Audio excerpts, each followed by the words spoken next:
Dr. Eric Kelly III and a host of phenomenal speakers from all around the globe for this 7-day virtual event that you don't want to miss. The mission of the Black Business Expo is to raise scholarship money from kids all the way from high school all the way from college. The Black Business Olympics is one of the largest Black business showcases in the world. It is an opportunity for businesses and companies to showcase their businesses globally. We are going to be giving away laptops up to $5,000 away to students. Again, I'm Olivia Appleberry, the founder of 2 Cents Finance and one of the speakers for the expo. I am so excited to see you there. For more info, go to www.blackbusinessexpousa.com or call 919-308-9090 and hope to see you there.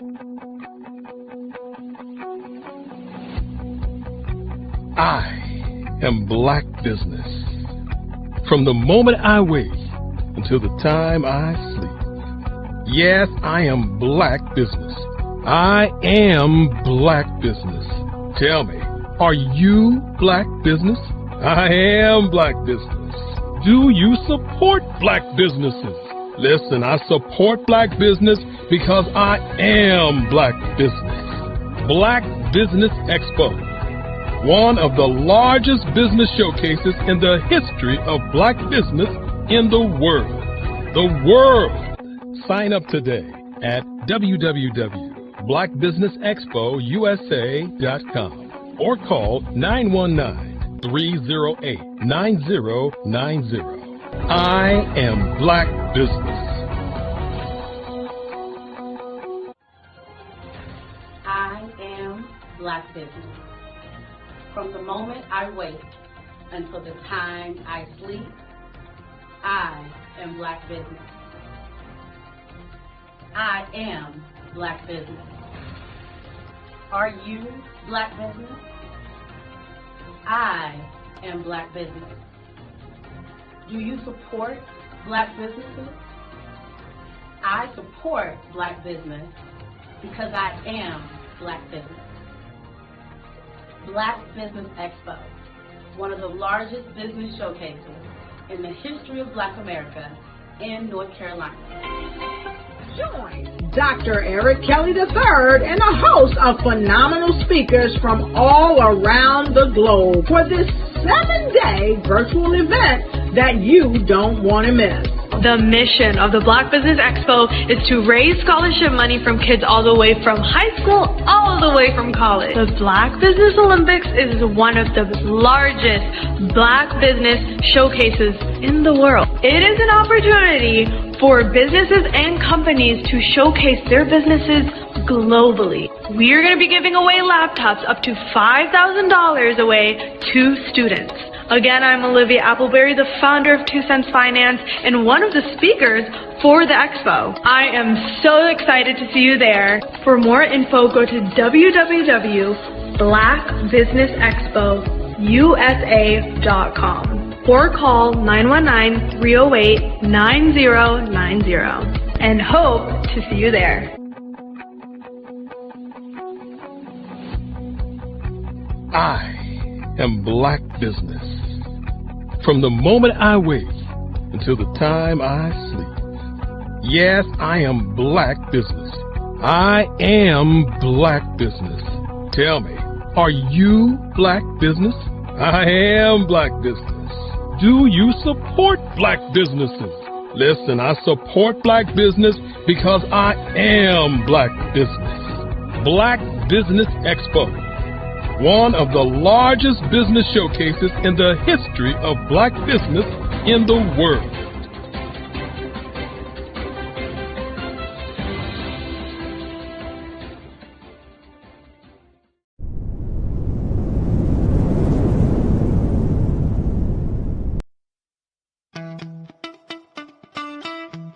How many times have you been asked to help someone you didn't even know? A student, a business entrepreneur? Or did you ever even ask, where did they end up? That business, that friend, that entrepreneur. Well, just maybe they ended up in a gang, bankrupt, homeless, or worse, dead. Maybe they turned to crime, drugs, and alcohol. Did you ever wonder? Did you destroy their dream, or was your life always so easy? At the Black Business Olympics, we started a movement to help students complete. Give them hope and foster success. Help them to leave their dreams of providing laptops, computers, and up to $5,000 in scholarship funds. Today, we ask you to help a student, a business owner, or an entrepreneur to realize their dream by sponsoring them, supporting them, and buying from them. Consider this. With $1.6 trillion in our Black community, we only ask for a small donation for our students, our businesses, and our entrepreneurs. And you can change a life today. So I ask you, what are you going to do? Sit on the sideline and watch our students in high school be losers, miss out on their dream from lack of resources? Or are you going to donate to the movement and change their future and yours as well? Give us a call today at 919-308-9090. Change their life by investing with action to the Black Business Olympic Fund. The Black Business Olympics, one of the largest business showcases of Black business in the history of the world.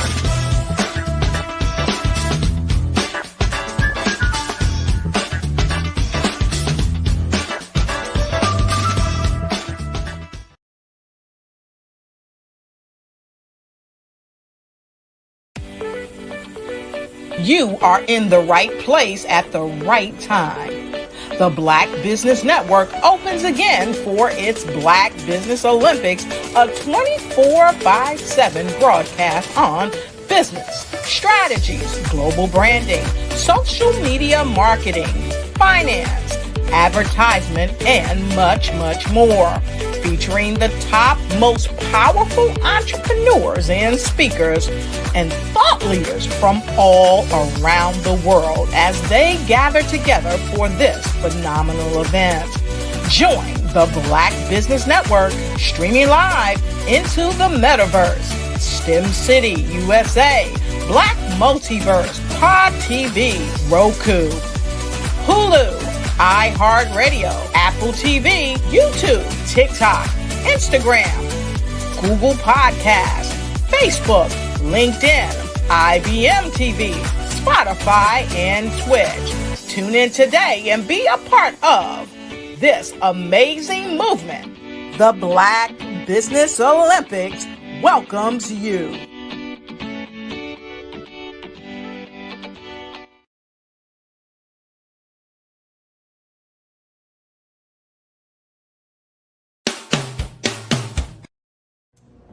How hard is it to land on the front cover of a top-tier global publication? The answer may surprise you.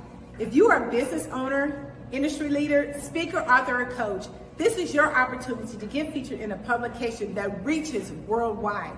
We want to be able to tell your story, showcase your brand. We have made it so easy. All you have to do is answer a few questions and tell us a little bit about your business, and we'll take care of the rest. But why get featured? One, it gives you massive exposure to a global audience. Two, it helps to boost your credibility in your authority in your industry. And three, it helps you to expand your network and unlock opportunities. Now, right now, we are offering a special limited time offer. You can be seen by over 10,000 viewers and readerships each month. So don't wait. This is your time to elevate your business and get featured. All you have to do is click the link below and get started today.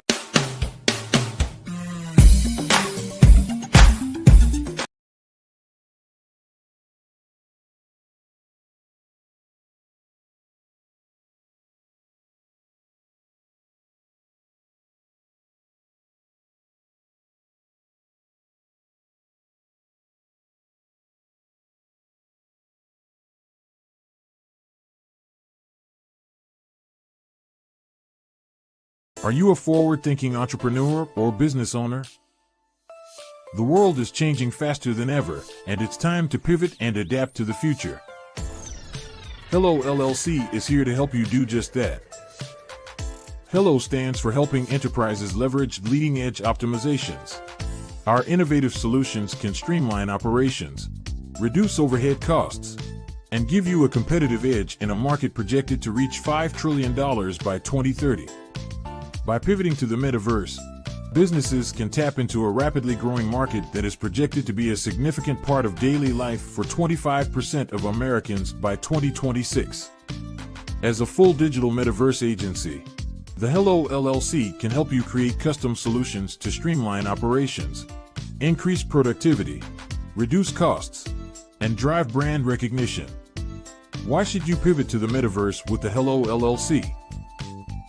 By leveraging cutting-edge technology, you can provide immersive experiences for your customers, expand your global reach, and unlock new revenue streams. Contact us today to make the pivot.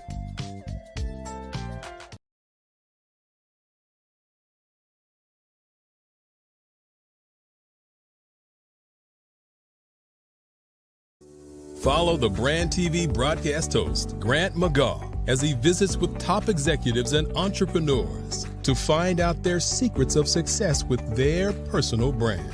Follow the Brand TV broadcast host as he focuses on brand development to build better relationships, bring value to your business, relationships, and career. You will enjoy listening to each episode that is tailored to speak to you directly. If you're looking for this type of clarity in terms of building your brand, you have tuned into the right station. Each episode will help you to shape a conversation in the 5-star BDM network of 20,000 professionals and become a springboard for your corporate engagement and business opportunities. Each guest will frame their story in the areas of personal branding, business development, career development, financial empowerment, and technology innovation. Grant McGaugh explains why he is the CEO and owner of his own professional career. Grant is an accomplished business leader and entrepreneur who wants to give back to individuals to grow their personal brand strategy. Tune in as he weaves his story about new possibilities, while to you exceed expectations. If you love storytelling, this show will make for fun. I'm Ramon Ray, founder of Smart Hustle Magazine and smallbiztechnology.com.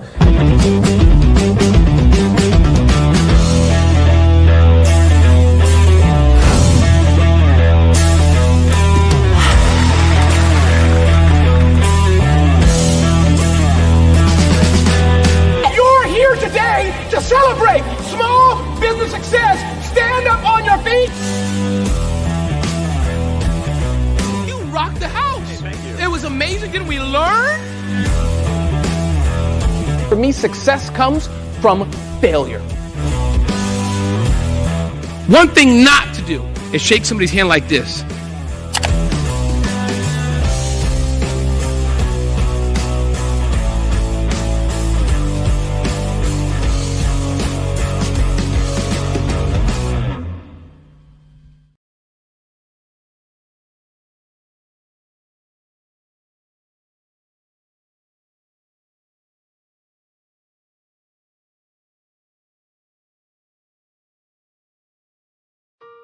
Hello, this is Israel, and I am CEO of Daydreams Interactive and author of Princess Planet. So, genius is common, and as a kid, I loved to daydream. Even as an adult, I love to daydream. And when my daughter became 6 and loved princess characters, but we just could not find the diversity that showed her, we created our own characters. So, for instance, you have Princess Nulu right here. Princess Nulu is from Uganda, and her genius is that she loves to take care of animals.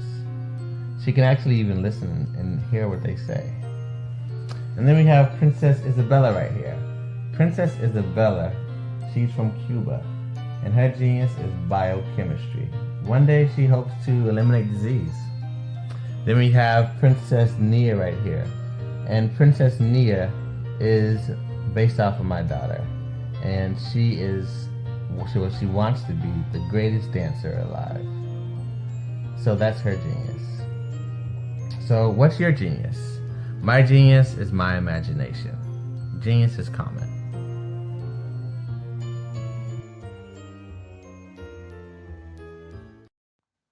Genius is common.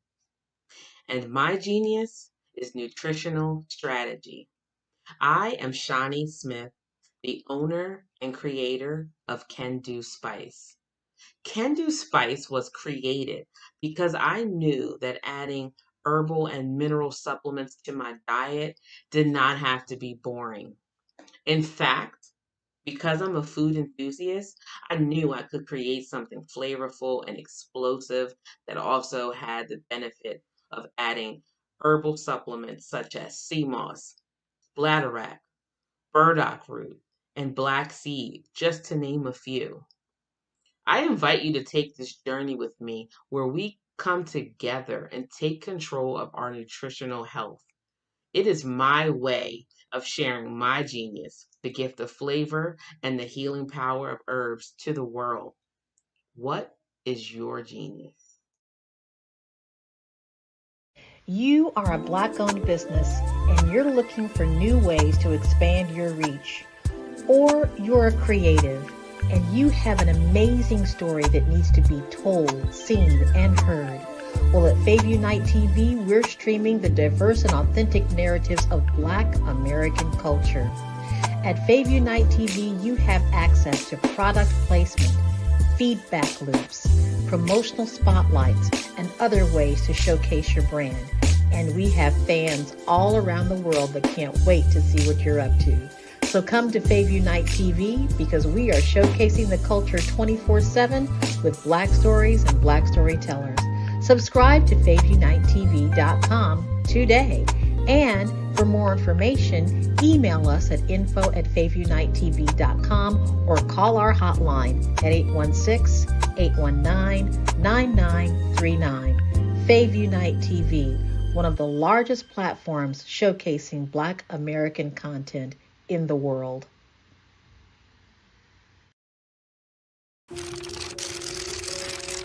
Bravery is not the absence of fear, but the ability to overcome it.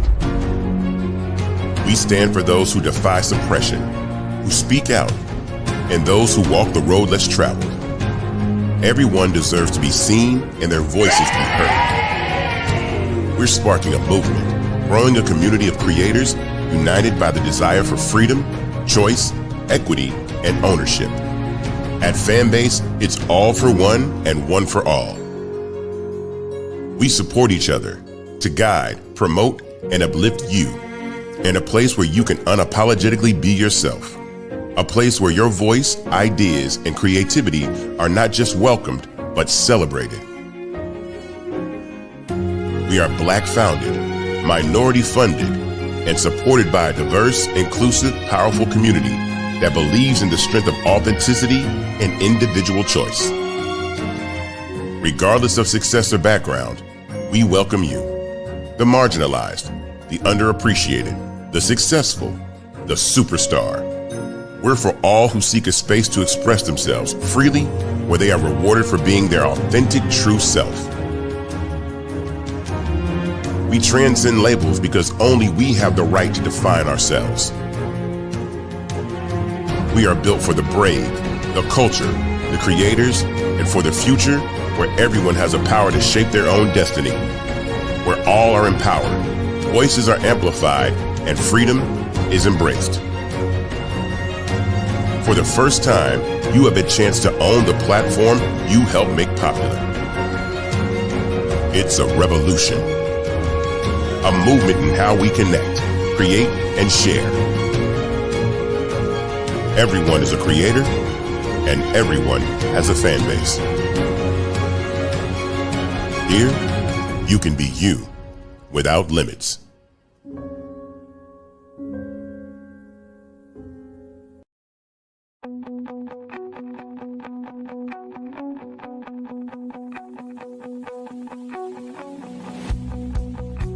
I am Black business.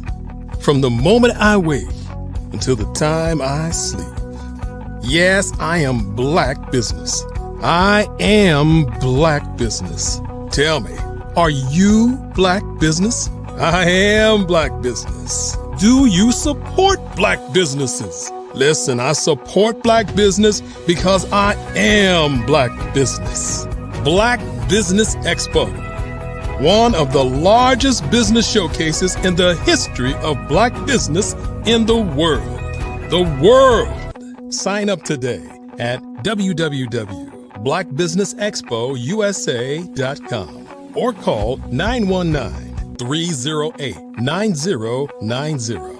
I am Black business.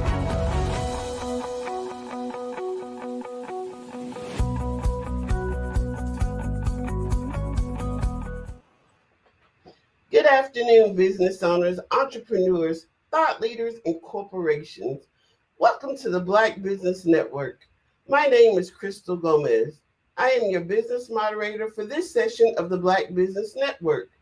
The Black Business Network is a 24-hour business network showcasing Black businesses, business owners, entrepreneurs, and thought leaders worldwide. We have speakers from North Carolina, London, Singapore, Africa, Japan, and cities all over the United States. The Black Business Network is a global community sharing business knowledge to empower, inspire, and educate businesses about business. Today we have Denicia Barnes. She is a Georgia licensed master cosmetologist and certified hair practitioner and the owner of Health and Hair and Wellness Law Center.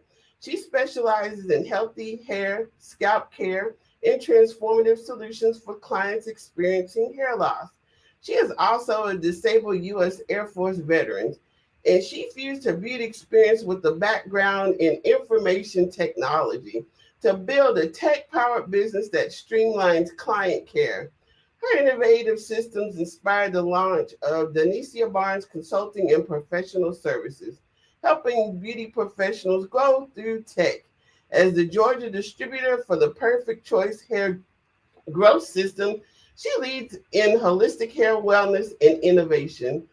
I present to you Denicia Barnes. Good morning. Good morning. Thank you so much for having me. You're welcome. I look forward to hearing all about you. So tell us, what inspired your shift from the Air Force to the beauty and wellness industry? And how did that military background influence your leadership and the business systems that you use today? Well, my transition from being in military service to the beauty industry happened when I made the decision to separate from the service because deployments were picking up and my daughter at the time was going into middle school. Okay. And I didn't want to put that type of pressure on my parents because they were my support system, but they were getting older.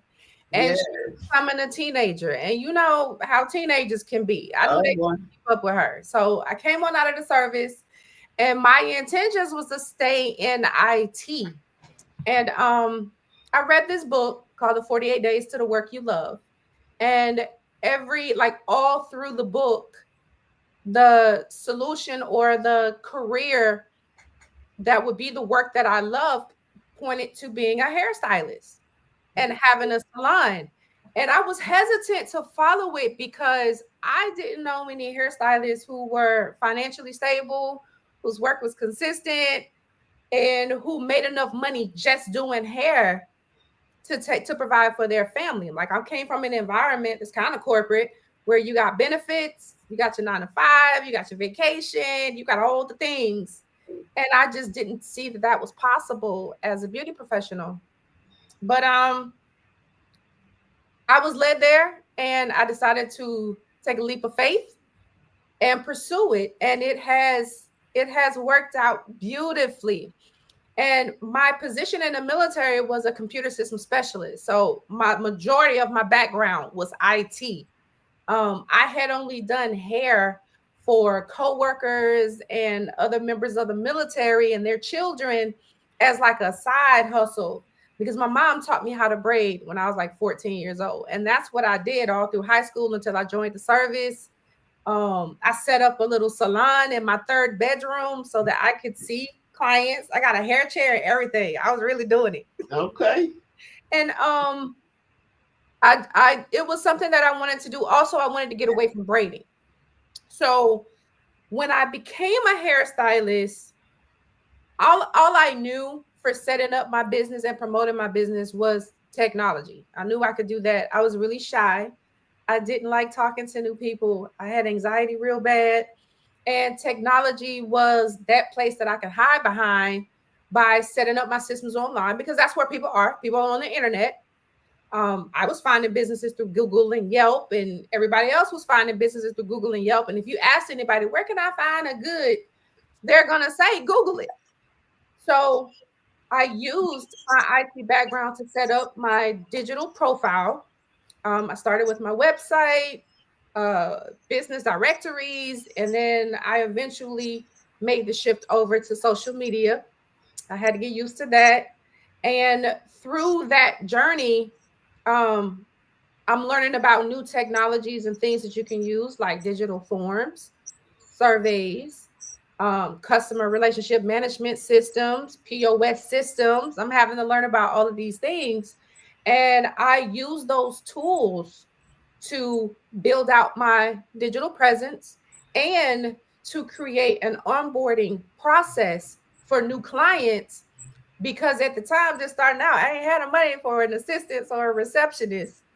And I'm big on customer service, so I didn't want to be on the phone talking to, new clients while I'm working on my customers. So I needed to find a way for both people to find me, but also to get them into the business, and a way for me to connect with them, so that I could follow up when I had downtime or I was done with my clients. Wow. So what made you decide to focus your practice on hair loss and scalp care? Well, one thing is I was getting a lot of customers whose hair was in bad shape. And I am going to have to give a shout out to my mom, who was big on hair care. Anytime we had any kind of hair issues, my mom knew how to bring our hair back healthy and thick and growing like crazy, and she wasn't even licensed. So I had that foundation for just taking care of hair. And it's something that I really loved. I definitely loved it more than computers. And it was something that I would do for people as a gift. It was something I would do for people, like if they got a job, it's like, okay, well, let me get your hair together so you don't be looking crazy in your interview. And I just love doing it. It's what I did over the weekends. In the process of working with people, when I came back from the service, and this was around 2007, I noticed so many women experiencing hair loss, their edges receding, their hair being broken off from braids. And a lot of these women were transitioning from chemical services into natural hairstyles, but natural hair wasn't big yet, especially in the salons. And there weren't a lot of products available to us, a lot of technologies and methodologies and techniques, all the stuff that we have now, we didn't have then. And with what my mom taught me, that was the one thing I was able to bring to my business, is taking care of the hair first. Styling and trends comes secondary, because you have to have a strong foundation for whatever look I'm trying to create for the client. So that was my focus. But when it came to hair loss, I pursued an education and training that focused on hair loss, because it was a problem my clients was bringing to me that I didn't fully know how to solve. And I mean, damage, I had them on that. If they had a little bit of traction alopecia, I could take care of them. But when their hair loss was extensive, or when there was more to it than that, like maybe health related, diet related, medication related, stress related, I didn't have a lot of knowledge about that. And I don't know was not enough. And I didn't always want to put weaves on people. I wanted to offer a solution, some type of remedy, a treatment plan, something to get their hair back on track, because our hair is our glory. It's one of the first things that people see aside from our face. And hair is really important to women and our confidence and how we show up in the world, even to how we feel inside. So, and it was an underserved community, people experiencing hair loss. There weren't very many people out there who knew what to do in the salon. Now, you had trichologists, but people didn't know a lot about trichologists. They're coming to the beauty professional for that solution and that help. And there wasn't very much out there available. So that's where I found my niche. And I love doing it because I love making someone feel good about themselves. And they see that finished result and they're like, girl, you worked a miracle.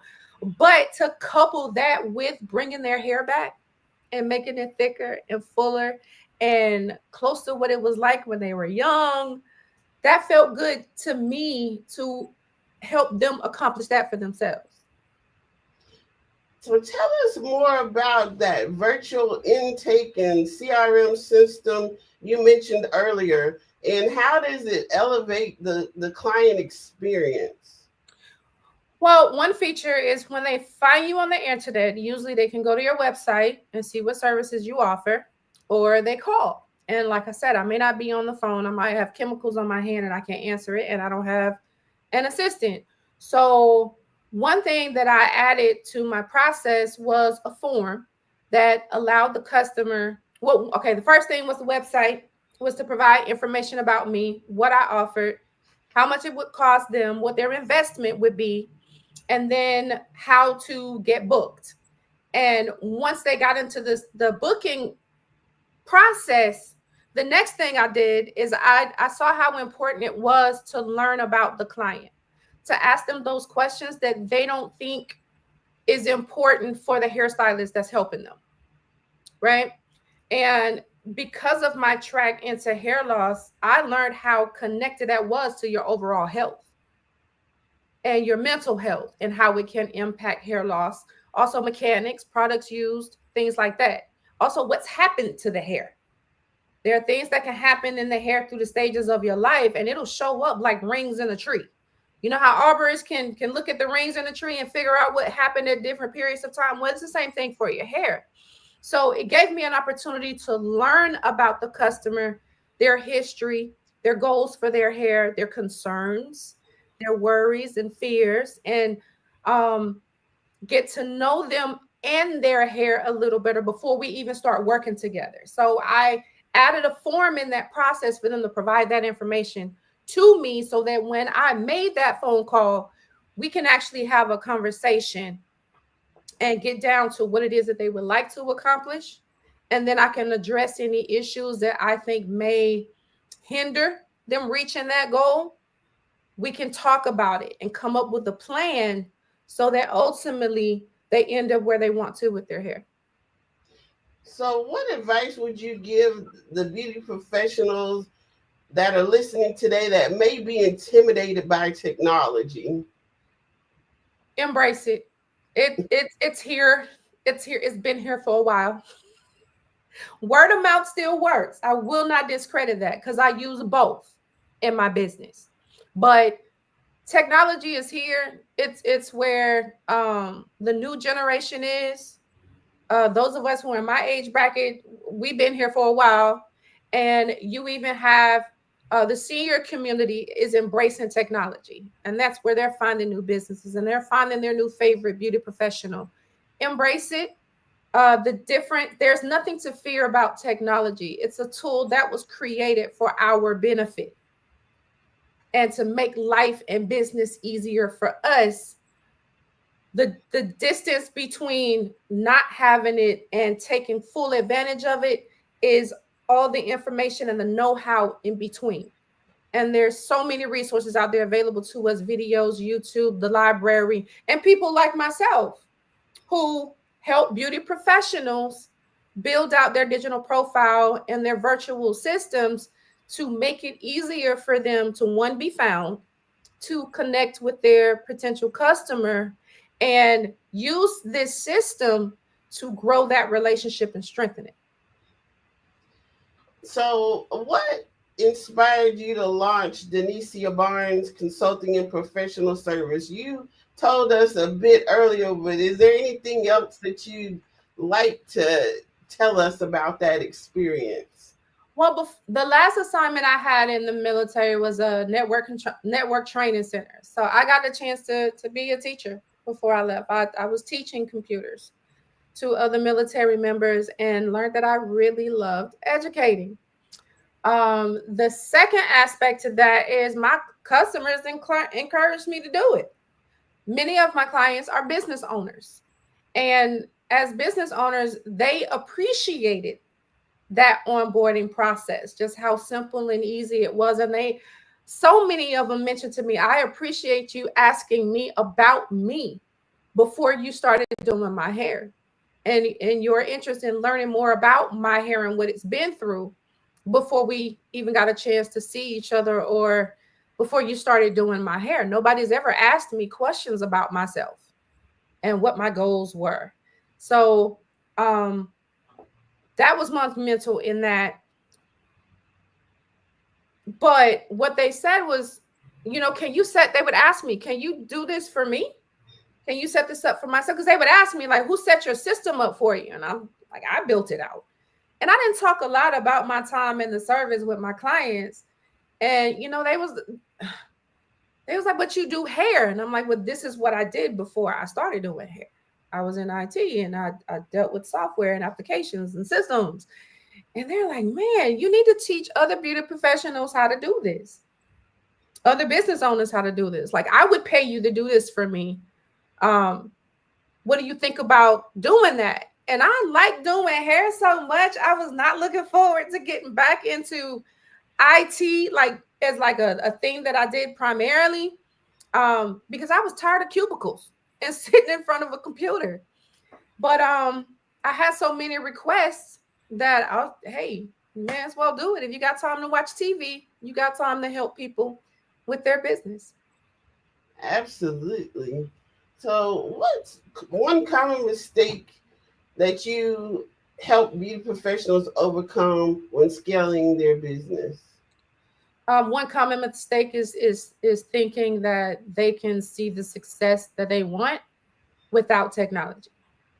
At a bare minimum, anyone in business, and they are the sole owner, or they're the ones responsible for their business growth, should at a minimum have a website. It doesn't matter if it's a one pager with all the information on there, but they should at least have a website that educates their potential customer on who they are, what they do, and how to connect with them.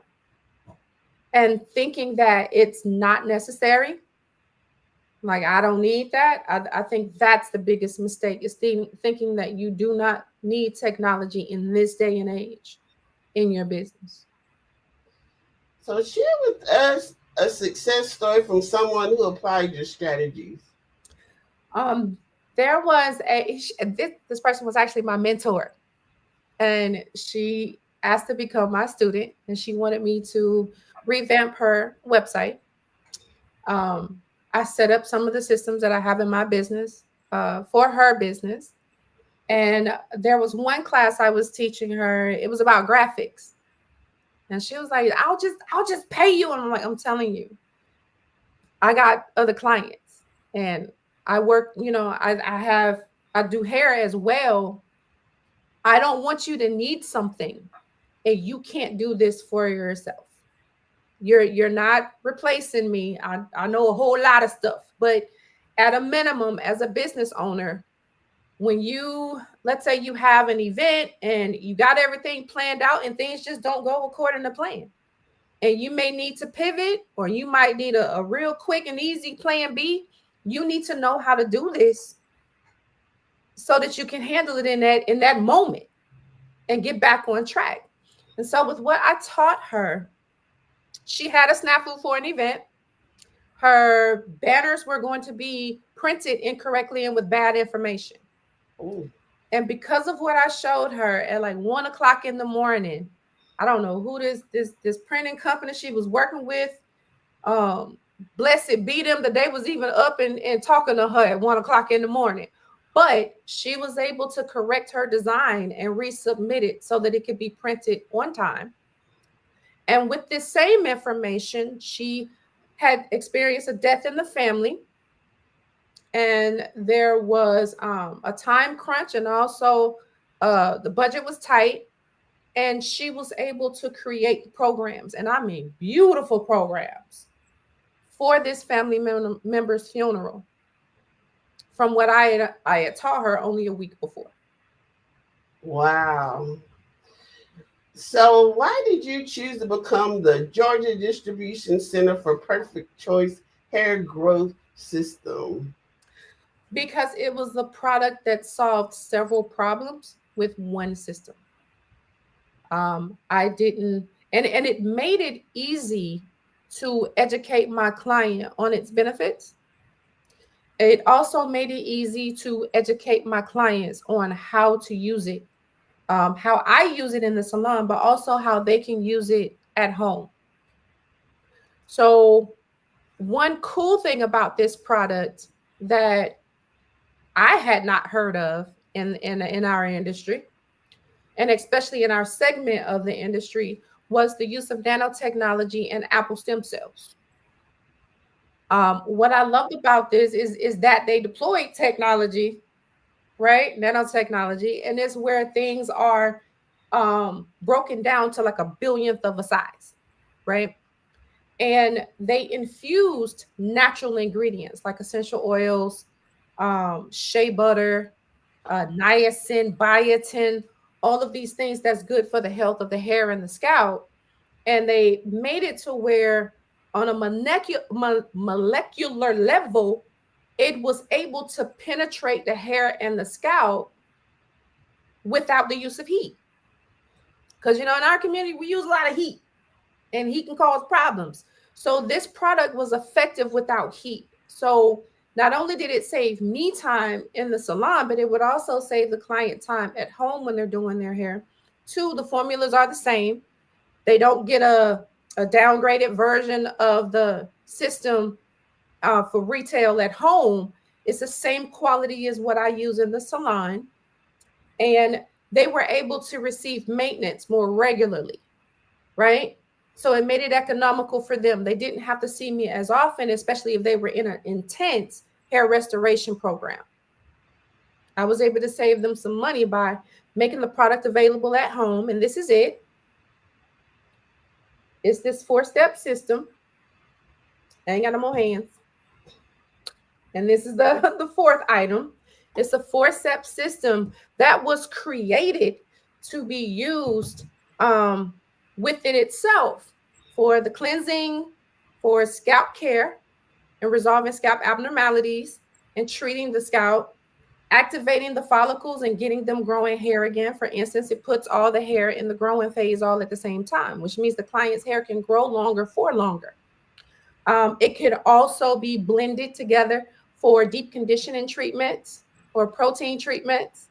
And it solves a major problem within our community with curly hair for moisture. It resolves that moisture issue, which protects the elasticity of the hair. The elasticity allows the hair to stretch without snapping and breaking, right? And it helps those dry scalps. It balances the pH of the scalp, which is where a lot of our scalp conditions come from, is our pH is out of balance. And it just solves so many problems. And then it's an opportunity to help other beauty professionals grow their business while solving their clients' hair growth, hair loss problems, and helping them achieve their hair growth goals.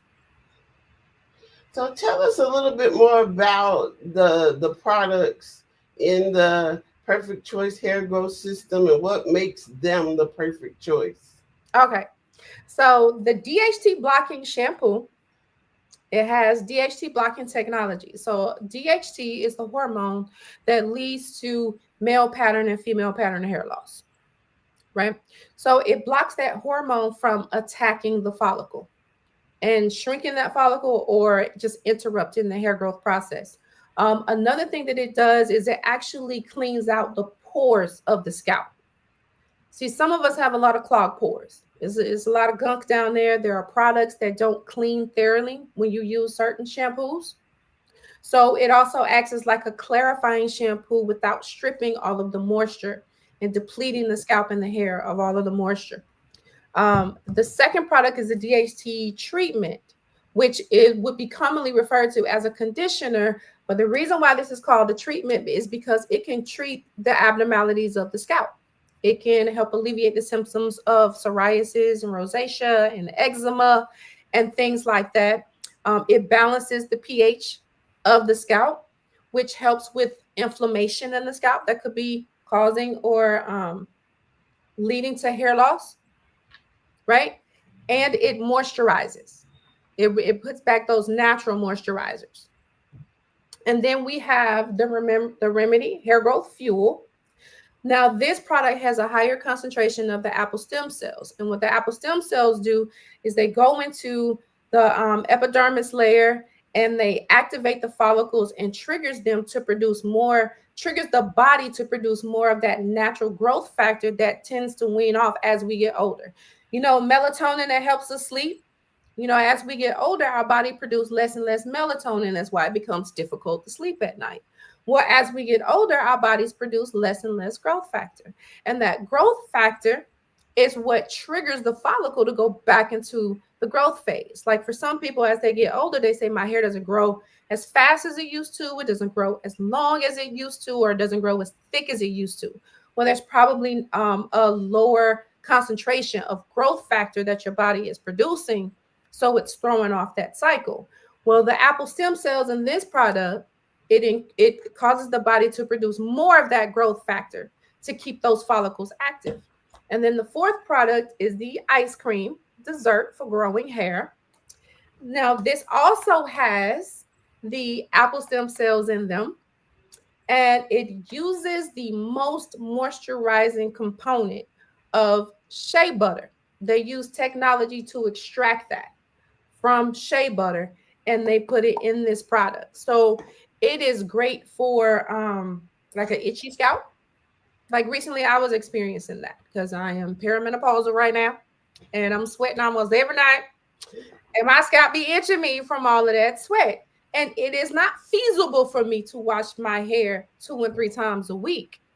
Well, I apply the ice cream to my scalp and it soothes it for me.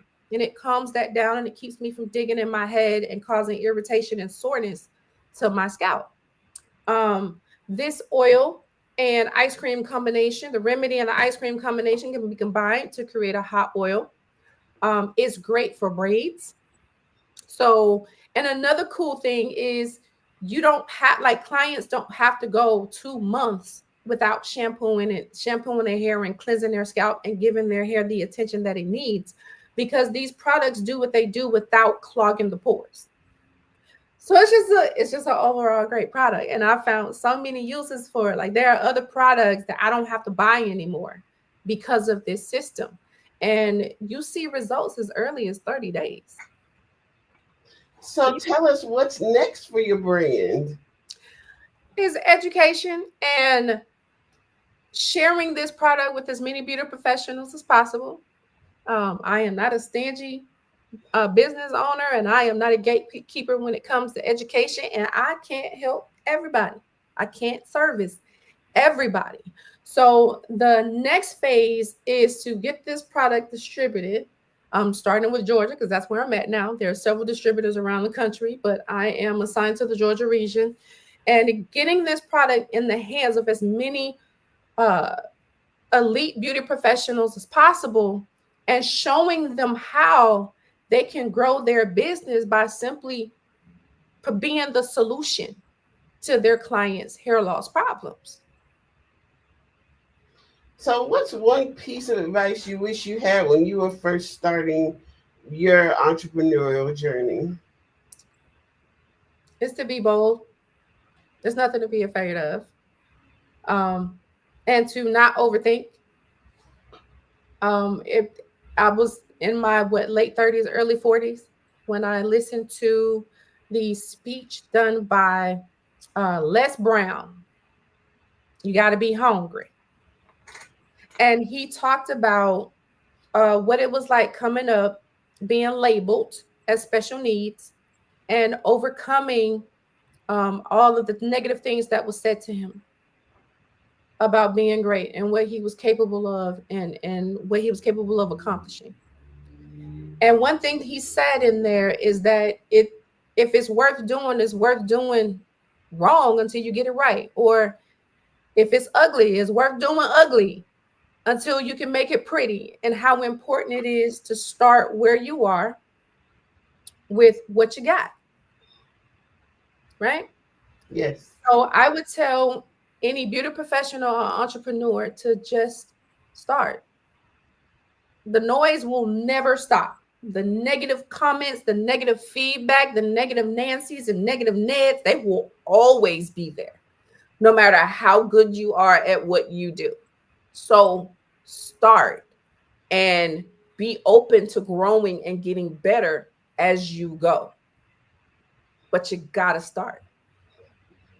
So for aspiring beauty entrepreneurs, what do you think is the most important mindset shift that they need to make in order to succeed today? To be determined to succeed. You have to see yourself succeeding at whatever it is that you do. If you go anything thinking about how it can go wrong or how it can fail, it will.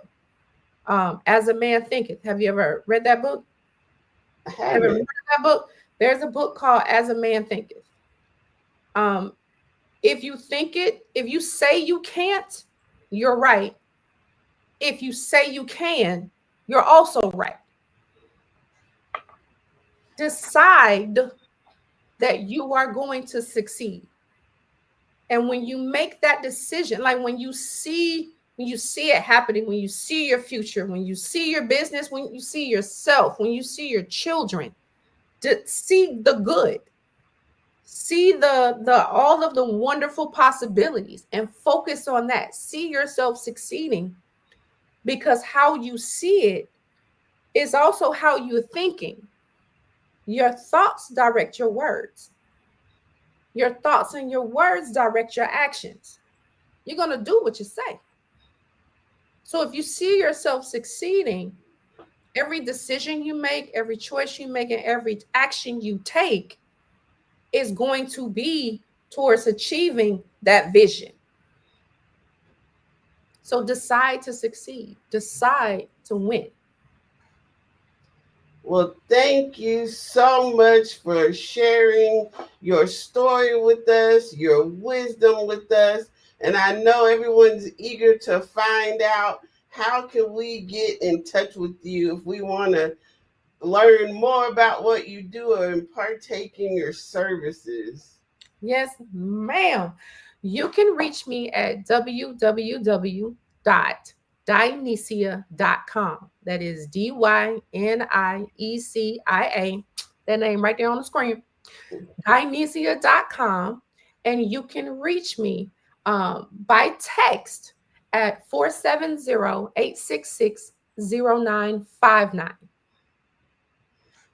Well, again, thank you so much today. I personally look forward to following up with you. Have a great one. You as well. Thank you for having me. Genius is common, and I'll see you on the other side. The Black Business Expo's mission is to raise funds for high school seniors going to college or K-12 entrepreneurs. The Expo is a fundraiser for students. You may go to www.blackbusinessexpousa.com to donate to the scholarship fund, or use the Cash App that's on the screen. That is $BBXUSA. Our goal is to give laptops and up to $5,000 to 10 students. Students can register online at www.blackbusinessexpousa.com. Every dollar counts, so we want to remind you to donate to the scholarship fund. We also want to thank our Black Business Expo USA sponsors for June 2025, and they are NC 100, Suede Soul, Carolina, Virginia Minority Supplier Development Council, Step Management, Margie McLean Foundation Incorporated, Genius is Common, Executive Women's Success Institute, The Quality Coaching Company, Superwoman Business Services, Creative Force Studios, Lee Entertainment, Black Business Olympics, Artistic App Design, Banks Law Firm, and the Black Business Expo USA. Genius is Common, and I'll see you on the other side.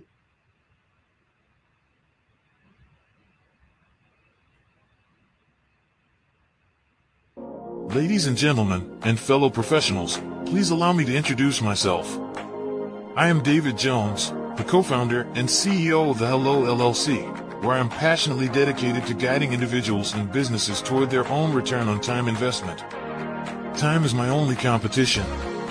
With over 20 years of experience as a corporate C-level executive, I bring a wealth of knowledge and expertise to the Hello LLC. My career journey has been marked by a relentless pursuit of excellence in marketing, strategy, and business management leadership. I have had the privilege of working with renowned Fortune 500 companies such as Xerox, American Airlines, Hilton, and Geico. However, what truly drives me is the transformational work we do at the Hello LLC. We are pioneering a new approach to business in the metaverse, where we empower businesses and individuals to build strong foundations, automate their processes and systems, while thriving in the ever-evolving digital landscape. More than just a 3D digital marketing agency, the Hello LLC is truly a community built on love, kindness, and integrity. We want more for you than from you. As I often say, collaboration is the new competition.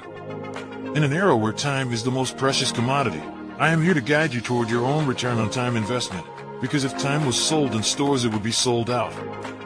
With a deep commitment to excellence and a strong belief in the power of community, I don't just lead a company, I lead a movement into the future of business.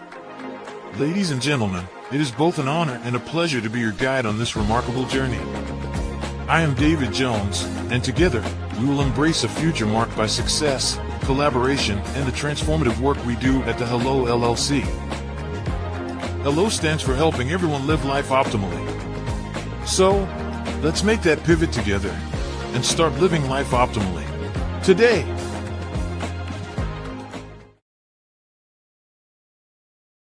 Sometimes you got to hear the news from the Black perspective, and more specifically, Black publishers. And that's exactly why you have to download the HeyTie app, the largest mobile app delivering breaking news, videos, and podcasts from 200 of your favorite Black publishers. Yes, 200 Black publishers delivering news as it happens, literally all in one app. Go to HAYTI.com or download the app in the Google Play Store or Apple App Store. It's completely free, along with information that you can trust, so go check them out.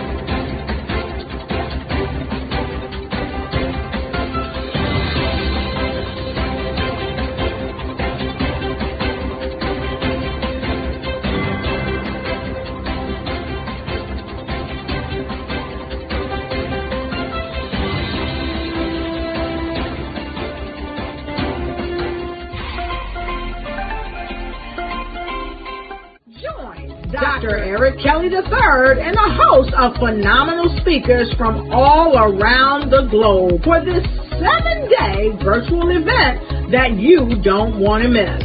The mission of the Black Business Expo is to raise scholarship money from kids all the way from high school all the way from college. The Black Business Olympics is one of the largest Black business showcases in the world. It is an opportunity for businesses and companies to showcase their businesses globally. We are going to be giving away laptops up to $5,000 away to students.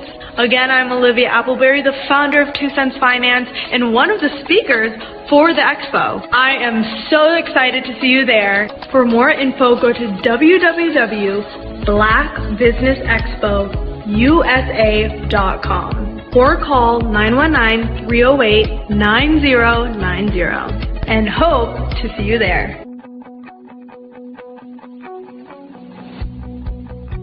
I am Black Business.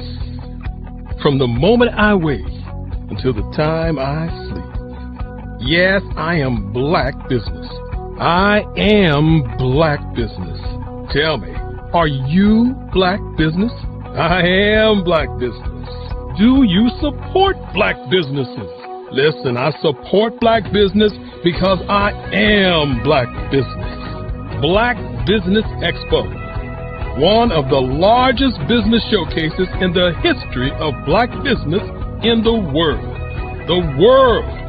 Sign up today at www.blackbusinessexpousa.com or call 919-308-9090. I am Black Business. I am Black Business. From the moment I wake until the time I sleep, I am Black Business. I am Black Business. Are you Black Business?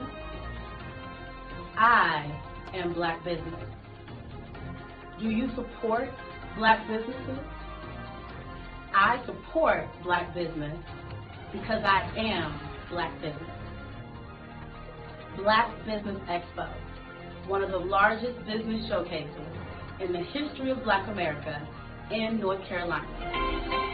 Join Dr. Eric Kelly III and a host of phenomenal speakers from all around the globe for this 7-day virtual event that you don't want to miss. The mission of the Black Business Expo is to raise scholarship money from kids all the way from high school, all the way from college. The Black Business Olympics is one of the largest Black business showcases in the world. It is an opportunity for businesses and companies to showcase their businesses globally. We are going to be giving away laptops up to $5,000 away to students. Again, I'm Olivia Appleberry, the founder of 2 Cents Finance and one of the speakers for the expo. I am so excited to see you there. For more info, go to www.blackbusinessexpousa.com or call 919-308-9090 and hope to see you there. I am Black Business. From the moment I wake until the time I sleep. Yes, I am Black Business. I am Black Business. Tell me, are you Black Business? I am Black Business. Do you support Black businesses?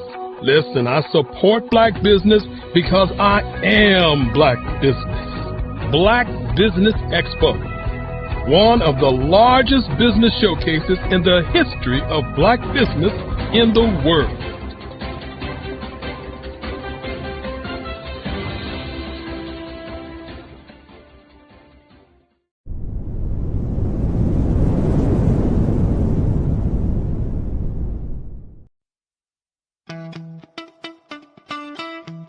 How many times have you been asked to help someone you didn't even know, a student, a business entrepreneur, or did you ever even ask, where did they end up? That business, that friend, that entrepreneur. Well, just maybe they ended up in a gang, bankrupt, homeless, or worse, dead. Maybe they turned to crime, drugs, and alcohol. Did you ever wonder? Did you destroy their dream, or was your life always so easy? At the Black Business Olympics, we started a movement to help students complete. Give them hope and foster success. Help them to leave their dreams of providing laptops, computers, and up to $5,000 in scholarship funds. Today, we ask you to help a student, a business owner, or an entrepreneur to realize their dream by sponsoring them, supporting them, and buying from them. Consider this. With $1.6 trillion in our Black community, we only ask for a small donation for our students, our businesses, and our entrepreneurs. And you can change a life today. So I ask you, what are you going to do? Sit on the sidelines and watch our students in high school be losers, miss out on their dream from lack of resources? Or are you going to donate to the movement and change their future and yours as well? Give us a call today at 919-308-9090. Change their life by investing with action to the Black Business Olympic Fund. The Black Business Olympics, one of the largest business showcases of Black business in the history of the world.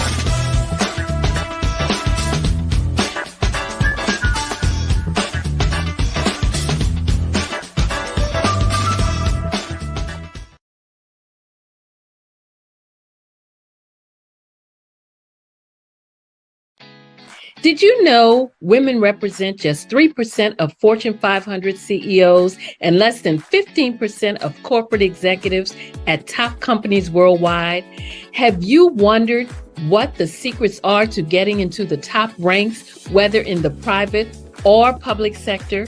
Do you want to figure out how to stop being held back in your career or passed over for promotion? Then you're in the right place. Hi, I'm Dr. Madeline Ann Lewis, President and CEO of the Executive Women's Success Institute. I have decades of experience in the military, the federal government, and corporate America, and my mission is to help women succeed and tap into their full potential. I want to reach 1 million+ women around the world to become the leaders they are meant to be. So if you want to move into a management or executive level position, or maybe you are a female veteran transitioning out of the military into business entrepreneurship, then reach out to the Executive Women's Success Institute at 301-693-3284. Let us get you on the fast track to success.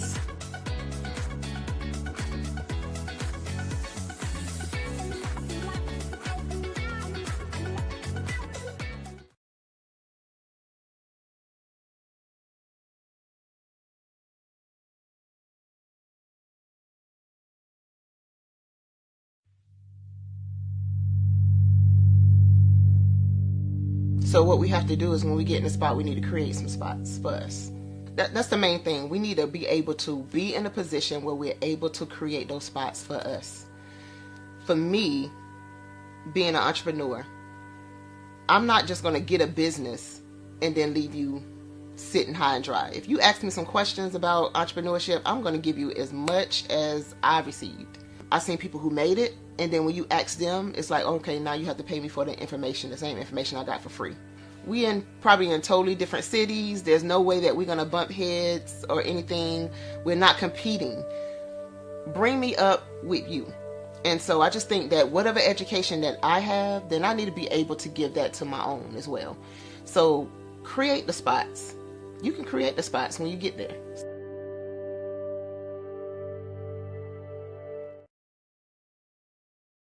Over the past few years, we've seen the growth of existing and new initiatives focused on financial inclusion, building global networks, and reducing the wealth gap in response to the idea there's not enough seats at the table.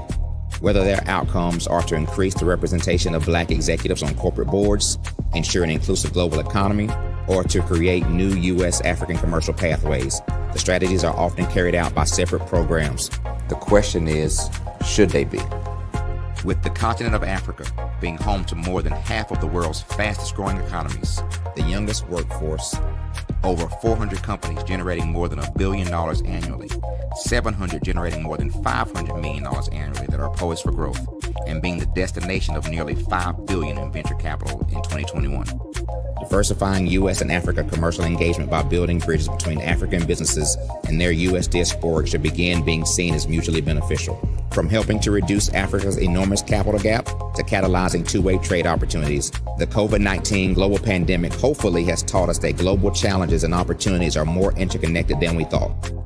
During the pandemic, African companies like Unicorn Flutterwave, insurance provider Reliance Health, ride-hailing app Yasir, and 54Gene, the continent's first bank of DNA on people of African descent, proved that when African companies have access to networks, capital, and information, they grow big, grow fast, and create solutions that are valuable to the world.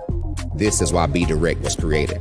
We are the first U.S.-based but African-centric board preparedness and board search company designed to connect U.S. Black talent and corporations to African businesses. Unique and fundamental to Be Direct's success is our process of helping board candidates adapt their experience and networks to an African context before they're connected to high-growth companies that are looking to locally and globally scale. From our focus groups with African business execs and government leaders, we don't ignore the sentiment that business is easy, but people are hard. Having a pool of board candidates with hard-to-access networks and extensive experience across the business life cycle, including successfully raising capital, is table stakes for an initiative like this. So yes, we have that. But corporate or entrepreneurial success in the U.S. does not guarantee success in Africa. Developed alongside industry partners on the continent, our training program, Be Direct Prep, is designed to transpose their experience to create cultural comfort, understanding, and a commitment to helping businesses in Africa scale. Our board governance sessions are African, continental, and country-specific, integrated with cultural awareness and dexterity training, masterclasses led by African industry execs, and mentoring coaching from African continental-based facilitators. But even more unique to Be Direct Prep, we cap off our training program with an immersion trip to help candidates that have not been to Africa before see and feel Africa's complexity and opportunity from African soil. We all know traditional network-based board placement has historically left a lot of us out of ever really being in the paid board pipeline. Our strategy supports the work of many great organizations that are successfully filling seats at U.S. board tables by creating more tables for those that are still left on the sideline. It's time to start seeing the role and value of U.S. Black talent and businesses on the continent of Africa differently.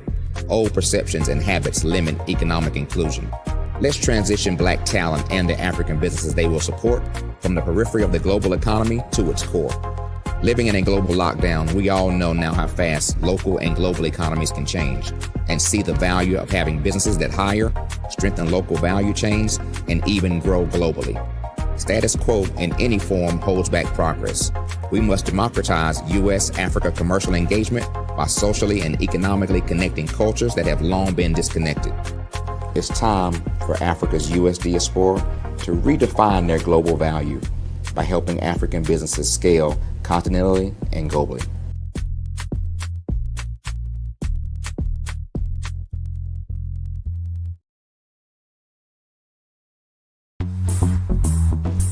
Attention all entrepreneurs and companies. Are you looking for reliable and efficient virtual assistants and back office support to help you manage your business tasks? Look no further than Superwoman Business Services.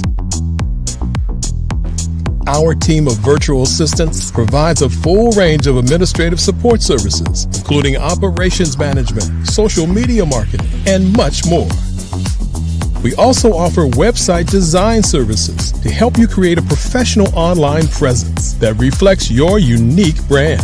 In addition to administrative support and website design, we offer business development and structuring services to help you grow your business and achieve your goals. We'll work closely with you to identify areas of improvement and develop a customized plan to help you reach your full potential. At Superwoman Business Services, we understand that running a business can be overwhelming and time-consuming. That's why we're here to help you fly high and achieve success. Our virtual assistants are highly skilled, experienced, and dedicated to providing you with the support you need to thrive. Come fly with us and take your business to new heights. Let us help you become the superhero entrepreneur you are meant to be.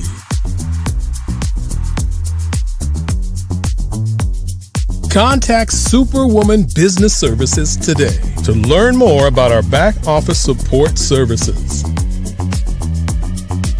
Come fly with us and take your business to new heights. I'm Ramon Ray, founder of Smart Hustle Magazine and smallbiztechnology.com.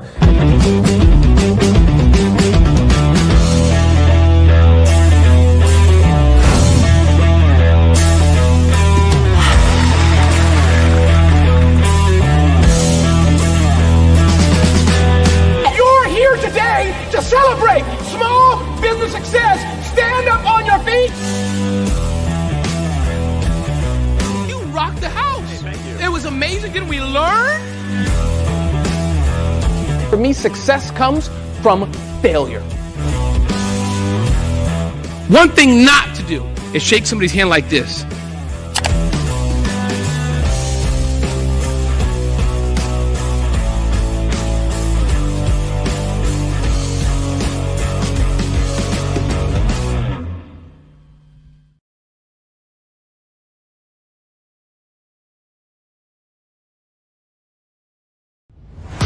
Social media is evolving. It's more vibrant, more colorful, more energetic, and so are you.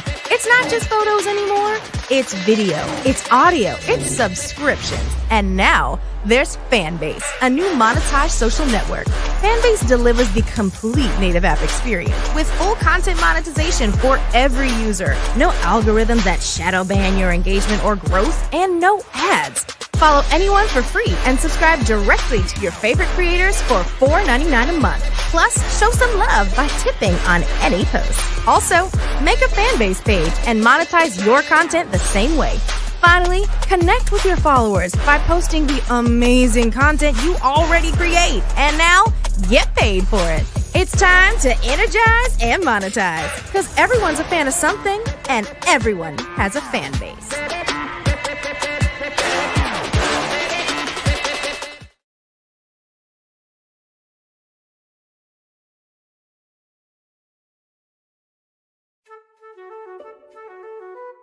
This is Dr. Arnold T. Petsworth. He's the owner of Petsworth Vet World, a veterinary clinic in Hopton, Connecticut. His patients include dog, cat, frog, fish, Goldie, dog, and this alpaca. Due to doctor-patient confidentiality, we can't tell you their names. Business at Vet World was steady, and then quarantine hit. Neighbors brought new four-legged friends into their homes. Bunnies. Bunnies everywhere. Dr. Petsworth welcomed these new patients with open arms. The only problem? There were more appointments than he could manage. That's when Dr. Petsworth turned to his American Express business card, which offers spending potential that's built for his changing business needs. He decided to hire a new assistant, Julio, and with spending power built for business purchases, he used his card to furnish a new exam room. Together, Dr. Petsworth, Julio, and American Express Business made sure all the pets of Hopton got the love and care they deserve. And everyone was happy. Get the card built for business by American Express. Sometimes you got to hear the news from the Black perspective, and more specifically, Black publishers. And that's exactly why you have to download the Hey Tie app, the largest mobile app delivering breaking news, videos, and podcasts from 200 of your favorite Black publishers. Yes, 200 Black publishers delivering news as it happens, literally all in one app. Go to hayti.com or download the app in the Google Play Store or Apple App Store. It's completely free, along with information that you can trust, so go check them out.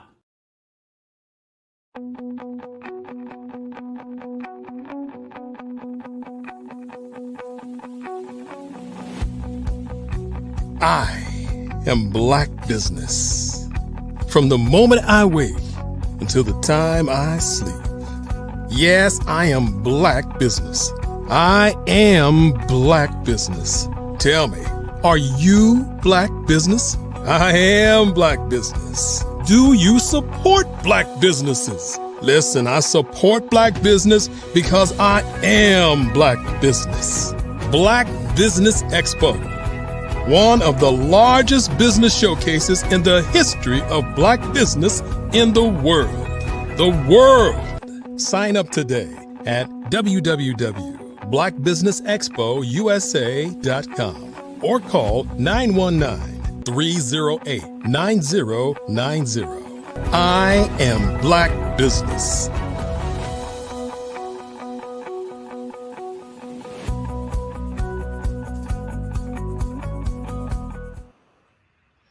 Good afternoon, business owners, entrepreneurs, thought leaders, and corporations. Welcome to the Black Business Network. My name is Crystal Gomez. I am your business moderator for this session of the Black Business Network. The Black Business Network is a 24-hour business network showcasing Black businesses, business owners, entrepreneurs, and thought leaders worldwide. We have speakers from North Carolina, London, Singapore, Africa, Japan, and cities all over the United States. The Black Business Network is a global community sharing business knowledge to empower, inspire, and educate businesses about business.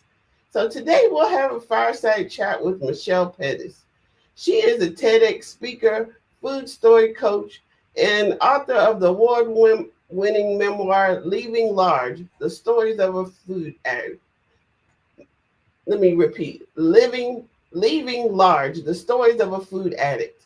With 40 plus years in media sales and marketing, she tells leadership roles at Radio 1, Disney, ABC, and NPR PBS stations in Baltimore, helping shape stories and drive growth for top brands.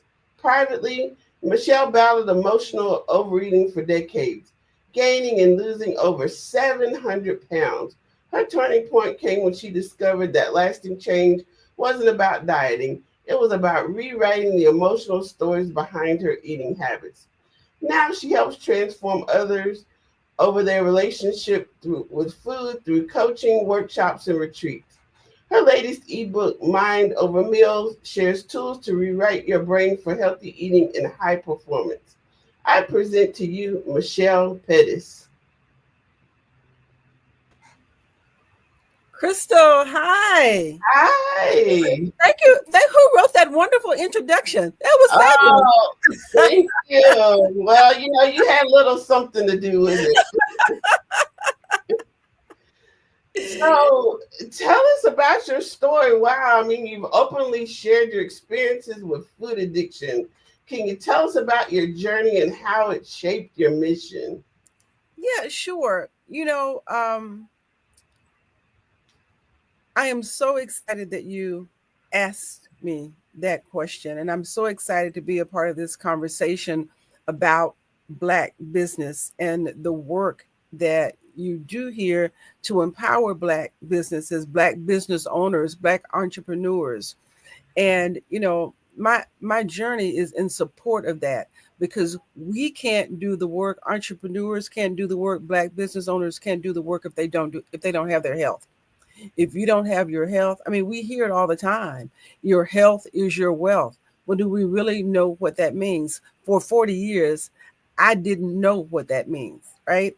So for 40 years, all during my working career in advertising and sales, it was all about trying to make the money. It was all about trying to hit my target, hit my goal, show up and perform. And while that stuff was important, it cost me. It cost me years and decades of being able to know what it looked and felt like to take care of my body and my health so that I could perform at a higher level. I mean, it didn't even really dawn on me, Crystal, until I was doing this work, that if I had taken care of myself more, if I had known how to do that, if I had known how to get the sleep, how to drink the water, how to do the meditation, how to eat in a nutritious manner, I wouldn't have had to work so hard. I could have accomplished more in a shorter period of time because I would have been more fit, right? So all that hustle and grind, just kind of took it out of me. But once I figured out the way to like reclaim your brain and reclaim your power, so we can do the work, so we can own the businesses, so that our health can be we can be successful in our business and our health. I'm out here trying to share with everybody. Yes. Well, you said you lost and gained over 700 pounds across your lifetime. 700 pounds, that's a significant number. So, what finally made the difference for the lasting change? Yeah. So, Crystal, that a couple things happened.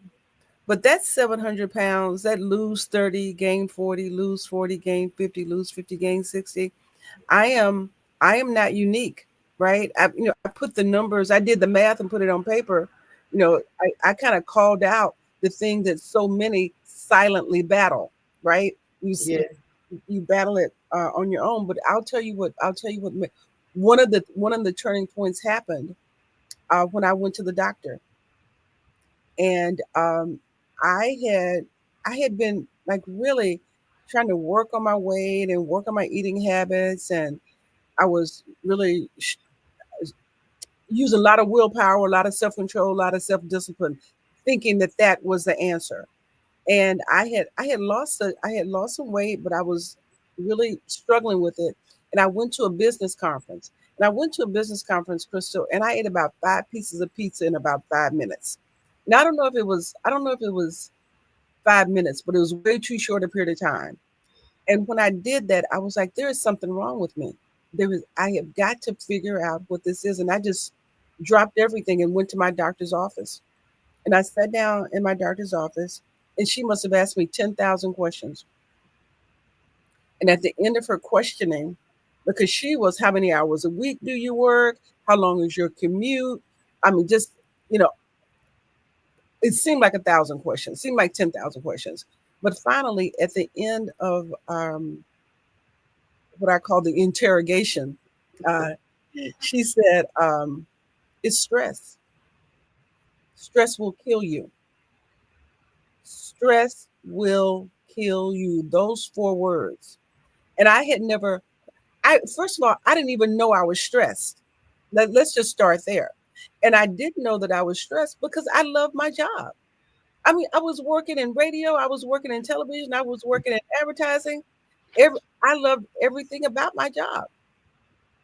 And so the notion that I had spent 40 years in a career that was stressful because it was 100% commission, right? It didn't even dawn on me that it could be stressful. And she said that it's stress. And once she said that, I had to sit with it.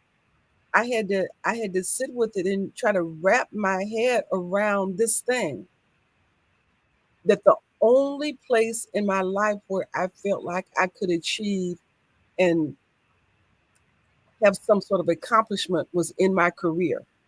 That had been what I knew how to do for 40 years. I knew how to slay it. I knew how to that I knew, but I didn't know how to manage my weight. I didn't know how to do that. And here she was telling me the one thing you know how to do is causing you stress, and part of your issue with your weight is the stress. So I felt like everything was being taken away from me, right? Because I already didn't know. First of all, I didn't know I was stressed. Second of all, I didn't know how to manage it, and third of all, I didn't know how to manage food. And I had been struggling with that for 40 years, and so that was a place where I always felt like I was a failure. Okay, so I don't have this food thing right, but I know there ain't nothing you can bring me on this job that I don't know how to do. I know how to do everything. I can do it all. Bring it. Bring it. Yeah, bring it. Yeah, bring it 7 days. Bring it 24 hours a day. I got this.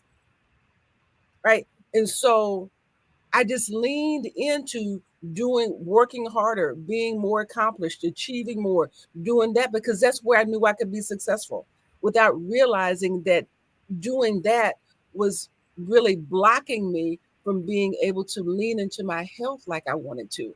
Not just my physical health, but my mental health, my spiritual health, my emotional health. All of those things are all connected.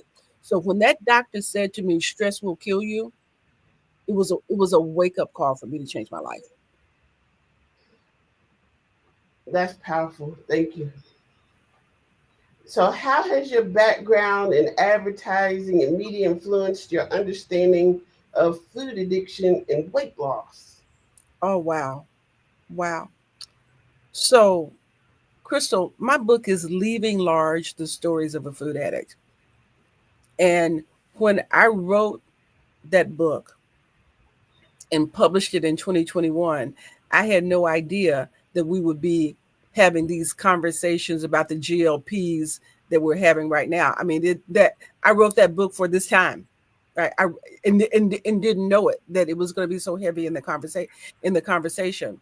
Because here's the thing: is that this these issues that we have around food, and I call it, food addiction or weight loss or weight management or obesity, whatever you want to call it. The food is it is a byproduct of something deeper. It is, and what people fundamentally do not understand is that before you gain an extra pound on your body, an extra ounce, an extra bit of weight, before it ever shows up in your body, it shows up in your head first. Ooh. We gain it in our minds before we ever gain it in our bodies. We have to lose it the same way. But this culture does not teach us that. The advertising around food and weight loss and getting fit keeps us focused on how much could I eat, what plan should I take advantage of, whether it's Atkins, whether it's keto, whether it's what should I eat? Yeah, what should I eat? How much should I work out? What gym should I join? What's the new exercise? Those things are important, but it's behavior. And so before you can ever really manage behavior, you have to manage belief. And so this process or this industry keeps people trapped in just behavior. And as long as you're just trapped in behavior and you never deal with the belief system, you'll end up doing what I did for 40 years. You'll lose the weight and you gain it back. You lose the weight and you gain it back because you're relying on willpower, self-control, and self-discipline. And that is not the issue. The issue is this, is that 75% of people say, research will tell you that they are emotional eaters. And what that means is when I have some sort of emotional situation that's going on, instead of dealing with the emotion and knowing how to work through the emotion, I go to food, most of the time unconsciously, to solve it. Well, the food will never solve it. The food will never solve it because the food is behavior. The food is physical. The only problem that food solves is hunger. Its only purpose is nutrition and nourishment. But if your issue is I have these sets of emotions, I have stress, I have anxiety, I have some stuff going on that I don't know how to manage in my emotional world that's causing me some pain and discomfort, then you have to have the tools to deal with those things. When you learn how to deal with the stress, when you learn how to manage the stress, when you learn how to manage the anxiety, when you learn how to manage the anger, right? The frustration, right? The ups and downs of daily life. When you learn how to navigate that, when you're given those tools, then you won't have to you won't have to go to food expecting food to solve that for you when food can never do it. And that's where the addiction comes in. We keep wanting food to do something that it cannot do, that it can never do, that it's not designed to do. But we aren't on a wholesale level taught how to navigate emotions, to honor emotions, what they feel like, what they look like, how they show up, and then how to work our way through them and find our power in our emotions. We aren't taught that. We're taught to be afraid of emotions, to deny them, to stuff them down, not to feel them. But we are spirit beings. We're covered in a body, but our emotions are who we are. And so every time we deny an emotion or stuff it down or try to act like it doesn't matter or disregard it, we are disregarding ourselves. We are disregarding our truth. And the truth always wants to push out. It wants to push forth. And so if we are stuffing down our truth, we're always trying to put food on top of it or something on top of it, and the truth is trying to continue to push out. That's where the cycle happens, right? Because the truth is looking to be told. Our truth is looking to be expressed, and it's always going to be looking for that. And we can do it when we learn how to move the food out of the way and how to really lean into the emotions. And what happens is that we have we have a marketing and advertising environment that tells us that food can do that which it cannot do, that encourages us to eat for reasons other than nutrition and nourishment. We are constantly bombarded, and this is what I didn't know when I started on this journey. We are constantly bombarded to eat for pleasure, to eat for entertainment, to eat because it's an activity, to eat for status, to eat for all sorts of reasons that don't have anything to do with nutrition and nourishment. And that messaging is coming from the people that are selling the stuff that's not even food, that's masquerading as food, and is not allowing us to honor our body and our health. So you often say my body is not the enemy, it's the evidence. What does that mean, and why is it such a powerful reframe? Yeah. So um,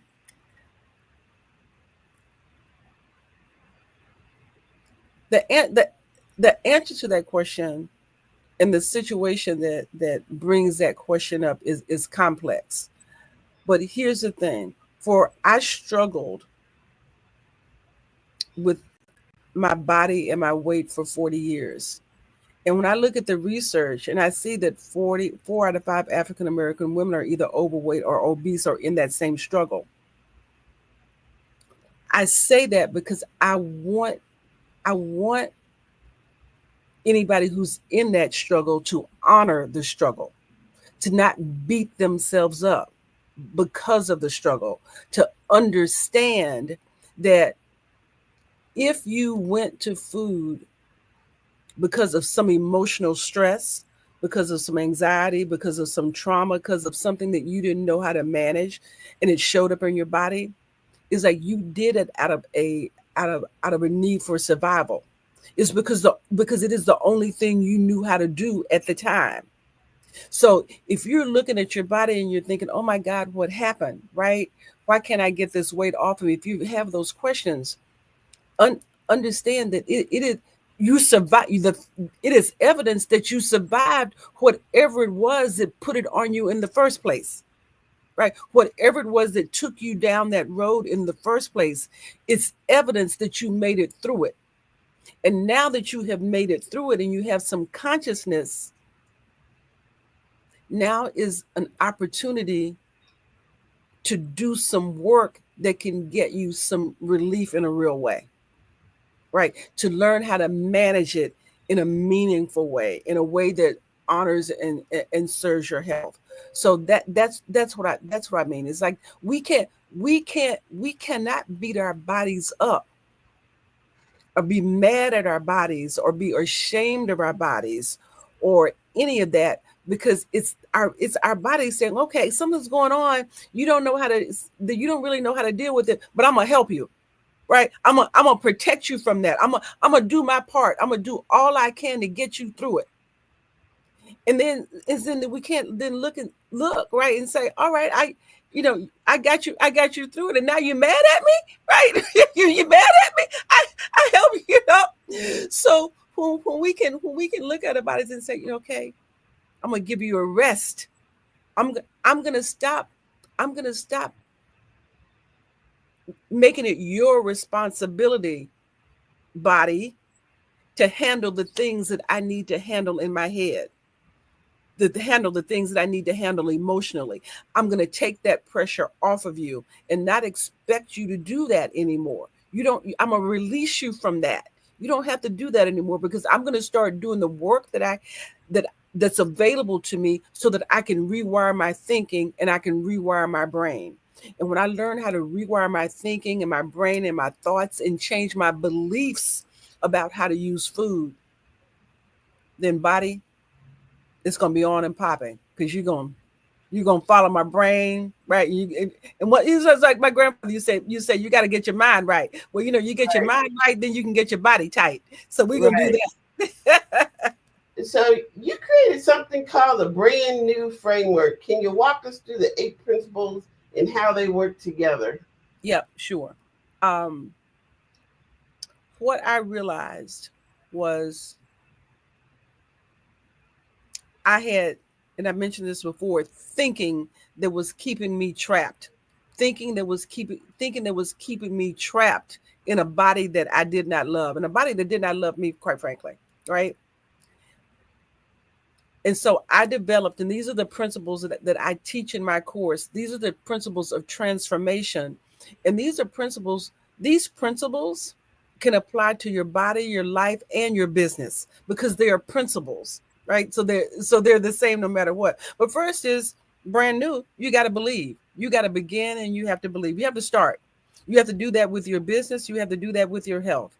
Right? You have to have a vision, right? You have to believe that that vision is possible. You have to have a vision for your health and believe that that is possible. If you have a vision for your business, you know, as you're building the business, what you want it to look like down the road. You have to believe that that's possible. So you have to begin with the end in mind, as I always say.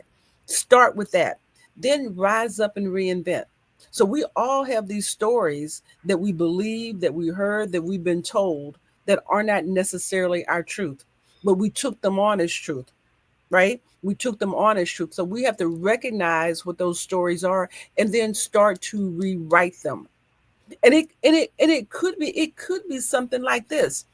Oh, I'm too old to lose weight, right? I figured this out when I was 60, or I'm too old to start a business, right? It is the same pattern, right? It is the same thought. And I know that we start doing the research, and you probably know more about this than I do. You start looking at the people that started businesses once they were mature, once they figured some stuff out, once they learned something, right?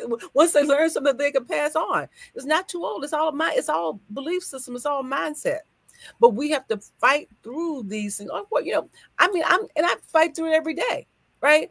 I fight through it every day because my friends I have friends that are retired, that are retiring. But I decided once I figured this out that I'm going to coach, I'm going to write, I'm going to speak, I'm going to support businesses that want their people to perform at a higher level by teaching them how to eat in a way that supports brain function, right? Because what we eat has everything to do with our proficiency, our productivity, and our performance. It's not just about our bodies, right? It is about mental health. It is about brain health.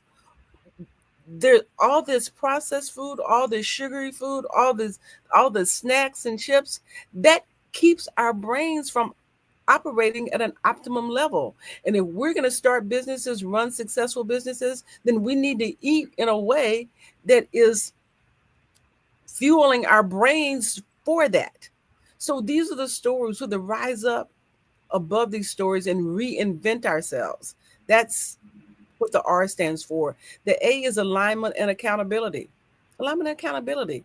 So that is, that's working together. That's keeping your word to yourself. That's treating yourself like you're a customer. Because if you're in business, if you tell a customer you're going to deliver something, you're going to do it, right? You're going to do it. But we need to keep our word to ourselves about what we're going to do to protect and honor our bodies. So that's a process, because sometimes we'll show up for other people, but we won't show up for ourselves, right?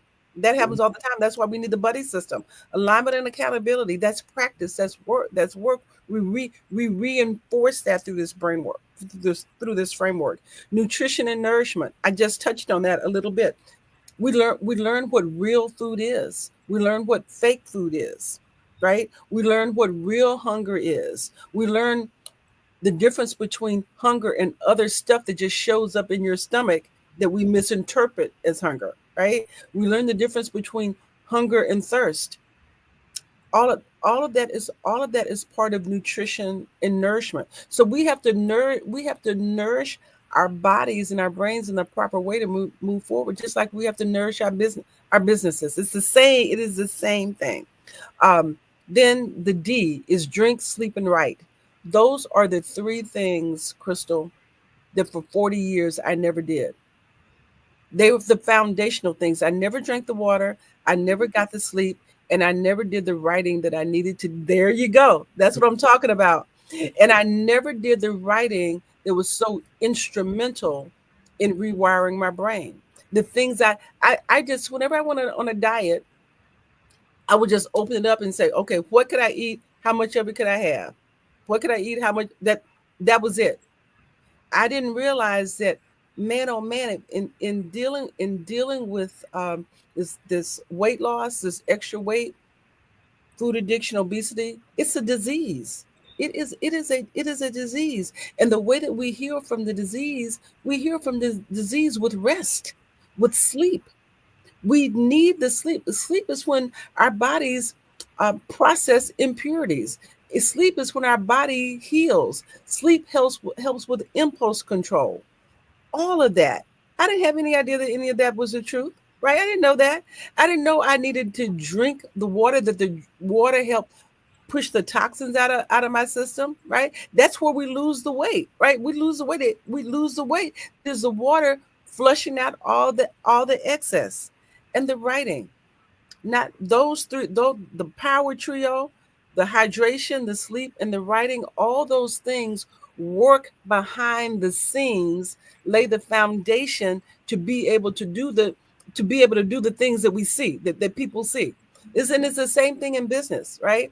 When you have a business, nobody sees you, filling out all the paperwork, right? All that paperwork that is so critical that will get you into trouble if you don't do it. It's the foundational stuff, the licenses, the certification, the taxes, the fine, all that stuff being in order. That's the stuff you feel like you don't. I wish I had somebody do this for me. Wish I didn't have to do it, right? But those things have to be in place for success to happen on a major level. The same thing with the hydration, drink, sleep, and write. Then the next is no is the new yes. That's the end. That's the end in new. And we have to decide. We have to decide what we want to say yes to, so our no's can be strong, right?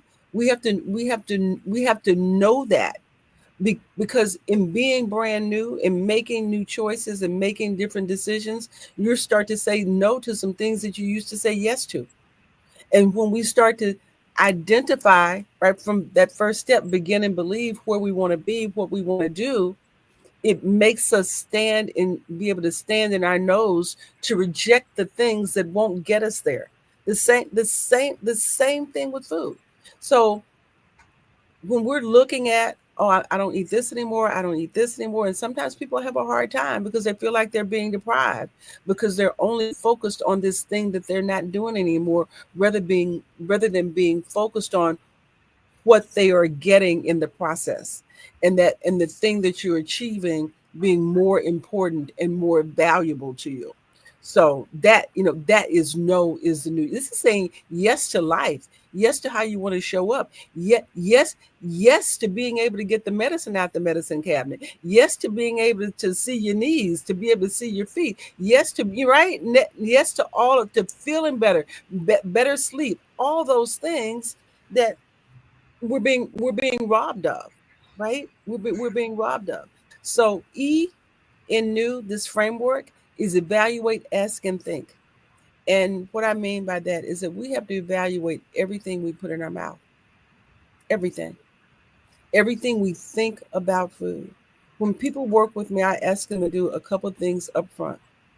And even if you don't believe it right away, just trust me. Just trust me, it'll come to you, right? But just accept that the only problem that food solves is hunger. Even if you don't believe it right away, accept it is the only problem it solves is hunger. Its only purpose is nutrition and nourishment. These are things you have to keep saying over and over again, because we have been taught the contrary for so long, right? And everything you know about food right now is a lie. Right? We have to rebuild that, because everything that we know has been told to us by the people that manufacture it and want to sell more of it at a higher price and bigger quantities. So we have to start doing our own investigation. We have to start doing our own research. We have to know what's in it. We have to stop trusting. We have to stop trusting just because it's in a restaurant, it's okay to eat. Just because it's in a grocery store, it's okay to buy and to eat. Because think about it. I want you to think about it. You go to a grocery store, you see the aisles up there. There's an aisle that says health food. There may be two aisles that say health food. Have you been to a grocery store and seen that? Yes. Health food aisle. Right. Okay, if this is the health food aisle, what's everything else in the store? Right. Right. Right. Exactly. So we have to read the labels. We have to ask, is this really food? Is it safe? How do I know that it's safe? Because there's plenty of stuff that we could eat that we eat now that is not the same as it was when we were growing up. It's not the same food, right? Plenty of Yeah. it. I grew up on a farm, right? So I get it. So it is not the same. So is it really food? Is it safe? Why this food now? Is this going to heal me or is it going to hurt me? Is it going to cure me or is it going to kill me? And after you start being able to ask those questions and you do it over and over again, you can go through the questions and evaluate in about 3 seconds whether it's something that you want in your body or not. We have to read the back of the packages. Yeah, not just what it says on the front, right? Not just what it says on the front, because it can be a good source of vitamin C and have a whole bunch of stuff on the back that's not good for you, right? So that evaluate, ask, and think is probably the most powerful tool. Is just to stop and ask, what's in this? What will it do to my body? Is it, am I intolerant? Right? Am I lactose intolerant? Why do I want to drink or eat something that my body does not tolerate? Yes. Why is that more important than taste? I really, ask those things. Why is that? If this, right? If this is going to give me an outcome, a long-term outcome that I am not with, why do I continually try to want to eat it? Because what this food supply that we're existing in right now, it is poisoning us, but it is happening so slowly that we don't realize it. So we think it's not really happening. So any sort of health issues, any sort of issues that we're having around our body and food right now, it's not because of what we ate yesterday. Not generally, it's because of what we ate 20 years ago or 10 years ago that is building up over time. We're being slowly poisoned by this stuff. So we have to evaluate, we have to ask, we have to think, what am I feeling right now? Is it real hunger? Am I hungry? Am I lonely? Am I tired? What's going on? Was I hungry 5 minutes ago? What did I just see? Who just talked to me? What did I just read? What just happened that makes me want to eat this right now? Well, what will happen if I wait? What will happen if I wait 30 minutes? Will it pass? So those are all things that we have to be prepared to do. And then finally, the W, this framework, brand new, is wow. I'm worth it. Because if you go through all those letters, the B, the R, the A, the N, the W, the N, and the E, and you get to the W, if you do it for a week, for 8 days, you will be transformed in a short period of time. You do it for 8 weeks, the transformation is even deeper. I have a 52-week program when we go through this, we do a deep dive for a whole year on 52 different emotions. We break down 52 different emotions using that brand new framework for an entire year. It's life-changing. Not just life-changing in terms of your body and food, but life-changing in terms of being able to navigate emotions and get your power in your brain back. Once you get that skill, it's like you can't unknow it, right? You can't unlearn it. Because that's what the issue is that we haven't been taught, we don't know, and we don't even know what we don't know. We're unconscious and we don't even know we're unconscious. That's why this is so important. It's so important to jump on this, is because I say it because for so long I was in the dark and I didn't even know I was in the dark. Just fumbling around, being stressed, dying every day because of the food that I was eating and not even knowing it. So that framework, that brand new, it is foundational, because you get brand new thoughts, you get brand new beliefs, you get brand new thinking, you get a brand new body, you get a brand new life just by going through those principles. Well, thank you so much for coming today and sharing your story and your wisdom. Tell us, where can we connect with you to continue the conversation? I would love that. Anybody that would like to connect with me, you can email me directly. You can email me directly. I answer all emails. Michelle at michellepettis.com. Or you can follow me on Instagram and you reach out to me on social media. I am brand new now, right? That is on Instagram and on my YouTube channel. I also have a TED Talk if you want to check out my TED Talk, which is I go deeper, even deeper than we did in this conversation in that TED Talk. And you can just Google Michelle Pettis TED Talk. It'll come up for you to check out. But anybody that's interesting, I would love for you to email me. I will send you a link. I have a retreat coming up. I have a free online retreat, Mind Over Meals retreat, that is coming up for 8 days. I am going to peel back all the covers on how to take your mind back, take your life back using these principles. Every day we go through a different principle that'll allow you to kind of just get things in order, as they say. A genius is common, and I'll see you on the other side. Thank you. The Black Business Expo's mission is to raise funds for high school seniors going to college or K-12 entrepreneurs. This expo is a fundraiser for students. You may go to www.blackbusinessexpousa.com to donate to the scholarship fund, or use the Cash App that's on the screen below, $BBXUSA. Our goal is to give laptops and up to $5,000 to 10 students. Students can register online at www.blackbusinessexpousa.com. Every dollar counts, so we want to remind you to donate to the scholarship fund. We want to thank our Black Business Expo USA sponsors for June 2025. NC 100, Suede Soul, Carolina, Virginia Minority Supplier Development Council, Step Management, Margie McLean Foundation Incorporated, Genius is Common, Executive Women's Success Institute, The Quality Coaching Company, Superwoman Business Services, Creative Force Studios, Lee Entertainment, Black Business Olympics, Artistic App Design, Banks Law Firm, Black Business Expo USA. Genius is common, and I'll see you on the other side.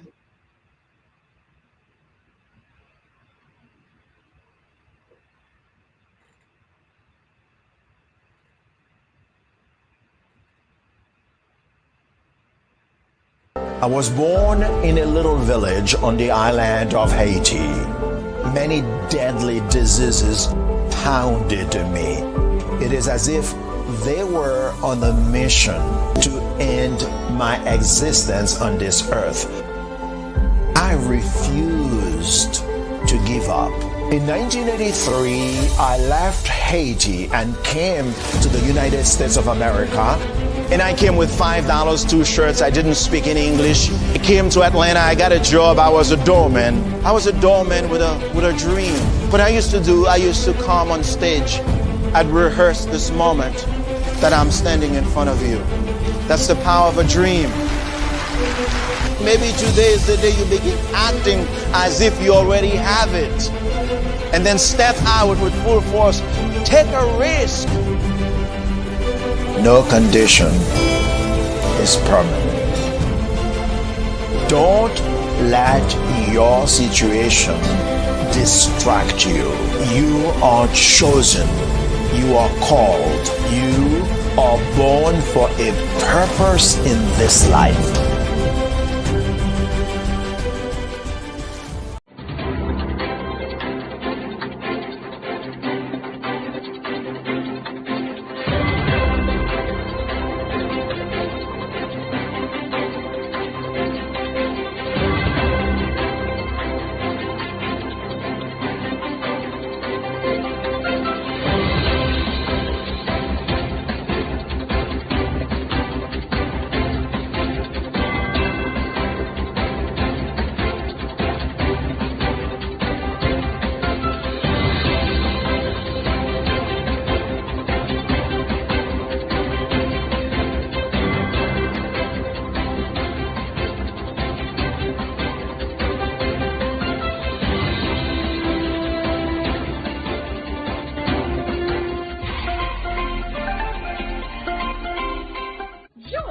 Dr. Eric Kelly III and a host of phenomenal speakers from all around the globe for this 7-day virtual event that you don't want to miss. The mission of the Black Business Expo is to raise scholarship money from kids all the way from high school, all the way from college. The Black Business Olympics is one of the largest Black business showcases in the world. It is an opportunity for businesses and companies to showcase their businesses globally. We are going to be giving away laptops up to $5,000 away to students. Again, I'm Olivia Appleberry, the founder of 2 Cents Finance and one of the speakers for the expo. I am so excited to see you there. For more info, go to www.blackbusinessexpousa.com or call 919-308-9090 and hope to see you there. I am Black Business. From the moment I wake until the time I sleep. Yes, I am Black Business. I am Black Business. Tell me, are you Black Business? I am Black Business. Do you support Black businesses? Listen, I support Black business because I am Black Business.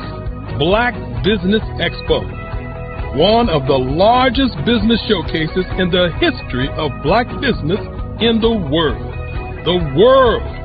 Sign up today at www.blackbusinessexpousa.com or call 919-308-9090. I am Black Business. I am Black Business. From the moment I wake until the time I sleep, I am Black Business. I am Black Business. Are you Black Business? I am Black Business. Do you support Black businesses? I support Black business because I am Black Business. Black Business Expo, one of the largest business showcases in the history of Black America in North Carolina. Join Dr. Eric Kelly III and a host of phenomenal speakers from all around the globe for this 7-day virtual event that you don't want to miss. The mission of the Black Business Expo is to raise scholarship money from kids all the way from high school, all the way from college. The Black Business Olympics is one of the largest Black business showcases in the world. It is an opportunity for businesses and companies to showcase their businesses globally. We are going to be giving away laptops up to $5,000 away to students. Again, I'm Olivia Appleberry, the founder of 2 Cents Finance and one of the speakers for the expo. I am so excited to see you there. For more info, go to www.blackbusinessexpousa.com or call 919-308-9090 and hope to see you there. I am Black Business. From the moment I wake until the time I sleep. Yes, I am Black Business.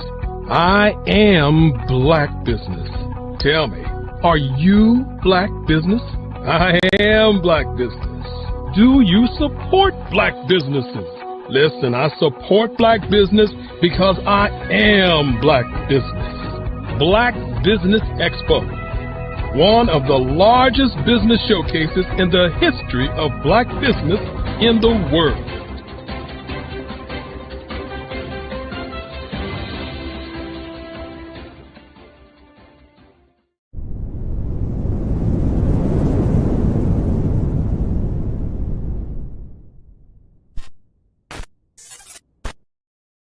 Hello, I am Dr. Eric Kelly III, the visionary strategist and founder of the Black Business Olympics. I invite you to showcase your Black-owned businesses on the Black Business Network global stage.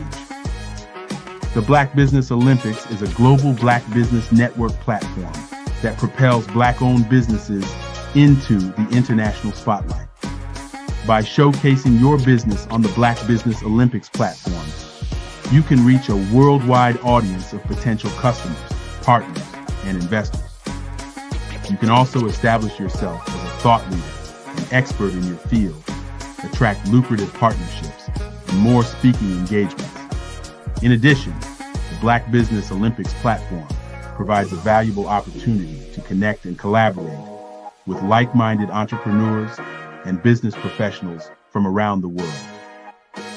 This can lead to new business opportunities, ideas, and relationships.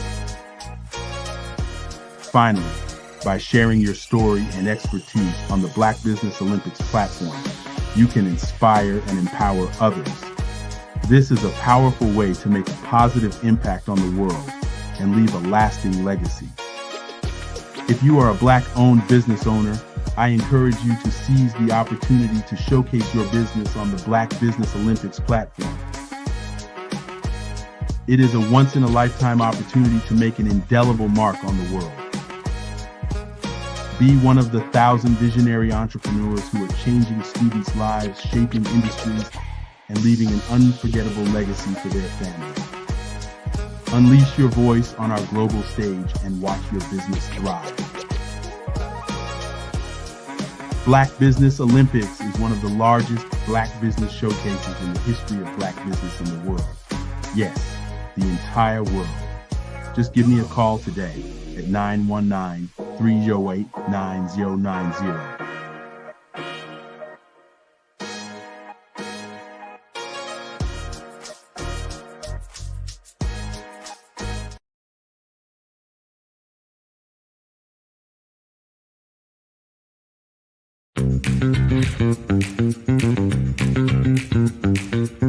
It's time for you to start bossing in social media.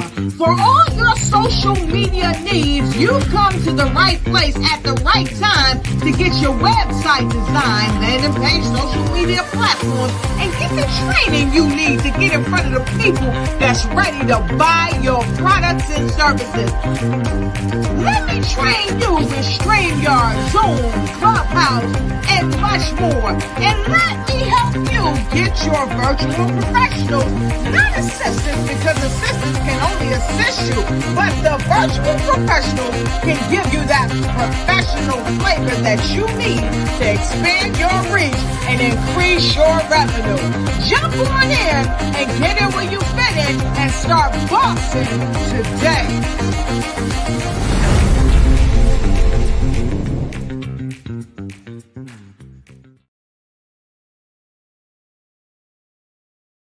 Grant McGaw, CEO of 5-Star BDM, is turning heads in the healthcare and information technology sectors with his groundbreaking approach to personal branding and business development. By challenging conventional strategies, he's setting a new standard for how executives present themselves and their businesses to the world. McGaw's expertise isn't just about standing out. It's about strategic guidance, generating leads, and building networks that propel executives beyond their competition. His focus on authenticity allows leaders to leverage their unique stories, driving exponential growth and success in their industries. Beyond branding, McGaw is a fervent advocate for diversity, equity, and inclusion in the workplace. He's committed to helping organizations cultivate environments where innovation and collaboration thrive through inclusive cultures.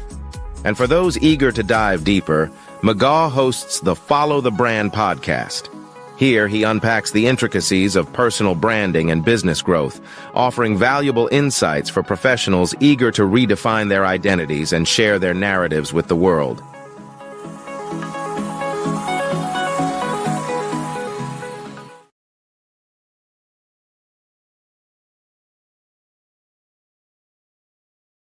Sometimes you got to hear the news from the Black perspective, and more specifically, Black publishers. And that's exactly why you have to download the Hey Tie app, the largest mobile app delivering breaking news, videos, and podcasts from 200 of your favorite Black publishers. Yes, 200 Black publishers delivering news as it happens, literally all in one app. Go to HAYTI.com or download the app in the Google Play Store or Apple App Store. It's completely free, along with information that you can trust, so go check them out.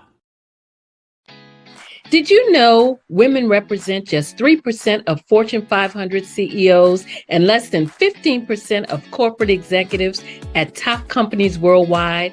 Have you wondered what the secrets are to getting into the top ranks, whether in the private or public sector?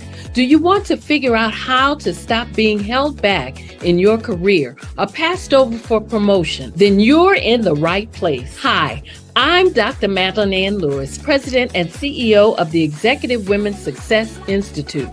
I have decades of experience in the military, the federal government, and corporate America, and my mission is to help women succeed and tap into their full potential. I want to reach 1 million+ women around the world to become the leaders they are meant to be. So if you want to move into a management or executive level position, or maybe you are a female veteran transitioning out of the military into business entrepreneurship, then reach out to the Executive Women's Success Institute at 301-693-3284. Let us get you on the fast track to success.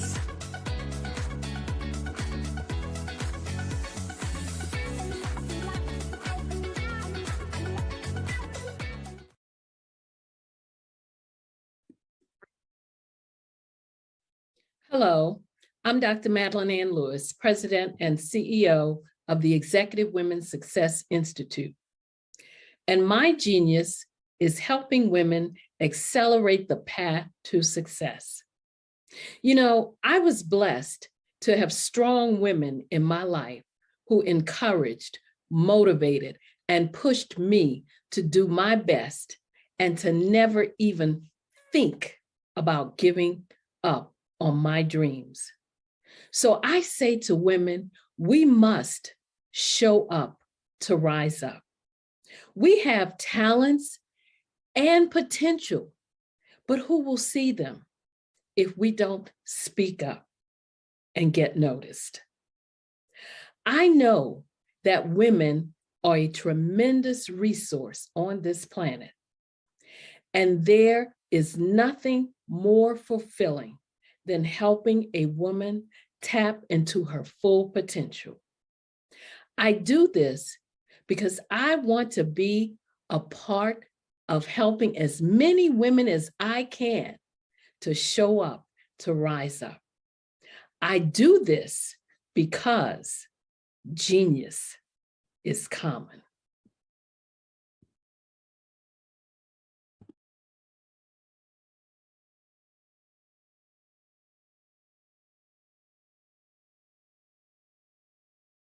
Sometimes you got to hear the news from the Black perspective, and more specifically, Black publishers. And that's exactly why you have to download the Hey Tie app, the largest mobile app delivering breaking news, videos, and podcasts from 200 of your favorite Black publishers. Yes, 200 Black publishers delivering news as it happens, literally all in one app. Go to HAYTI.com or download the app in the Google Play Store or Apple App Store. It's completely free, along with information that you can trust, so go check them out.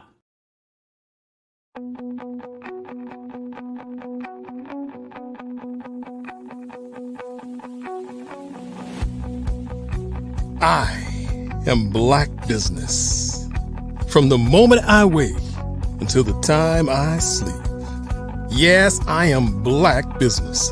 I am Black Business. Tell me, are you Black Business? I am Black Business. Do you support Black businesses? Listen, I support Black business because I am Black Business. Black Business Expo, one of the largest business showcases in the history of Black business in the world. The world! Sign up today at www.blackbusinessexpousa.com or call 919-308-9090. I am Black Business.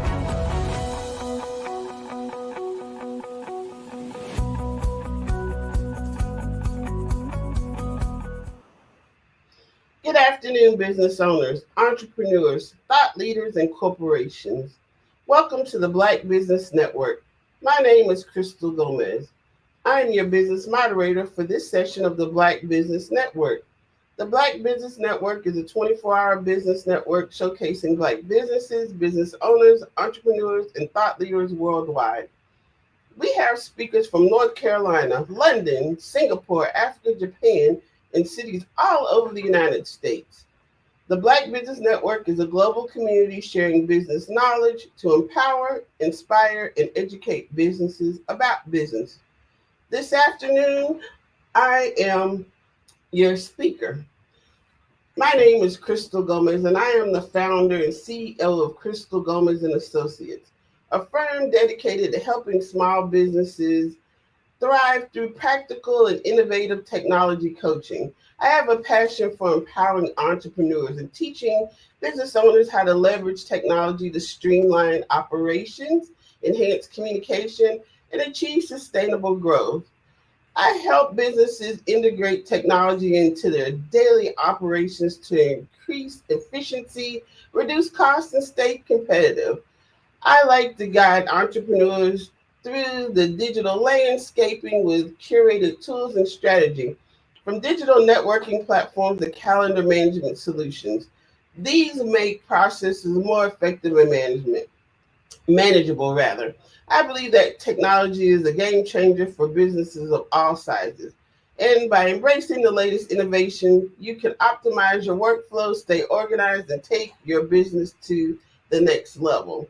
So as a small business owner, maybe you've been thinking about that business, but you haven't done it yet. So I'm here to tell you that you have everything you need to start a business. And it's because you have that mobile device, that smartphone that you use to communicate with your family and friends and watch social media. But it is a powerful business tool. So your smartphone will allow you to run your business from everywhere.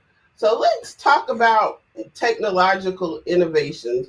Technology makes life easier, more enjoyable, and fun, right? So we mentioned the phone. How about if you're in business, you have a planner, Rolodex, gaming system, it's your tape recorder, flashlight, mail, keys. I don't have keys. Do you have keys? When I do have physical keys, I'm constantly locking them somewhere. So thankfully I can go on my mobile device and unlock my car in my house and not have to wait around for someone to come and bring me a key. Pen and paper, your radio, your entertainment. Back in the 80s, I had that nice boom box, but today my mobile device is my boom box. It's my map. It's my clock. It woke me up this morning to get me here to speak with you today. It's the camera. Perhaps you're watching this today on your mobile device, or you read the newspaper this morning. So how about if you go to the grocery store? A few days ago, it was a National Barcode Day. So barcode, beep, allows us to quickly get scanned out. So if you think it's slow to get scanned out, at your local store, even if you agree or disagree with the self-checkout, scan it and beep. Imagine if you had to, or the cashier had to manually, first of all, know the price and enter the price in. So we are using technology in our everyday lives. So let's talk about that ultimate business tool. Ultimately, technology is just a different way of communicating. So with your mobile device, you can call people. It's we mentioned that it's a computer. You can listen to music, but it's also a strong organizational tool. You're going to decide, what your family needs of you in the day and what your business or your job needs for you. So in order to know where you are and where you're going, what do? You look at your mobile device. So I hope that you're using your calendar to organize your day. As a small business owner, the key element in your business is your calendar. You wake up. Where am I supposed to be? Who am I speaking with? If there's nothing on your calendar, then you should be in the process of getting something on your calendar. So one of the things as a small business owner you have to do is to change your daily habits. Perhaps your attitude surrounding technology is that you don't. Maybe you consider yourself old school and the methods that you're using in your business are working just fine. But however, in order to have and scale a successful business, we have to change our habits and take off that consumer hat, because perhaps as a consumer, we don't like receiving those emails. We don't like text messages. But from the standpoint of a business owner, it is a very effective tool for communicating to your prospective clients and your team what that first of all you exist, what you're doing, and how you can help them. So we can't let our personal habits interfere with running a successful business. So one way that we can communicate as a small business owner with our mobile devices, simply calling and reaching out to those people that we want to do business with. You know, give them a call, say hi, how you doing? Let your family and friends know, well, hey, I've started a new business, and invite them to come to your business. Perhaps you want to network. So if you're doing in-person networking or even virtual networking, if there's a chat, then you should be able to put your information in that chat so people can follow up with you. So one effective way of quickly disseminating your information, particularly in person, is by the use of a digital business card or a QR code. So a business card in its essence would have your contact information. You know, if someone knew nothing about you, how are they going to get in touch with you? So first of all, your name, your business name, your phone number, and now your email address and or your website. So would you like to type that in every time? So no, we have printed cards that we can give them that they can have that information, and it's an exchange. You give them yours and hopefully they have one that you can receive. Now we have something called a digital business card. So you can have the same process with the digital business card. So I'd like to point out that technology is not the method itself. You have to have a process and system in place. So the paper card, you give one, you hope to receive one back. It's no different with the technological giving and exchanging of your business card. It's just done a little differently. So if you have the little card, then you can tap their mobile device or they can scan it with their camera, and it's going to bring up all of that information. Now, one very important thing that you can do with the digital business card is you can ask people for their information. So if they don't yet have a business card, or they forgot their cards, or they ran out of cards, or whatever the reason is that they don't have a card, ask them if they wouldn't mind sharing, their information with you via the digital business card. So it's going to allow you to capture their information. So they're going to type it in, their name, address, phone number, at least their name and phone number, so that you can get back in touch with them. But the beauty of it is, now that you've captured your information, that should go into some type of system, and then you can give them yours. So not only can you give them your name and phone number and website or email with the tap or a scan, you can also add whatever you want. There can be a video in there. There can be links to your social media. Remember that calendar we spoke of earlier? You can have a link to your calendar there so that you can schedule a meeting, or perhaps you sell products or services. So on your website that is listed, they can go online and they can peruse your services, and they can book a meeting or purchase your item right online. So, the digital business card is what starts the process of capturing a lead. You can still pay a lot of money to capture leads to get lists of people. Well, why not build your own list based on the people that you're meeting, whether it be in person or on something such as this, or if you're in a Zoom meeting or using some type of other virtual meeting technology. Well, guess what? That same QR code will have a physical web address that you can type in the chat. So again, type that in the chat. They click on it and it takes them to the same information so that they can effectively connect with you. Now we mentioned virtual meeting tools. So if you're in a meeting and there's a chat, feel free to drop your information in the chat. Oftentimes we're in these meetings and we go to hear the speaker, but why not use that to effectively utilize communicating with the other people that are in the room? It doesn't matter if they allow the chat, then you put your information in there. Ask people to connect with you and put that link, and you'll be surprised that people will reach out to you. If you have an opportunity to actually speak with them, then even better. Ensure that you give them your follow-up information, because I'm sure you want to continue that conversation.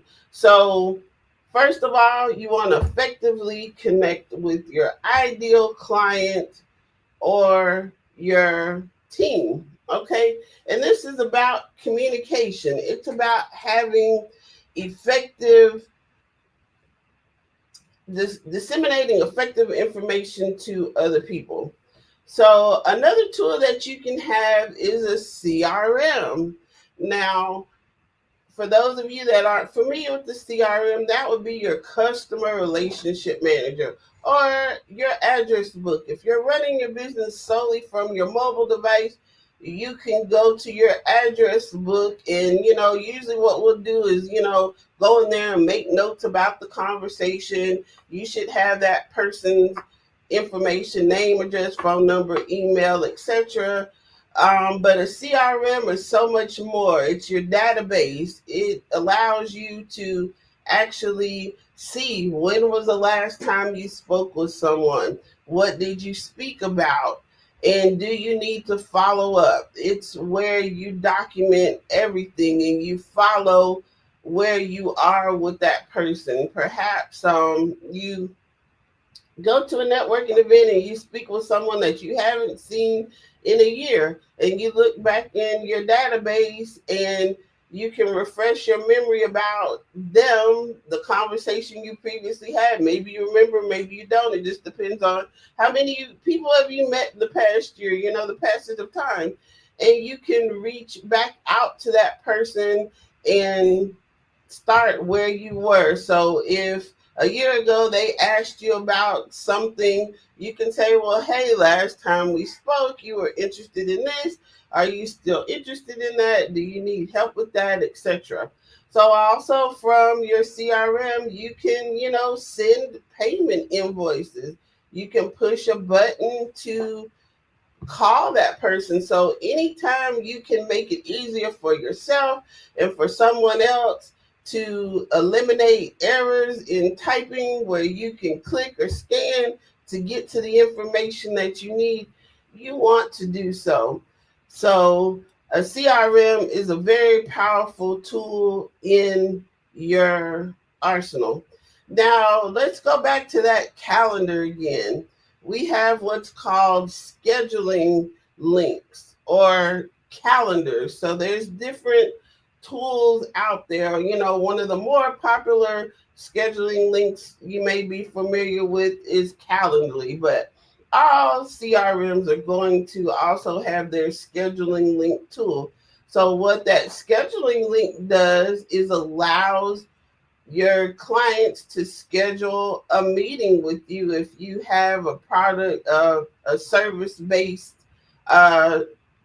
class or meeting that you need to schedule with someone. So instead of them having to call you and you go back and forth on your calendar, look for availability on your scheduling link, that's going to link to your calendar. So remember, we've entered all of our personal details in our calendar. We've entered all of our business details in our calendar, so people can simply see if you're available or not. It won't tell them what you're doing. So your personal information will remain private. They will simply see that you're not available or you are available to schedule an appointment, and you get to decide also when you're available. What are your working hours? So in the middle of the evening, in the night, if somebody decides, oh, hey, I need to schedule an appointment with Crystal, they don't have to wait until the morning to call me, because first of all, by morning, we have our lives going on and they may forget to call me. So when they think about scheduling a meeting with me, no matter what day or time it is, they can go to my scheduling link and schedule the meeting with me or purchase one of my products and services. And that is the same for you. So let's go back to your digital footprint. Most of us are actively using social media in some format to speak with family and friends, and perhaps we promote our business on social media. But what if that social media were to get shut down for whatever reason and it's out of your control? We start with family and friends there, but that's another reason why having that CRM is important. So if your social media page, suddenly were to disappear, are your contacts going to be lost along with your loss of that page? And that's, for a business owner, that's very important, that you have control of your contacts, control of your address book. So perhaps you connected with someone on social media that's not necessarily a personal acquaintance. They're not in your address book. Well, you need to ensure to have a processing system in place to put them all in your address book. More importantly, as a business owner, into your CRM, so that that system can prompt you to follow up with that person on a regular basis or enact on whatever they were interested in. So your digital presence is important. Do you have a website? Do you have a professional email? So let's say we're networking and we meet someone and we give them our digital business card and they want to find out more about us. You know that I'm a small business technology strategist, but what exactly does that mean? Maybe it was loud in that room and we really didn't have the opportunity to speak with each other beyond exchanging that information. So now you get back home, you get to your office and you're like, well, I want to know more information about Crystal. I'm going to use myself for an example. So you can go to my website and read about me and what my company does. You can purchase my products and services, or you can schedule a meeting with me to get more information. And you can also find reviews about me on my social media or in my digital footprint. So as a small business owner, it's important that we have all of these, pardon me, hydration. It's important that we have all these tools. So let's put on our consumer hat for a minute and put things into perspective. So I've just started this new business and I know I need to do some things and I'm not sure about it. I need to do something with technology. And I met a lady named Crystal that says she does something with technology. Maybe she can help me. I'm not sure exactly what she does. So what are you going to do? You're going to Google me, correct? Or you're going to go to my website, and or both. So consider that what people are doing as a consumer. As a business owner, you have to ensure that you have that digital footprint in place, and that provides credibility for you. It's very important to have, that one-on-one relationship, that meaningful relationship, connecting with people by word of mouth. But after the word of mouth introduction, then that's when the research begins. Let's say, for example, it's a little past lunchtime here right now. So I'm hungry. I think to myself, what type of food do I want to eat? Again, the first thing I'm going to do is look for food near me. The second thing I'm going to do once I see the different restaurants, what are the reviews, or what category of cuisine do they fall in? And again, as a small business owner, this is relevant to you. The same thing that you do as a consumer to search for a business and read the reviews. You want to emulate what businesses do in your business. And that CRM I mentioned, it's going to help you to be organized. It's going to help you communicate, and it's going to help you take action to close more business. So, do you have a CRM? Can you search your CRM for that person that you met a year ago, or your address book, and find, maybe you really don't exactly remember their name, or you remember what it is that they do? Are you able to search your address book or database by categories, by keywords? So having an address book is good. The use of spreadsheets are good. But in order to scale your business and be able to effectively manage the information, there are tools out here that can help you. So for a small business owner, the most important tool that they have is their calendar. And the second important tool that they have is their email. So businesses communicate via email with their colleagues, but also with not only their colleagues and team, but with their target audience in the form of email campaigns, in the form of SMS campaigns, which would be text messages. So you have to utilize all of these features in order to effectively communicate with someone.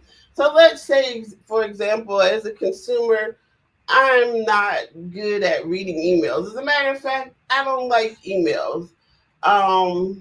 So when you reach out to someone via email, maybe they don't get that message.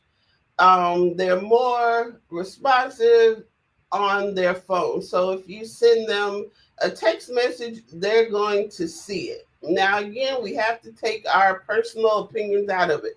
Maybe we don't like to receive either one of these from businesses, but they are effective. So are we sending those email messages one by one and typing them in? Are we sending those text messages one by one? Again, technology is your friend. You can compose one email, one text, and send that out to everyone in your database. And that message can be personalized if you like. So let's talk about the process.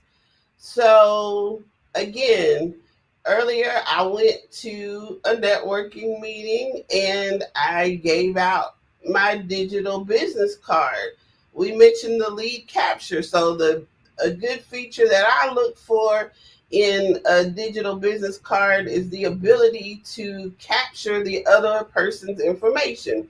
So for example, when you meet someone, is it more important that you give them your information or that they receive yours? So in the event that both doesn't happen, you're going to want to ensure that you've received theirs, because it's great if you give them your business card, but maybe they left it in their pocket and it got washed and they can't remember your name.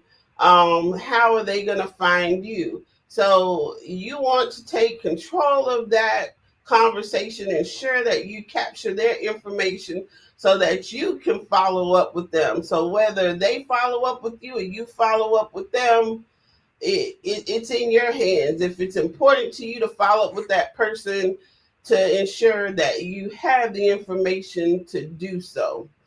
So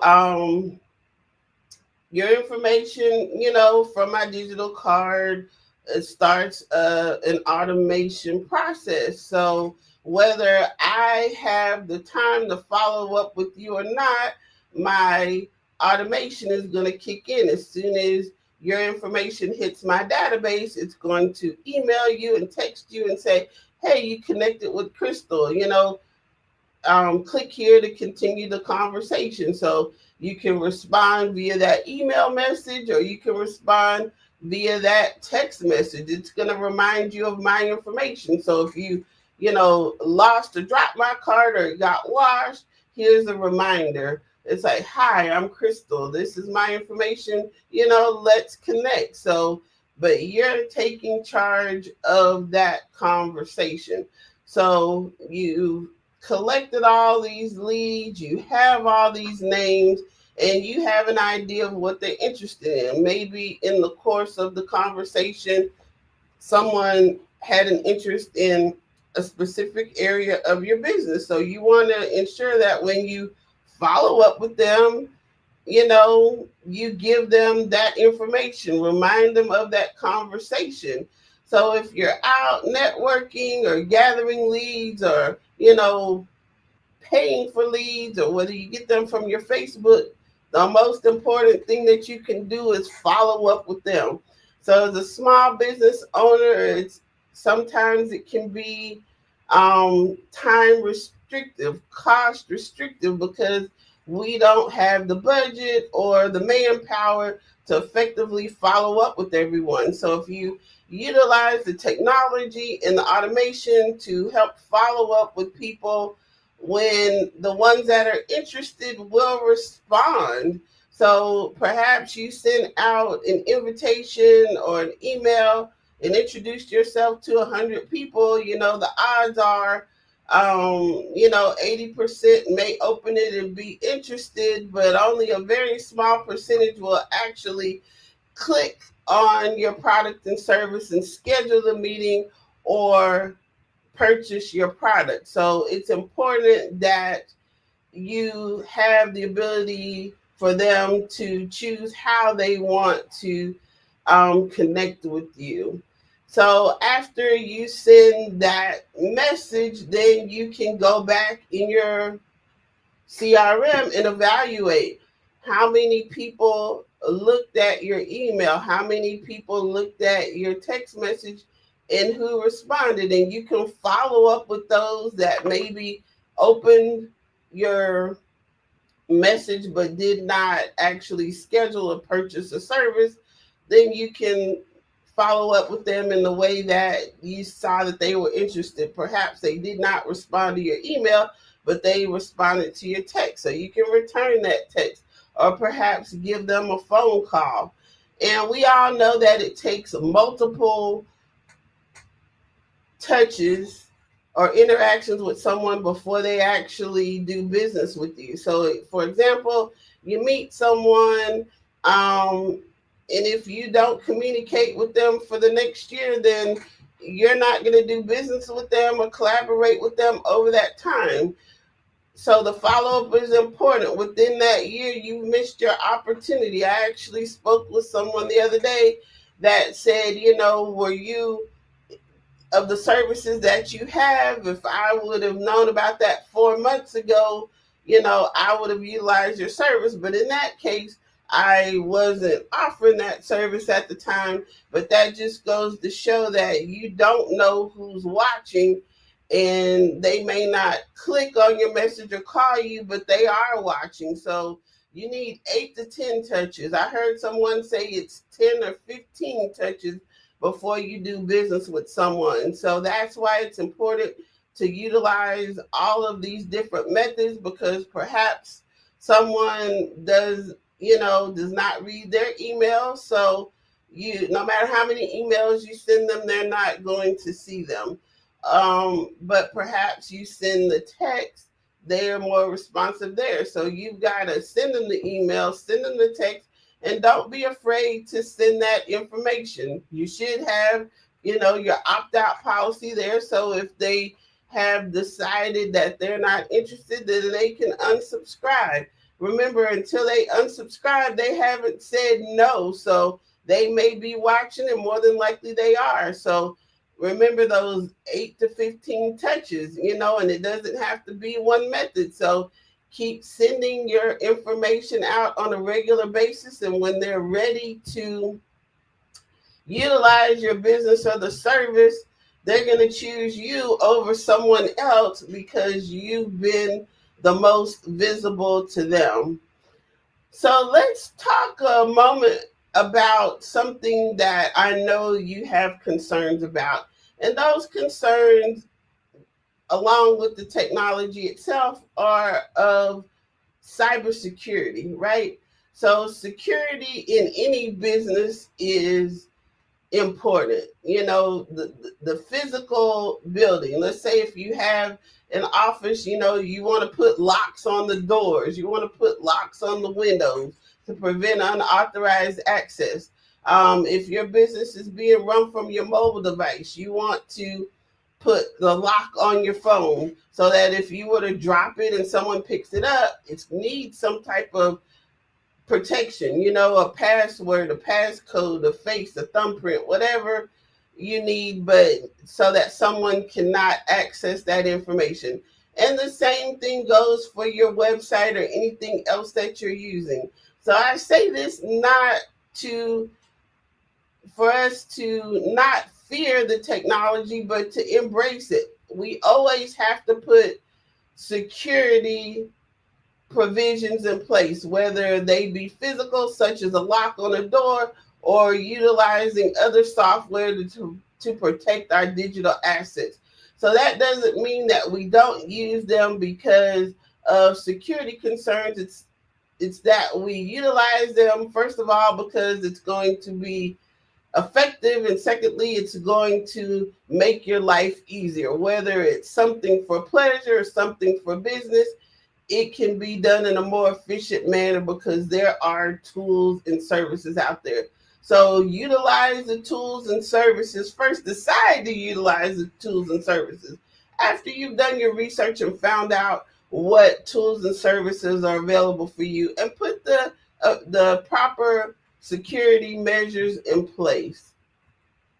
How about disaster preparedness? Here in Texas, we have different seasons, and we have, right now we're in our rainy season. So you want to be prepared for your digital assets. You want your digital assets to be protected and backed up. So for example, if you're physical, if you have a home-based business and you're working from home, is your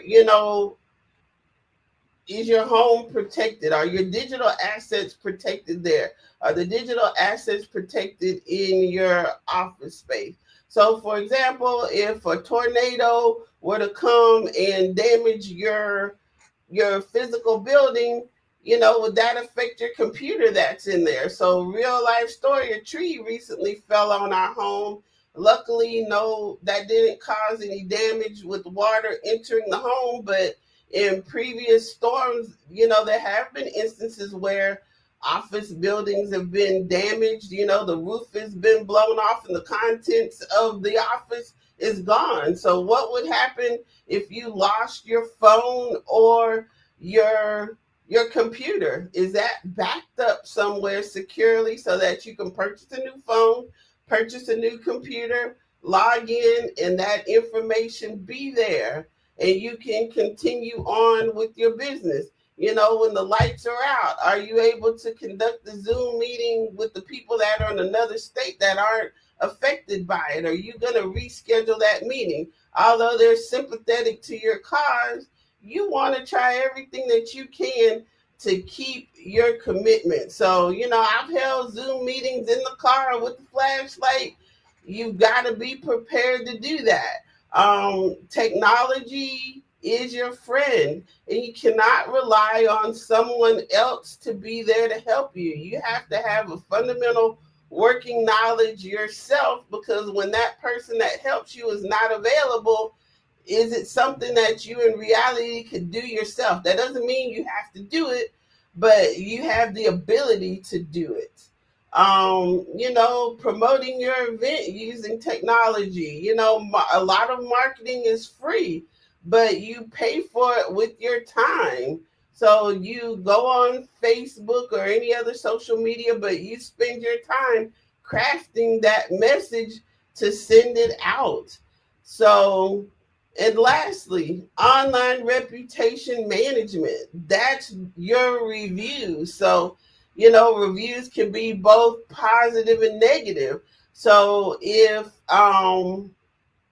you have a positive review, how responsive are you to thanking them? If you have a negative review, how responsive are you in addressing the issues in that review? If you run into a friend or colleague in the grocery store and they express interest in your product and service and give you their information, but it's Saturday night, at 6:00 on Saturday, on Monday, are you going to remember to follow up with that person? What process and system in place do you have to ensure excellent customer service? And that's first starts with your processes and systems, and you implement that using technology. So I am Crystal Gomez, small business technology strategist, and it's been my pleasure to be here with you today. You can reach me at crystalgomez.net, which is my website, and you can find my social media from there. I love to continue the conversation and answer any questions you may have about my products and services, or what I do, or how I can help you. Perhaps we can collaborate. So thanks again for tuning in. Genius is coming, and I'll see you on the other side. Now, the Black Business Expo's mission is to raise funds for high school seniors going to college or K through 12 entrepreneurs. This expo is a fundraiser for students. You may go to www.blackbusinessexpousa.com to donate to the scholarship fund, or use the Cash App that's on the screen, and that is $BBXUSA. Now, our goal is to give laptops and up to $5,000 to 10 students. And the students can register online by going to www.blackbusinessexpousa.com. Every dollar counts, so we want to remind you to donate to the scholarship fund. And we also want to thank our Black Business Expo USA sponsors for June 2025.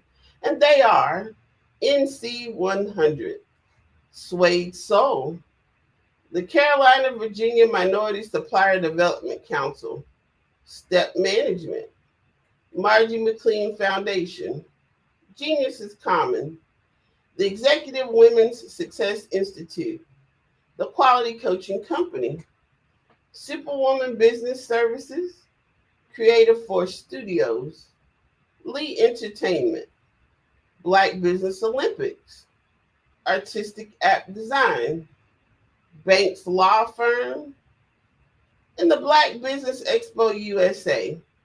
Genius is common, and I'll see you on the other side.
Dr. Eric Kelly III and a host of phenomenal speakers from all around the globe for this 7-day virtual event that you don't want to miss. The mission of the Black Business Expo is to raise scholarship money from kids all the way from high school all the way from college. The Black Business Olympics is one of the largest Black business showcases in the world. It is an opportunity for businesses and companies to showcase their businesses globally. We are going to be giving away laptops up to $5,000 away to students. Again, I'm Olivia Appleberry, the founder of 2 Cents Finance and one of the speakers for the expo. I am so excited to see you there. For more info, go to www.blackbusinessexpousa.com or call 919-308-9090 and hope to see you there. I am Black Business. From the moment I wake until the time I sleep. Yes, I am Black Business. I am Black Business. Tell me, are you Black Business? I am Black Business. Do you support Black businesses? Listen, I support Black business because I am Black Business. Black Business Expo, one of the largest business showcases in the history of Black business in the world. The world! Sign up today at www.blackbusinessexpousa.com or call 919-308-9090. I am Black Business. I am Black Business. From the moment I wake until the time I sleep, I am Black Business. I am Black Business. Are you Black Business? I am Black Business. Do you support Black businesses? I support Black business because I am Black Business. Black Business Expo, one of the largest business showcases in the history of Black America in North Carolina.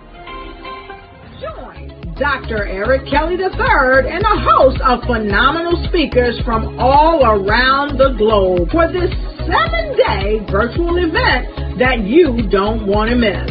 The mission of the Black Business Expo is to raise scholarship money from kids all the way from high school all the way from college. The Black Business Olympics is one of the largest Black business showcases in the world. It is an opportunity for businesses and companies to showcase their businesses globally. We are going to be giving away laptops up to $5,000 away to students. Again, I'm Olivia Appleberry, the founder of 2 Cents Finance and one of the speakers for the expo. I am so excited to see you there. For more info, go to www.blackbusinessexpousa.com or call 919-308-9090 and hope to see you there. I am Black Business. From the moment I wake until the time I sleep. Yes, I am Black Business. I am Black Business. Tell me, are you Black Business? I am Black Business. Do you support Black businesses? Listen, I support Black business because I am Black Business. Black Business Expo, one of the largest business showcases in the history of Black business in the world.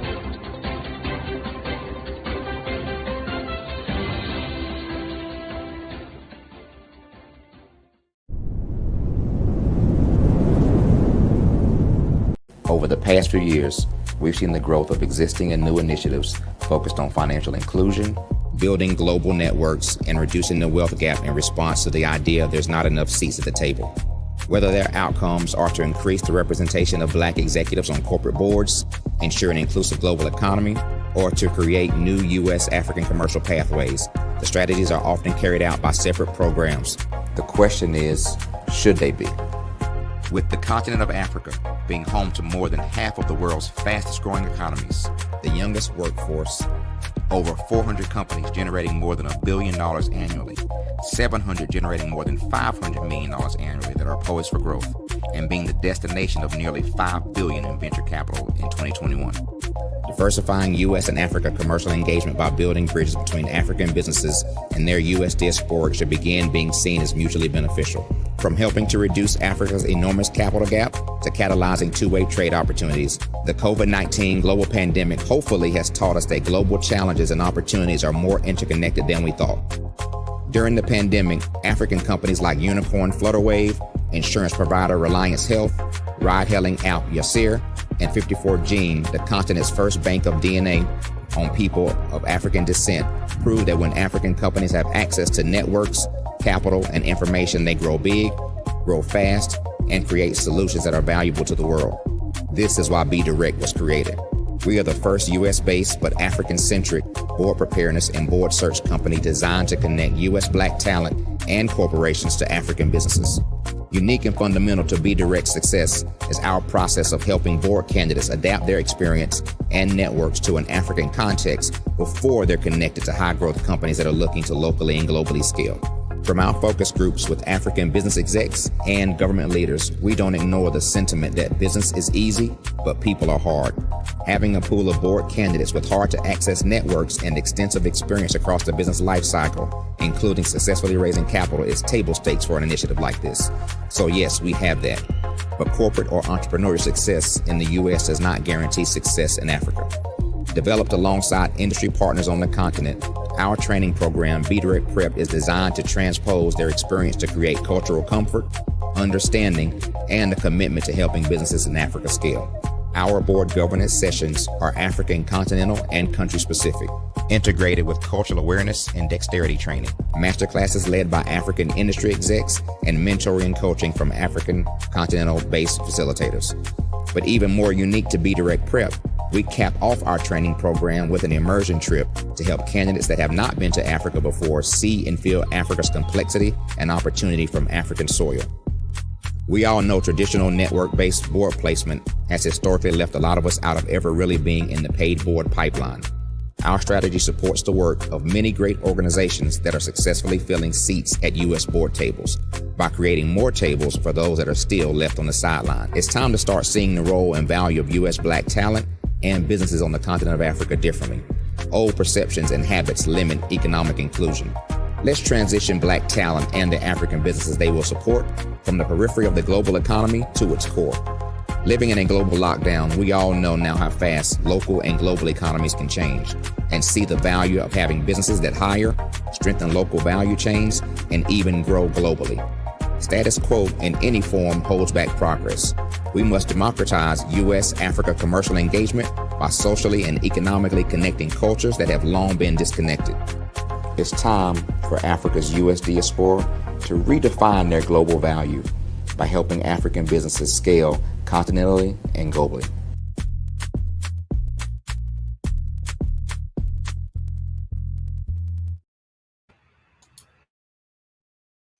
Hi, I'm Barbara Smith. Genius is common. My genius is executive coaching and professional corporate training. As the master executive coach and corporate training ambassador for the Genius is Common movement, I help business owners craft their stories in such a way that you know exactly what they do, what they have, and what they bring to the table. Many times as business owners, we are asked, so what do you do for a living? And we could be crushing in our businesses, but we're not quite sure exactly what to say in a short amount of time.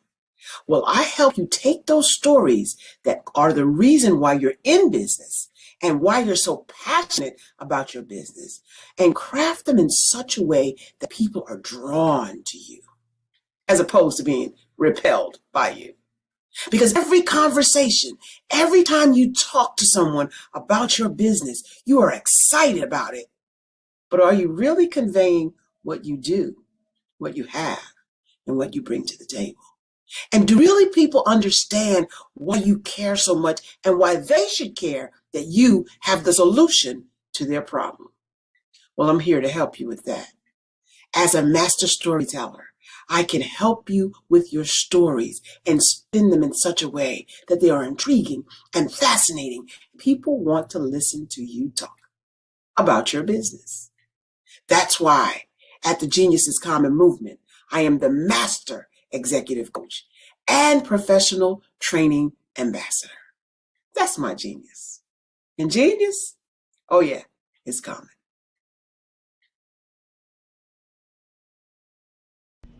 Why do I do what I do? You know, my life coach asked me that a few years ago. And she said, Tony, what's your why? And I told her, and she said, girl, you've already accomplished that. Perhaps you need a new why. Hi, Tony Harris, Amy Hoydu with Say It Said Marketing, one of your students. And just wanted to say thank you, Tony Harris, for spending so much time with me and giving me that boost in my business that I so drastically needed.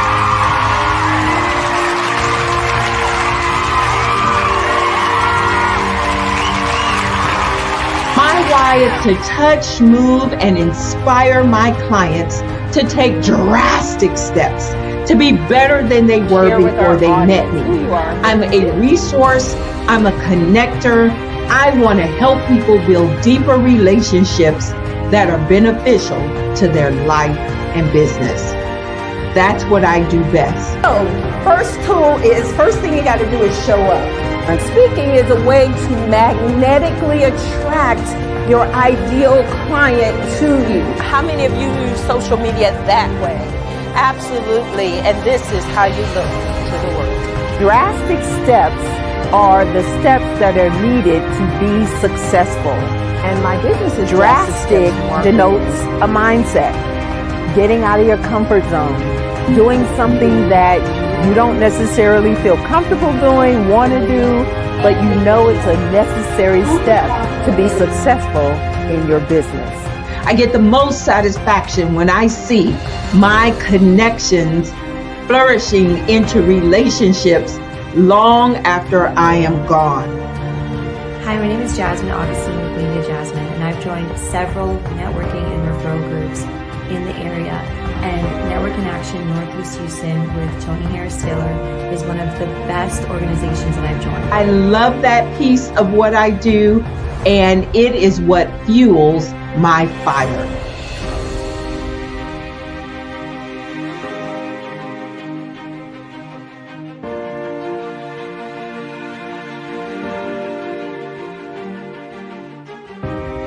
My name is Tony Harris Taylor, saying take a drastic step today for a fantastic tomorrow.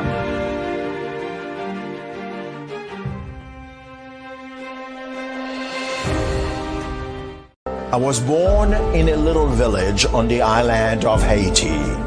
Many deadly diseases pounded me. It is as if they were on a mission to end my existence on this earth. I refused to give up. In 1983, I left Haiti and came to the United States of America. And I came with $5, 2 shirts. I didn't speak any English. I came to Atlanta. I got a job. I was a doorman. I was a doorman with a dream. What I used to come on stage. I'd rehearse this moment that I'm standing in front of you. That's the power of a dream.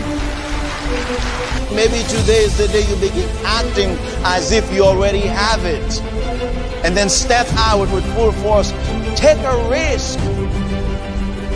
No condition is permanent. Don't let your situation distract you. You are chosen. You are called. You are born for a purpose in this life.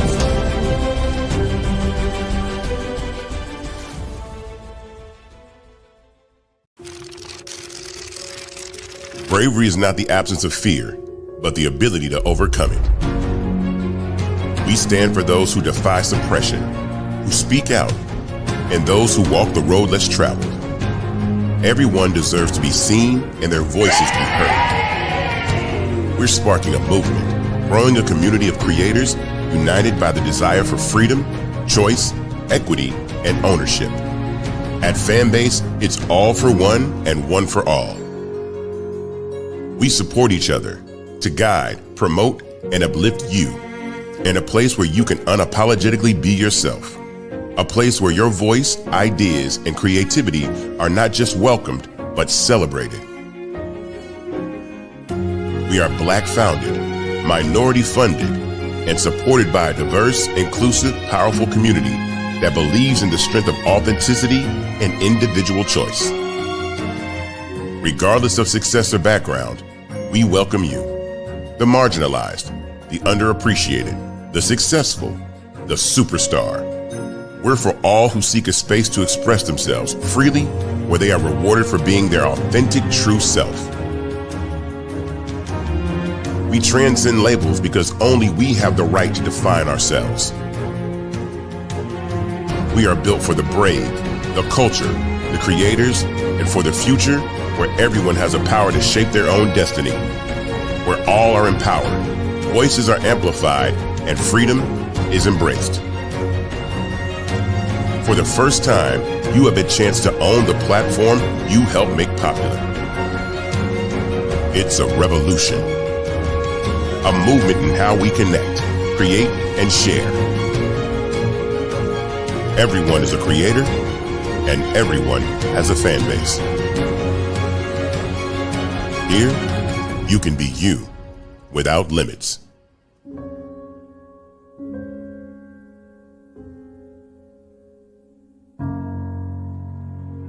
You are a Black-owned business and you're looking for new ways to expand your reach. Or you're a creative and you have an amazing story that needs to be told, seen, and heard. Well, at Fayview Night TV, we're streaming the diverse and authentic narratives of Black American culture. At Fayview Night TV, you have access to product placement, feedback loops, promotional spotlights, and other ways to showcase your brand. And we have fans all around the world that can't wait to see what you're up to. So come to Fayview Night TV because we are showcasing the culture 24/7 with Black stories and Black storytellers. Subscribe to FayviewNightTV.com today. And for more information, email us at info@FayviewNightTV.com or call our hotline at 816-819-9939. Fayview Night TV, one of the largest platforms showcasing Black American content in the world.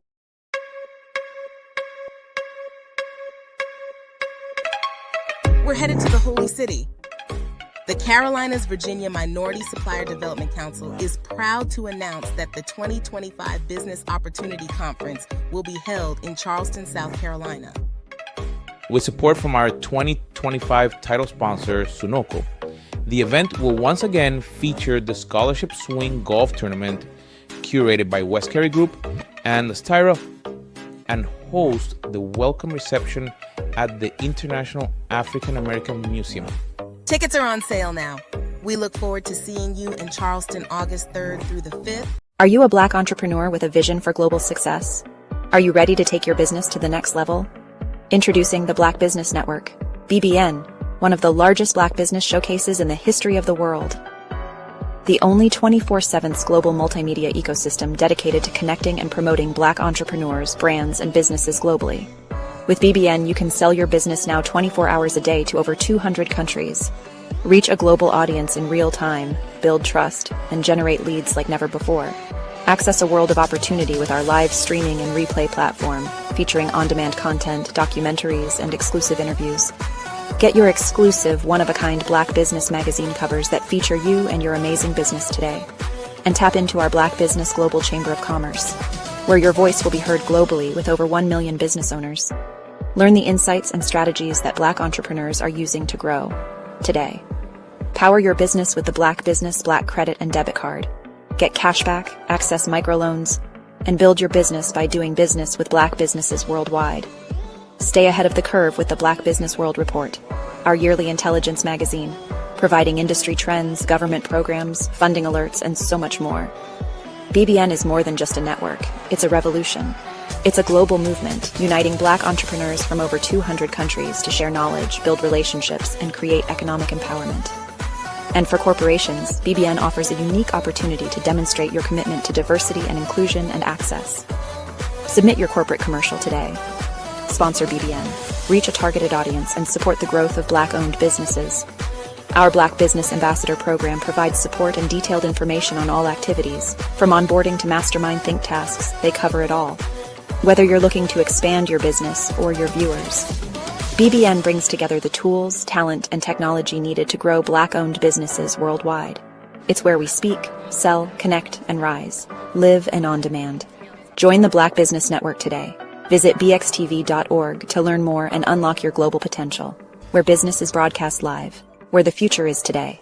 Call 919-308-9090 for your Black Business Fireside Chat today as we showcase your amazing business to over 200 countries. Black Business Network, one of the largest Black business showcases of Black business in the history of the world. Call today 919-308-9090 USA.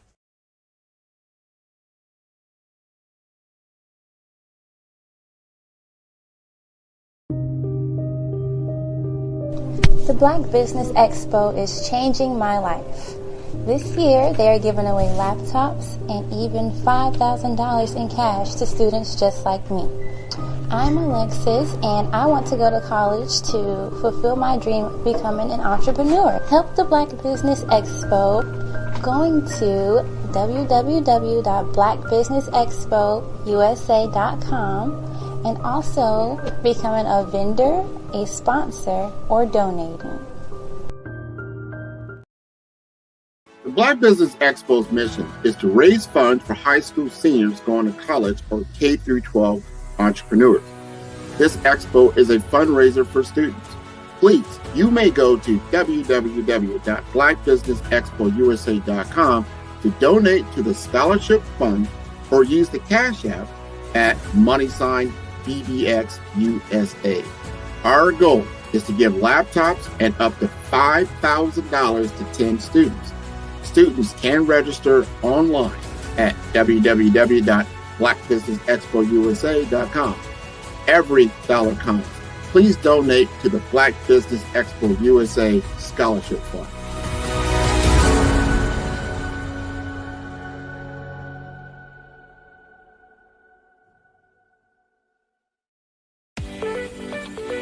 You are in the right place at the right time.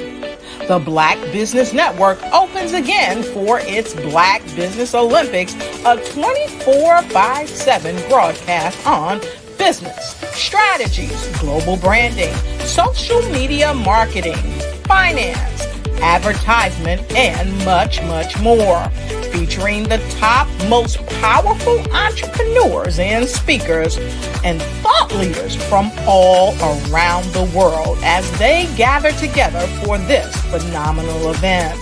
Join the Black Business Network streaming live into the metaverse, STEM City USA, Black Multiverse, Pod TV, Roku, Hulu, iHeartRadio, Apple TV, YouTube, TikTok, Instagram, Google Podcasts, Facebook, LinkedIn, IBM TV, Spotify, and Twitch. Tune in today and be a part of this amazing movement. The Black Business Olympics welcomes you.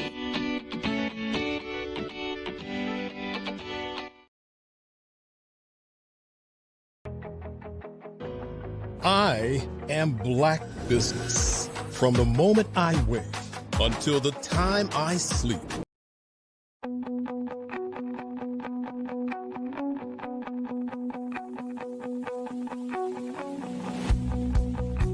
I am Black Business.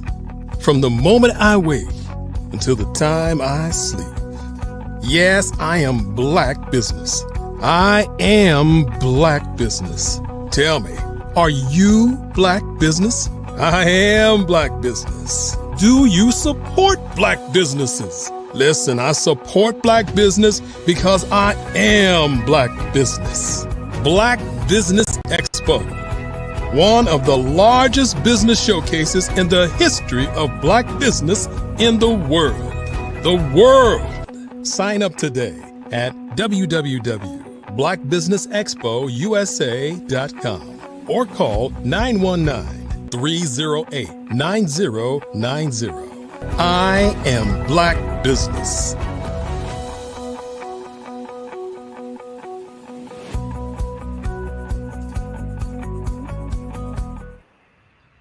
Good afternoon, business owners, entrepreneurs, thought leaders, and corporations. Welcome to the Black Business Network. My name is Crystal Gomez. I am your moderator for this session of the Black Business Network. The Black Business Network is a 24-hour business network showcasing Black businesses, business owners, entrepreneurs, and thought leaders worldwide. We have speakers from North Carolina, London, Singapore, Africa, Japan, and cities all over the United States. The Black Business Network is a global community sharing its business knowledge to empower, inspire, and educate businesses about business. Our next speaker is Rachel Michaud. Rachel Michaud is a wartime Army veteran, accomplished life insurance expert, and current title holder of Miss O'Keefe, Florida, and Mrs. Corporate America. She's the founder of the Orlando Connect Networking Group, a contributor to the Sanford Herald, and a best-selling co-author of Successful Women's Devotional. Through her platforms, Rachel empowers families, entrepreneurs, and professionals to protect their peace, grow their money, and leave a lasting legacy. Her powerful story blends service, resilience, elegance, and purpose. I present to you Rachel Michaud.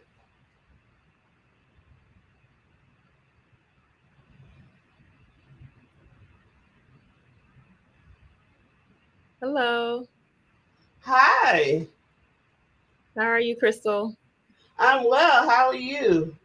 I'm well, thank you. Thank you so much for having me. Well, I look forward to learning more about you and all you do. Yes. So, go ahead. Genius is coming, and I'll see you on the other side. Yes. So, hello, everyone. My name is Rachel Michaud, and as Crystal mentioned, I am in the life insurance space where we teach people how to make and save money through life insurance, retirement, and annuities. So, I'll just go ahead and go right into it. We'll talk about today's reality. So, a lot of people were afraid or scared during the COVID-19 pandemic. And not only because of the illness, but because a lot of people were losing their jobs and getting furloughed. And even speaking to people now, it's still taking them a couple of years just to get back on track. So in terms of savings, people have 56% of Americans have less than $5,000 saved up, which leads to debt. Average debt in American household today is about $90,000. And so people say they're not saving. Well, how can they if they're living paycheck to paycheck? So the same $50,000 20 years ago is definitely not the same $50,000 today, because with inflation, gas prices going up, eggs are like $20 a carton. It's tough for a lot of people. So it's not, it's keeping them from getting to where they want to get. So a lot of people ask me, like, what is the number one cause of debt in American household today? And that's due to medical debt, okay, specifically long-term care. So people between the ages of 18 and 64, they have a 40% chance of needing long-term care. People 65 and older, they have a 72% chance of needing long-term care. And in the state of Florida alone, it costs $120,000 out of pocket just to put a loved one or a family member in a long-term care facility, because health insurance is not going to pay for it. So where's the money going to come from? So we have one of the agents in our office. She has her brother who is in a nursing home facility in Miami, Florida. And, Miami is pretty expensive. So he was diagnosed with Alzheimer's when he was 55 years old. Currently, he's 58 years old. And so out of pocket, she's paying $8,000 every single month just to keep her brother in a long-term care facility. So, it's tough for a lot of people.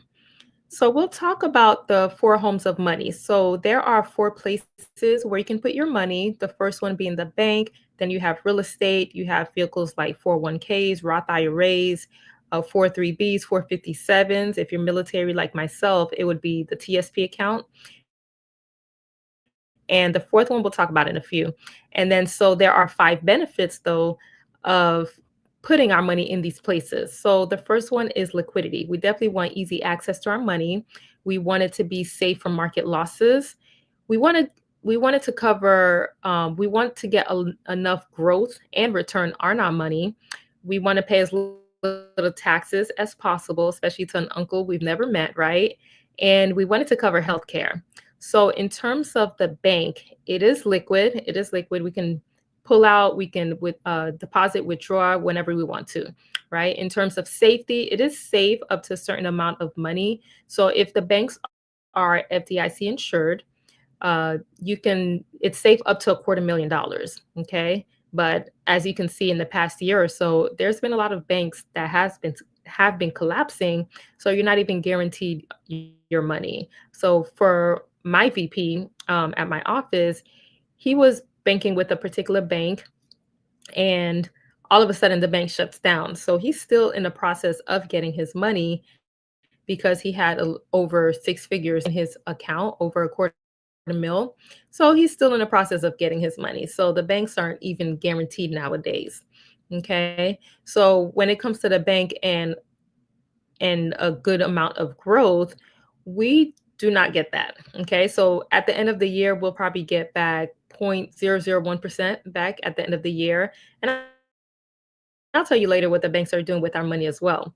In terms of tax-free or tax advantages, we don't get that with the bank, and it's not going to cover healthcare.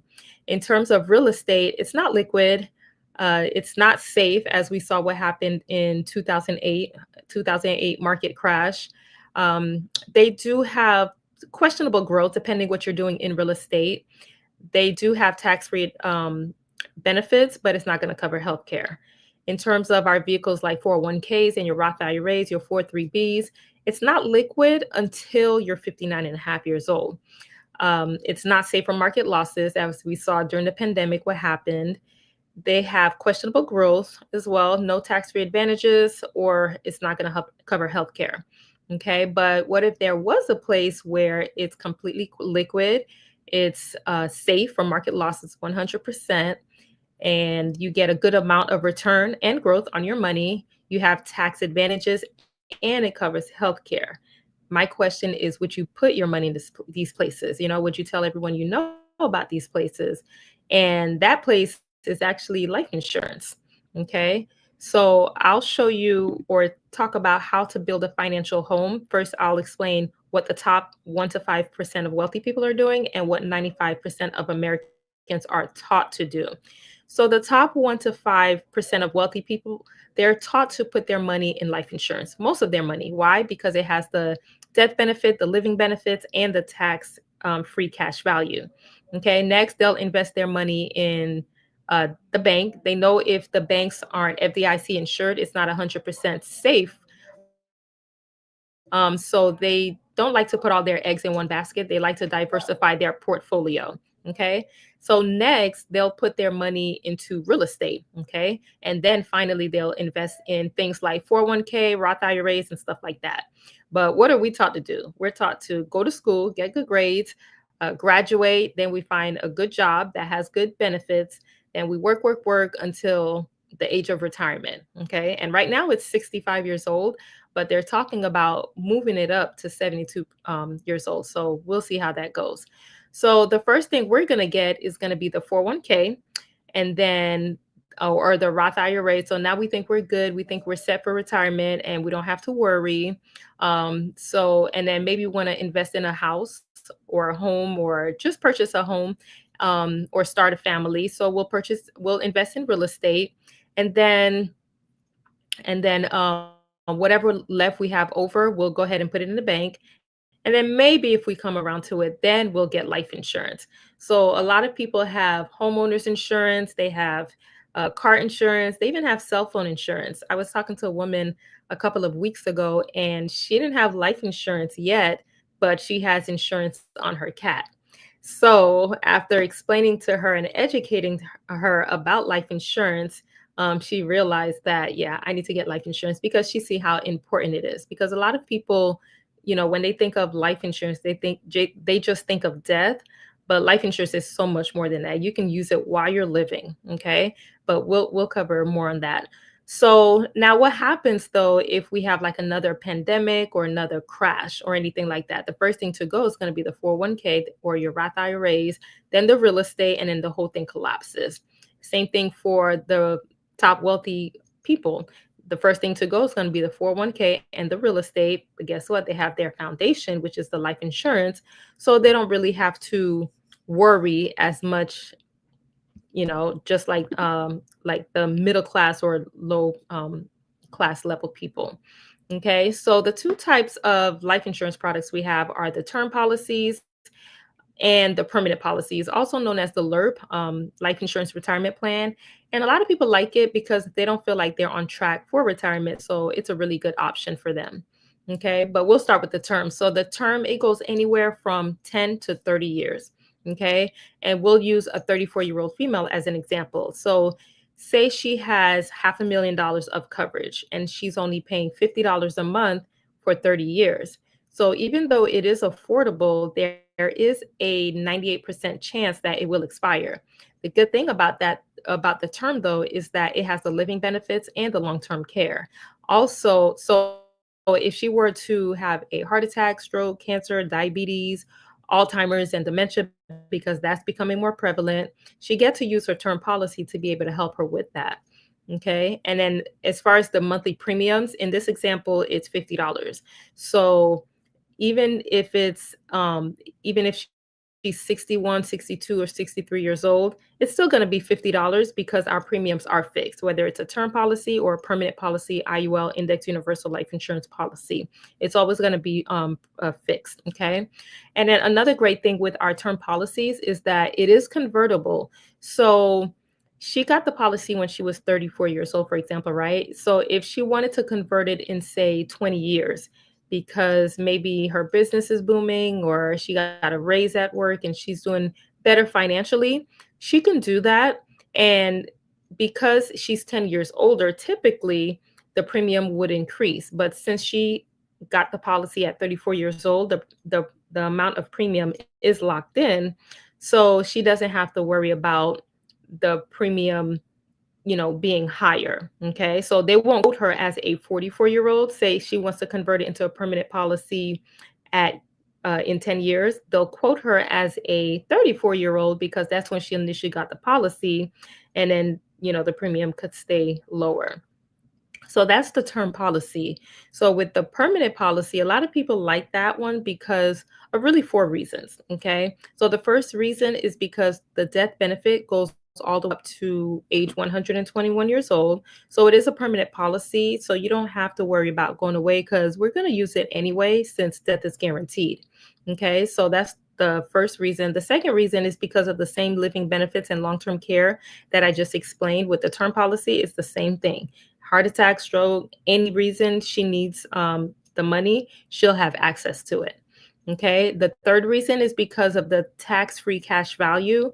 So if she wanted to say pay off a mortgage or buy a new car, pay off student loans, credit card loans, or credit card loans, student debt, or she wants to start a business or anything like that, she's able to tap into her permanent policy to access that cash value. And she has 2 options. She could either put the money back, let it continue to compound grow, or she could just keep the money.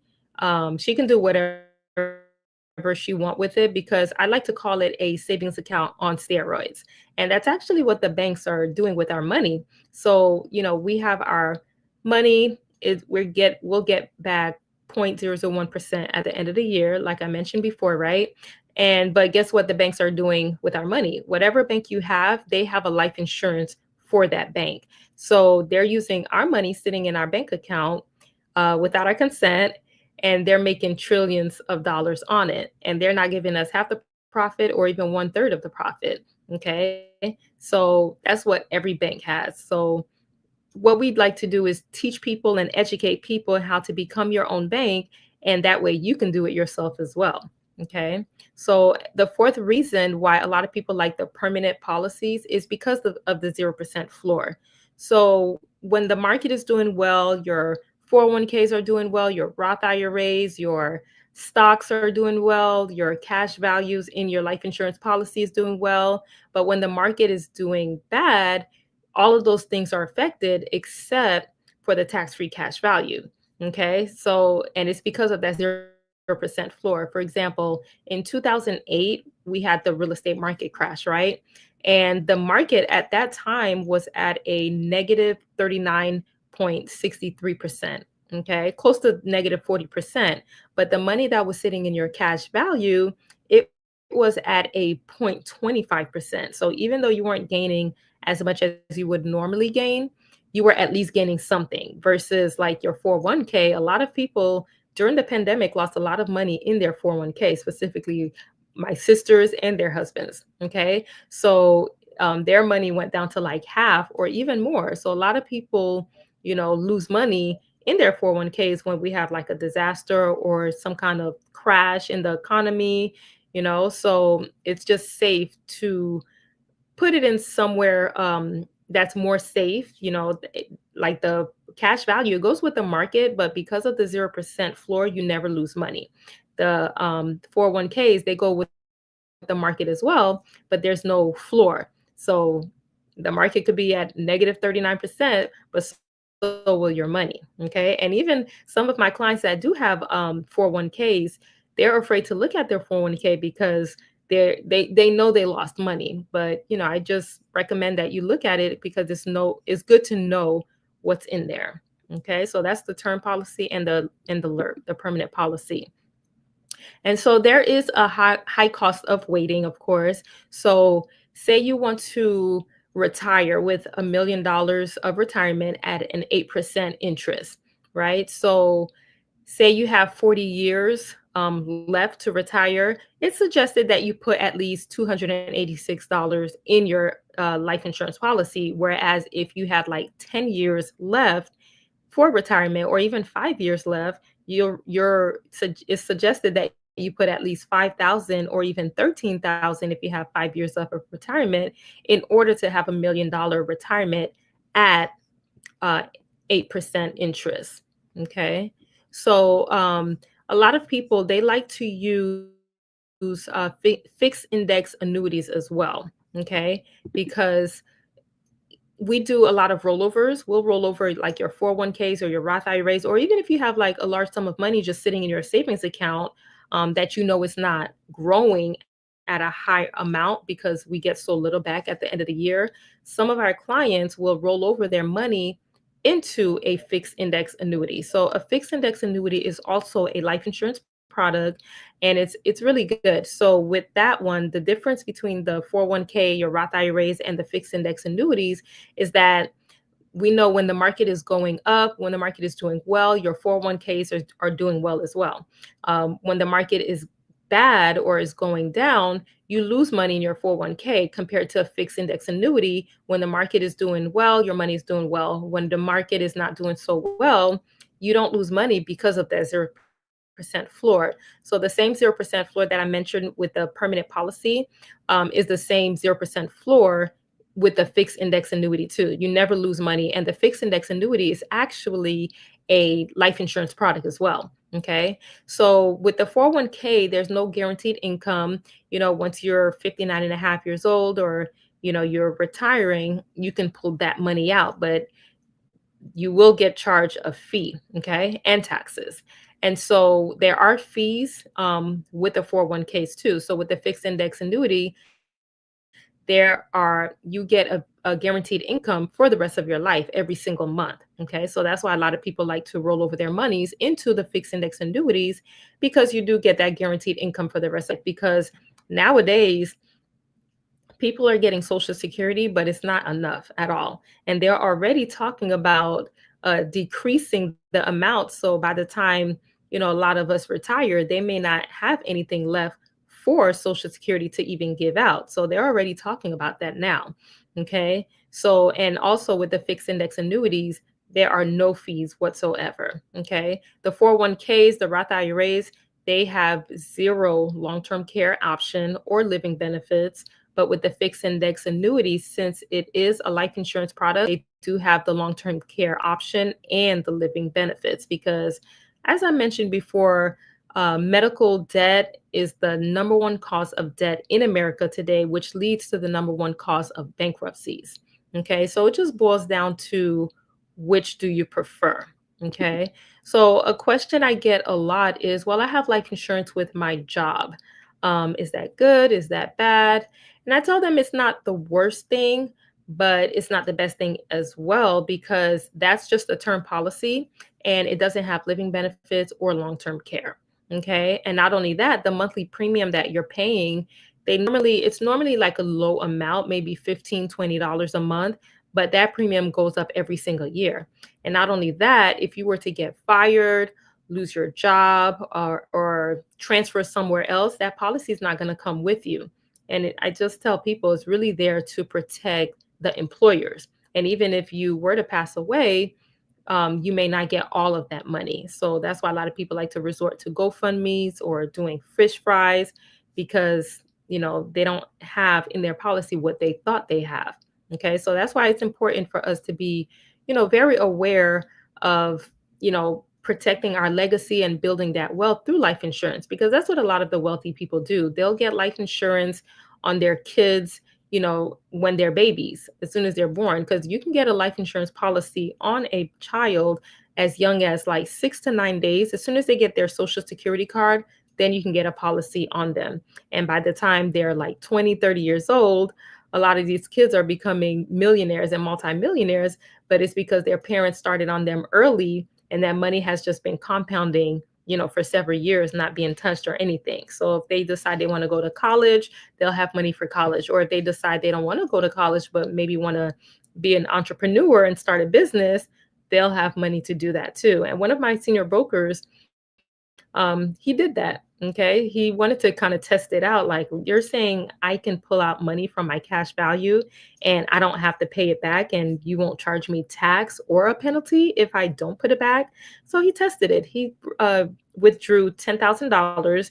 They don't ask you any questions as like, why are you taking this money out? It's not like the banks. Okay. The banks will kind of give you a hard time sometimes, but with the life insurance, no, they'll just process it and then they'll give it to you. Okay. And then so we, speaking of my broker, we had a client. He was at retirement age. He did retire, and he had about $800,000 in his account. And so my broker recommended or suggested to him that, hey, why don't you roll it over into a fixed index annuity instead of just leaving it in your 401k? And this was like a couple of months before the pandemic happened. And so, he educated the client on the fixed index annuity, and then he rolled it over. So he had about 800,000 in his fixed index annuity that he rolled over from his 401k. And so he tried to convince some of his other friends to roll it over as well. And so they were also at retirement age, and they didn't listen. They chose not to for whatever reason. That's their choice, and that's okay. And so the pandemic did hit, and his money was safe. He didn't lose a dime because of the 0% floor that I mentioned, but his friends, it went down to like half. Okay. So, they lost a good chunk of their retirement savings. So guess what they had to do? They had to go back to work.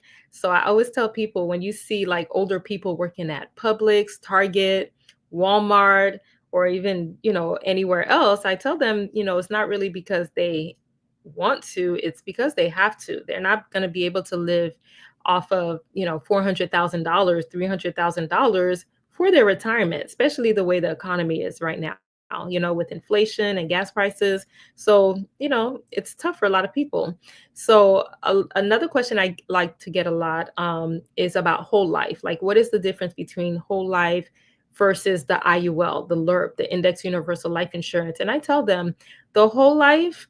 So with the thing with the whole life, so your death benefit, if it's $500,000, it's going to remain $500 10, 20, 30 years down the line. Okay. With the IUL, the permanent policy, if your death benefit is $500,000, it's 5, 10, 15 years down the line is going to be higher. It could be $600,000. It could be $700,000 because it is increasing. So your death benefit does increase as your cash value increases as well. Okay. And then with the whole life, so you have your cash value, say you want to take out $20,000. Okay. So it's not going to come out of your cash value. Instead, it's going to come out of your death benefit. So now you have, $480,000 as your death benefit. But if you say, okay, Rachel, well, I want my death benefit to be $500,000. So now you're going to be required to put that $20,000 back, and they're going to charge it as a loan, which is anywhere between 5 and 8%.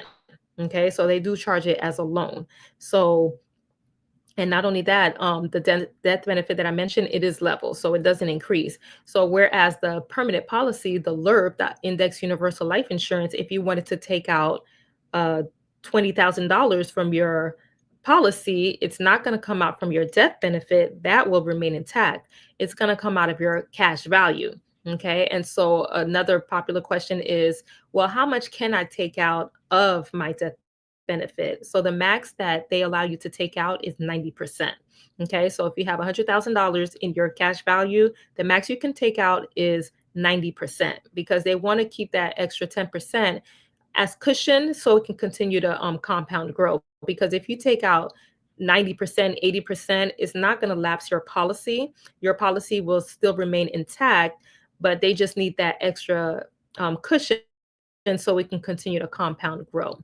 Okay, so those are the main differences between the whole life policy and the IUL, the life insurance retirement plan. And also a huge difference with the whole life is you have your death benefit and your cash value for both policies, right? But with the whole life policy, once the insured has passed away, so the cash value, the beneficiary does get the death benefit, but the cash value goes back to the insurance company. So a lot of people don't know that. So that's why I like to tell them, like, hey, especially when I'm checking to see if, hey, do you have life insurance? Is your family protected? Are your kids protected? Are you protected if in the event that you needed, medical care while you were living? And so, they'll say, yeah, I have a whole life policy. And, I'll just explain that to them, the differences between the whole life policy and the IUL. And I'll also let them know, well, do you know if you were to pass away tomorrow, God forbid, the cash value would go right back to the insurance company, but your death benefit will go to your family, your beneficiary. And they always tell me, no, I didn't know that. So that's why I like to educate families, women especially, about that, because, you don't know what you don't know. And most agents, that's selling a whole life policy, they're not going to tell you that. Okay. So, and the reason why I like to educate a lot of women on, wealth building, on life insurance, just to make sure they're protected, is because oftentimes in a marriage or in a relationship, the husband is the one that typically passes away first. Okay. And when that happens, the wife is clueless. They don't know, what to do. They know their husband had life insurance, but they don't know who to contact or anything like that, because the husband is the one that was taking care of everything. So we just like to educate them on life insurance, and that way they can know what to do in the event their spouse dies, and then we can go from there. Okay. So another question a lot of people like to ask me is, well, how much coverage do I need? Or because we like to use this formula called the DIMO method, because a lot of people really don't know how much coverage they need, or to see if they even have enough coverage, because a lot of people are underinsured. Okay, so there is a DIMO method that we like to use just to determine that. So all we do is just take the amount of debt that you have, which is like all outstanding debt, car loans, regular loans, credit card debt, conventional or anything like that, we add that to your income times 10. And the reason why we multiply it by 10 is because one, so that way your bills and your debt will continue to be paid. And two, so your beneficiary, your family can continue to have the same standard of living as when you were alive. Because unfortunately, the government is not going to take over our bills, our debt, or anything like that. Okay. It's going to be passed down to your family. And a prime example, one of our agents, he had his sister that passed away because of lupus, right?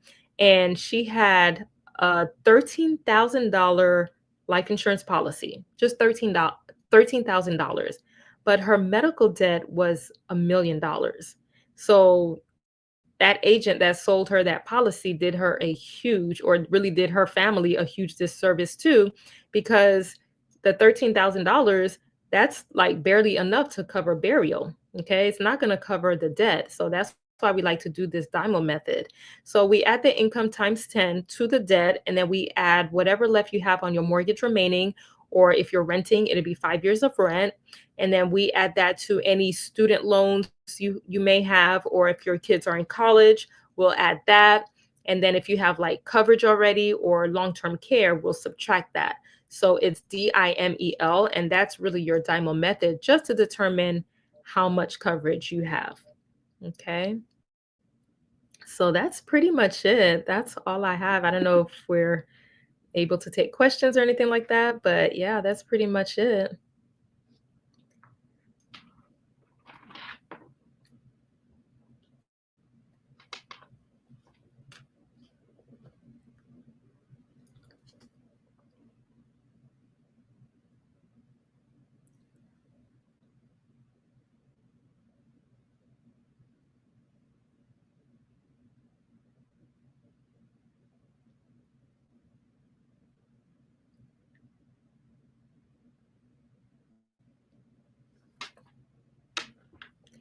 So the way I can be found is on Instagram. As you see, my name is Rachel Mashad. I'm on Instagram at Insured with Rachel. I'm also on Facebook. My name is the same as is, Rachel Mashad. And that's pretty much it. Definitely connect with me. I'm on Instagram. My link tree is there. So whatever questions you have, we can always set up like a 10 to 15 minute Zoom so we can answer all your questions or any concerns you may have. Okay.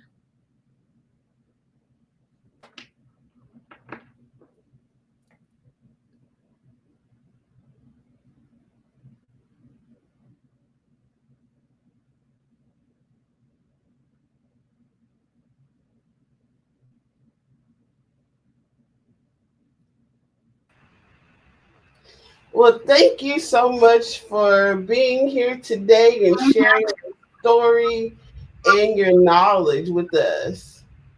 You're so welcome. Genius is common, and I'll see you on the other side. The Black Business Expo's mission is to raise funds for high school seniors going to college or K-12 entrepreneurs. This expo is a fundraiser for students. You may go to www.blackbusinessexpousa.com to donate to the scholarship fund, or use the Cash App that's on the screen below, $BBXUSA.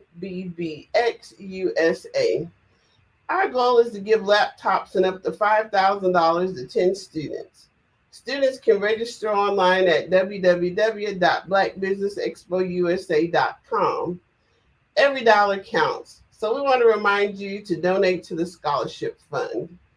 We want to thank our Black Business Expo USA sponsors for June 2025, and they are NC 100, Suede Soul, Carolina, Virginia Minority Supplier Development Council, Step Management, Margie McLean Foundation Incorporated, Genius is Common, the Executive Women's Success Institute, the Quality Coaching Company, Superwoman Business Services, Creative Force Studios, Lee Entertainment, Black Business Olympics, Artistic App Design, Banks Law Firm, Black Business Expo USA.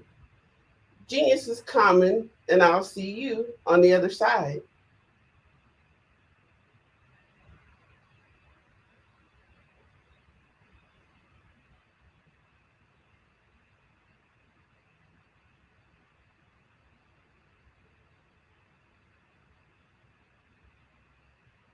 Are you a Black entrepreneur with a vision for global success? Are you ready to take your business to the next level? Introducing the Black Business Network, BBN, one of the largest Black business showcases in the history of the world. The only 24/7 global multimedia ecosystem dedicated to connecting and promoting Black entrepreneurs, brands, and businesses globally. With BBN, you can sell your business now 24 hours a day to over 200 countries. Reach a global audience in real time, build trust, and generate leads like never before. Access a world of opportunity with our live streaming and replay platform, featuring on-demand content, documentaries, and exclusive interviews. Get your exclusive, one-of-a-kind Black Business magazine covers that feature you and your amazing business today. And tap into our Black Business Global Chamber of Commerce, where your voice will be heard globally with over 1 million business owners. Learn the insights and strategies that Black entrepreneurs are using to grow today. Power your business with the Black Business Black Credit and Debit Card. Get cashback, access microloans, and build your business by doing business with Black businesses worldwide. Stay ahead of the curve with the Black Business World Report, our yearly intelligence magazine, providing industry trends, government programs, funding alerts, and so much more. BBN is more than just a network. It's a revolution. It's a global movement, uniting Black entrepreneurs from over 200 countries to share knowledge, build relationships, and create economic empowerment. And for corporations, BBN offers a unique opportunity to demonstrate your commitment to diversity and inclusion and access. Submit your corporate commercial today. Sponsor BBN, reach a targeted audience, and support the growth of Black-owned businesses. Our Black Business Ambassador program provides support and detailed information on all activities. From onboarding to mastermind think tasks, they cover it all. Whether you're looking to expand your business or your viewers, BBN brings together the tools, talent, and technology needed to grow Black-owned businesses worldwide. It's where we speak, sell, connect, and rise. Live and on demand. Join the Black Business Network today. Visit bxtv.org to learn more and unlock your global potential, where business is broadcast live, where the future is today. Call 919-308-9090 for your Black Business Fireside Chat today as we showcase your amazing business to over 200 countries. Black Business Network, one of the largest Black business showcases of Black business in the history of the world. Call today 919-308-9090 USA.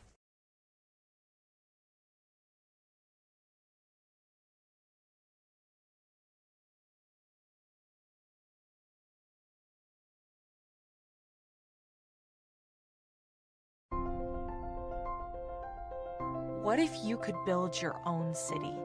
A place where every child can find nurturing people to help them achieve their full potential. A place where every adult can access job training support, where health education is abundant, where social justice ruled the land. A place without limitations. Welcome. You have arrived at STEM City USA. It is what every city should be. A safe and trusted community where you find people and resources to help you become everything you are and beyond. STEM City is unlike anything you have ever experienced. It is a digital twin of the world around you, only better. STEM City is about energy and soul renewal. It is more than a digital world. You can almost feel the power of live cultural events, music, and theater. STEM City promises a better future for children with caring mentors and hands-on activities with dedicated tutors to support our youth. STEM City is your passport to a healthy lifestyle with weekly events addressing our community's many issues. STEM City is your financial well-being with helpful information on wealth management, career advancement, job training, and so much more. STEM City is the community you deserve. It is the city where your dreams can come true. STEM City USA, a place in the sky that is accessible to all who reach for the stars.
Hi,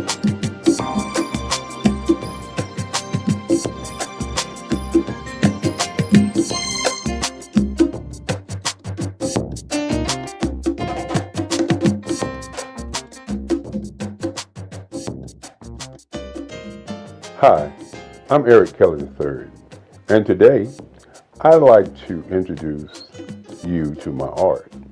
Welcome to the Eric Kelly III Museum, located in Durham, North Carolina.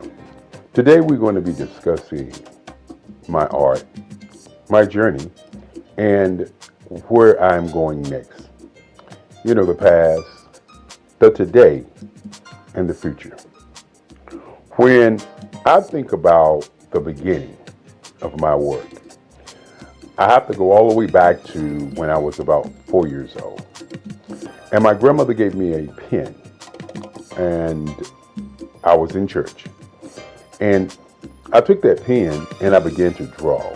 And as I was drawing later on, my grandmother said that the picture that I drew then looked like the choir that was in the church.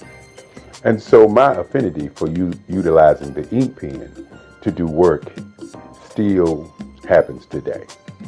Now, many times when we begin to talk about art, the question always is, what is the intent? Why do you do art? What makes you an artist? And so, as we look at my early years, I was not thinking about what I was drawing. I was just in love with drawing.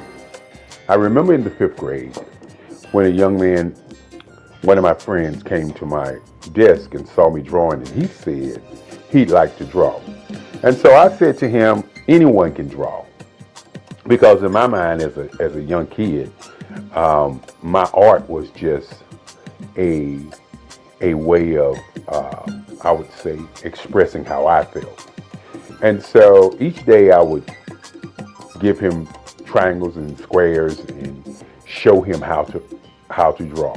And so in my mind, I wanted to be an art teacher. And being an art teacher, I thought I could give back to other young people, other folk, how I felt about art. And so as we moved through my timeline and moved past the 5th grade, I began to draw, I would say, comic book figures, you know. A lot of figures, a lot of pictures of what I saw in comic books. And one of the things that I noticed about me at an early age, maybe it was because my grandmother was a civil rights leader, maybe it was because my great-grandfather wanted me to be a lawyer, and he took me each day from Scarborough Nursery School down to the courthouse to watch what was going on at the courthouse. And maybe it was me watching television and seeing the civil rights movement happening and seeing things that was going on. But I remember when I was about 12 that there was this thing called identity. You know, say it loud, I'm black and I'm proud. And the music that I was hearing was just so different until I began to change the white images that I looked at to black images. I can remember the Incredible Hulk that I changed into the Incredible Bulk. You gotta understand, I was a kid, you know. Tarzan. I did Tarzan wrestling with an alligator in the jungle with an afro. And so this whole thing of black identity was prevalent on my mind as a young artist. Many times people say artwork is political. And I continue to say that not only artwork is political, art is what is your identity, but more importantly, what is your intention. And so as I moved through those years, 5th, 6th, 7th, 8th grade, I began to look at the difference between how I felt and how I saw things. And one of the things that I noticed early on is that I could actually hear tones and hear music, and I would see colors in terms of what I was drawing. Many times I found myself talking to people and I would say,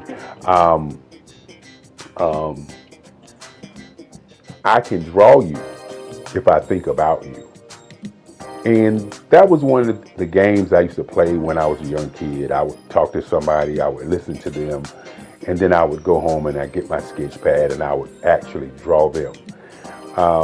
Many times when I was coming up, I used to tell people that if you talk about what you want, I could draw some lines, and then I can go and create that particular object. Intention, identity, and color was very prevalent in my work at an early age. I remember my first paper mache dog that I did. It was white. And my teacher kept the paper mache dog. And my great-grandfather used to say to me that don't give my artwork away. And so he said, only sell to collectors. And so at 7 years old, he started a museum for me called the Eric Kelly III Museum that would house my artwork in his house, along his halls, and house my writings. I'm also a poet. I do poetry, 3 portrait CDs that I've done in the past, along with some more interesting writing. My work, again, as I said before, is about identity and intention. When you think about colors, and we will see some of those pieces later on, but the colors and portraiture that I've moved into, very, very important. Initially, I was doing a lot of figuration, and that figuration was a lot of history pieces. Now, fortunately for many artists, they have what I would say some guidance, some leadership. When I was growing up, once I got to the 12th grade, 3 of my teachers, Sandra Dowd, Miss Corbett, and Miss Cousins, pulled me into the teacher's lounge. And my art teacher, Sandra Dowd, said to me that I was cheating the world because I was not doing enough art. And she said each day that she give out a project, that I would come in the day of the project and do the best piece in the school. And I used to think about that because I wasn't really aware in terms of my art. I just was doing art. And so my English teacher said that, well, this year you're not going to graduate. And my history teacher says, that is correct, you're not going to graduate. And so you got to understand, back in those days, graduation, senior year was very important. And so what I did was I said to them, y'all can't do that. And they said, yes, we can, because we control your grades. And so I sat there and I listened to them as they began to tell me what they wanted me to do my senior year so that I could do more art. And many times when you have people that come into your life and say they want you to do something and you have your own mission and ideas of what you want to do, sometimes you just, don't do it. But in those days, I was the guy who was very popular in high school. So I thought to myself, this is only a challenge.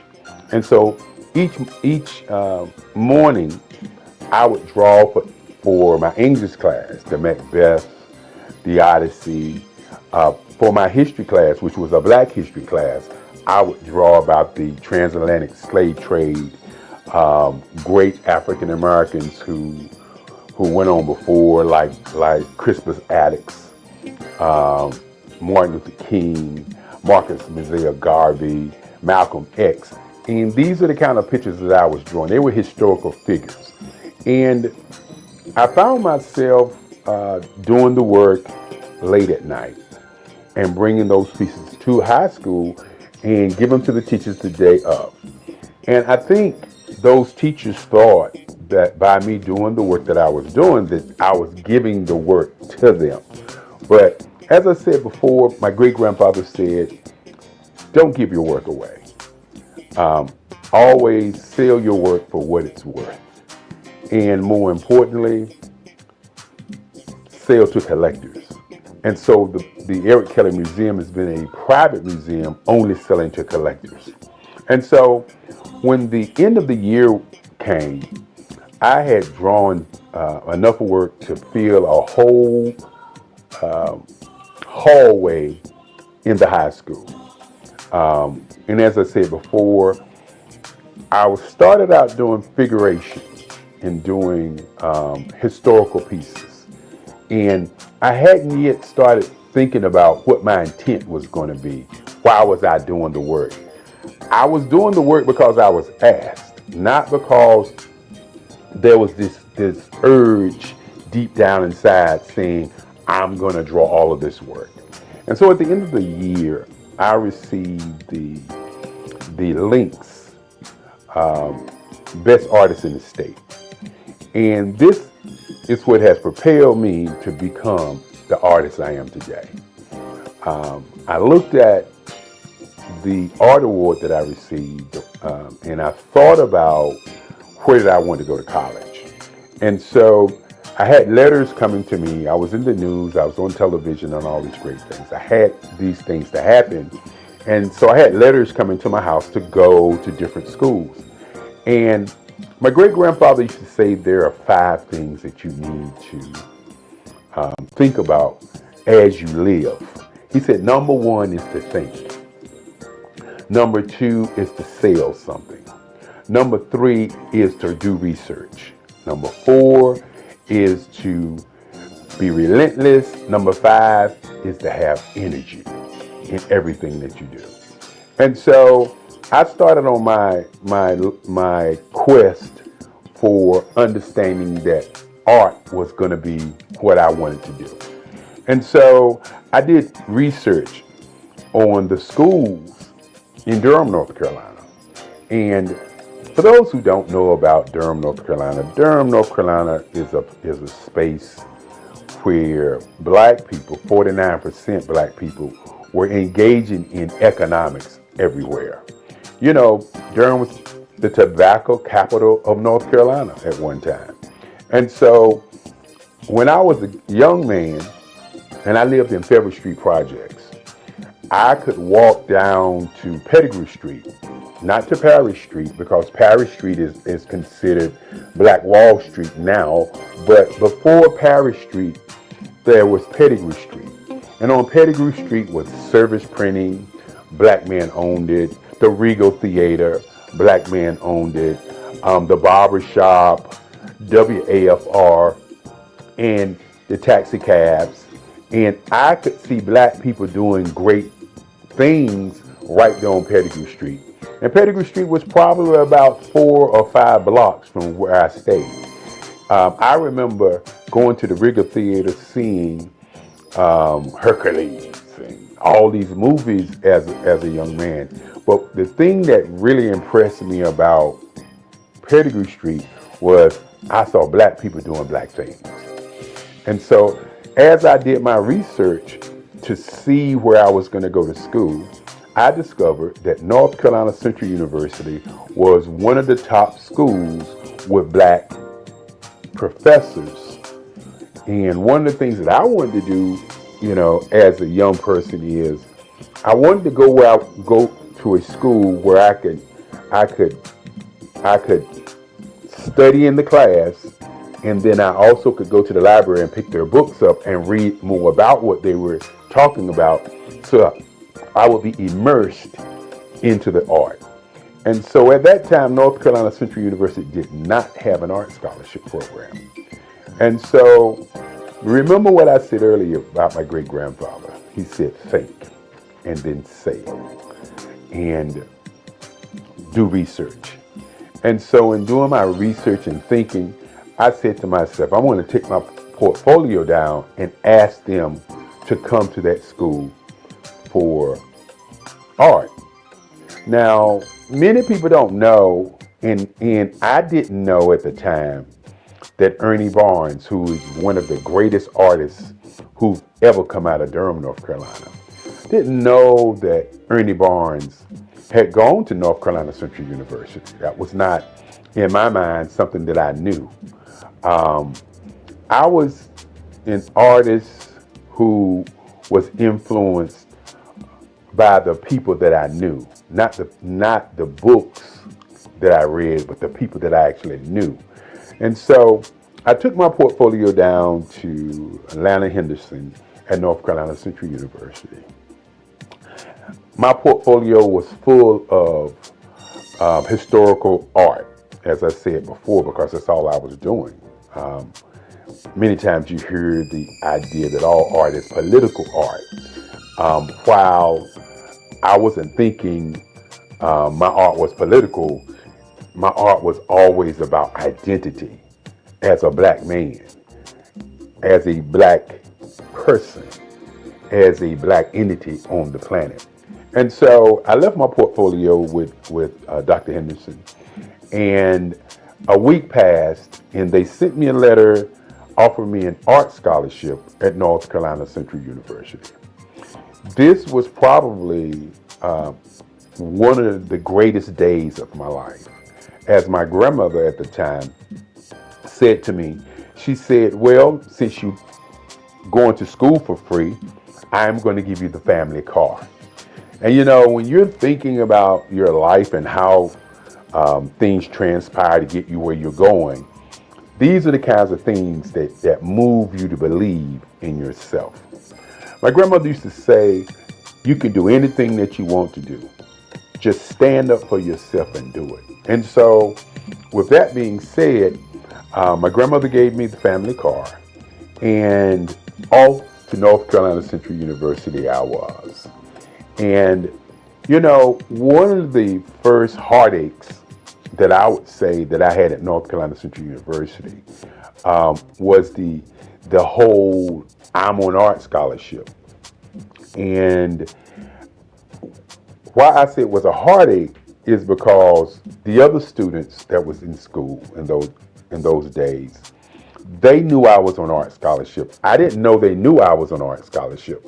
So when classes began and I was asking the other students about painting, because in high school I had done 3 paintings, hadn't done a lot of painting. As a matter of fact, I was self-taught for my painting. My art teacher, Sandra Dowd, said to me, and I'll never forget it, she said, you an artist. I don't have to tell you what to do. Just take the paint and put it on the canvas and you will figure it out. And that was my first foray into painting. And I did pretty good. I created an abstract, I created a couple other paintings, and I was doing pastels at the time. And pastels was my first love after pencil and ink pen. And so what I did was I utilized my pastel skills as a way of painting. So when you actually see some of my painting, it looks like pastels, because that's how I mix, that's how I match my colors, that's how I draw, that's how I utilize my line work on my paintings, just like pastels. And we'll get an opportunity to see some of those things as we move forward. And so as I got to college, I won't ever forget, I was asking a young lady how to paint. And she said, you got an art scholarship, you ought to know how to paint. And this was a heartbreaker for me, because I came from a background of people helping people to get to where they go. And so with that in mind, in terms of how I was raised, I was never raised to say to people, I can't help you, I'm not going to help you, you got something, so go do what you do. And so this was a daunting task for me because I was looking at seniors doing artwork, and I was expected at that moment to be able to do work just as well as the seniors were able to do the work, because in their minds, I had an art scholarship, and that art scholarship meant that I had some magical powers, some great art in me that they didn't have. And so I was very, very depressed on that day. I remember it like it was yesterday, because what I did was, as they laughed at me, as they looked at me with those eyes of, I don't know why you got an art scholarship if you can't paint kind of feeling, I just walked out of the classroom, got into my car, and I drove home. And I sat in my house, in my grandmother's house. I sat there and I just thought, why am I going to college? Do I want to go back to college? Do I want to continue this thing called art? I wasn't sure. I just sat there and sat there and sat there. And then in the back of my mind, I could hear Sandra Dowd saying, you're an artist. All you got to do is put the paint on the board and work it out. I could hear Miss Corbett saying, when I brought her the pieces of artwork, oh, this is great. I'm going to be able to talk about Macbeth today, and we're going to utilize these pieces. I could hear in the back of my mind Miss Cousin saying, when you look at Eric Kelly, he looks dumb. But when he opens his mouth, he is brilliant. He holds class from one side of the classroom while we are doing class, and he can answer all the questions about history. And I could hear these things in my mind while I was sitting there thinking, do I even want to go back? I tell people all the time that peer pressure is a major pressure on many people if they can't handle it. Fortunately for me, my great-grandfather, my grandmother, and my moms always said to me, you can do whatever you want to do. Listen to what you want to do first and follow your dream. And so my art class was on Monday, Wednesday, and Friday. And my class that I went to was on a Monday. On Tuesday, I didn't go to art class. Wednesday, I didn't go to art class. So on Thursday, I decided that I'm going to go over there to North Carolina Central, and I was going to paint. Now, you got to understand, as a young kid, a young black man, when you're thinking about your identity, you're thinking about what you want to do, and people are pressing against you and doubting who you are and really identifying and seeing who you are. You gotta understand, you're not the guy that I am today. You are a young man who has fear, a young man who's uncertain, a young man who is asking the question, why am I here? And so on that Thursday, I went to the art department at 4:00 when I knew most of the students were not there. And I went to my board and I pulled out my paints and I started painting. And I just kept painting. And I just kept painting. And I continued to paint. I was working it out, trying to figure out what in the world was I doing. And I remember when I got to the art department and I thought about what I wanted to paint. And I painted a piece that if people saw it today, they probably would say that it's racist. If people saw it today, they would probably say, what was he thinking? What was his intent? But I had done a piece in history, in Black history class, of a slave being hung. And it showed a plantation owner grabbing the slave in his hair, getting ready to put the slave into a rope. The name of the picture was "I Didn't Do It." And the picture was about a slave who witnessed something that happened and told other people on the plantation, and then the master decided to hang him for talking about it. And in this piece also has the Ku Klux Klan in the back, the fiery cross in the back, and all of that crazy stuff I was doing back in that day. And I began to paint that picture.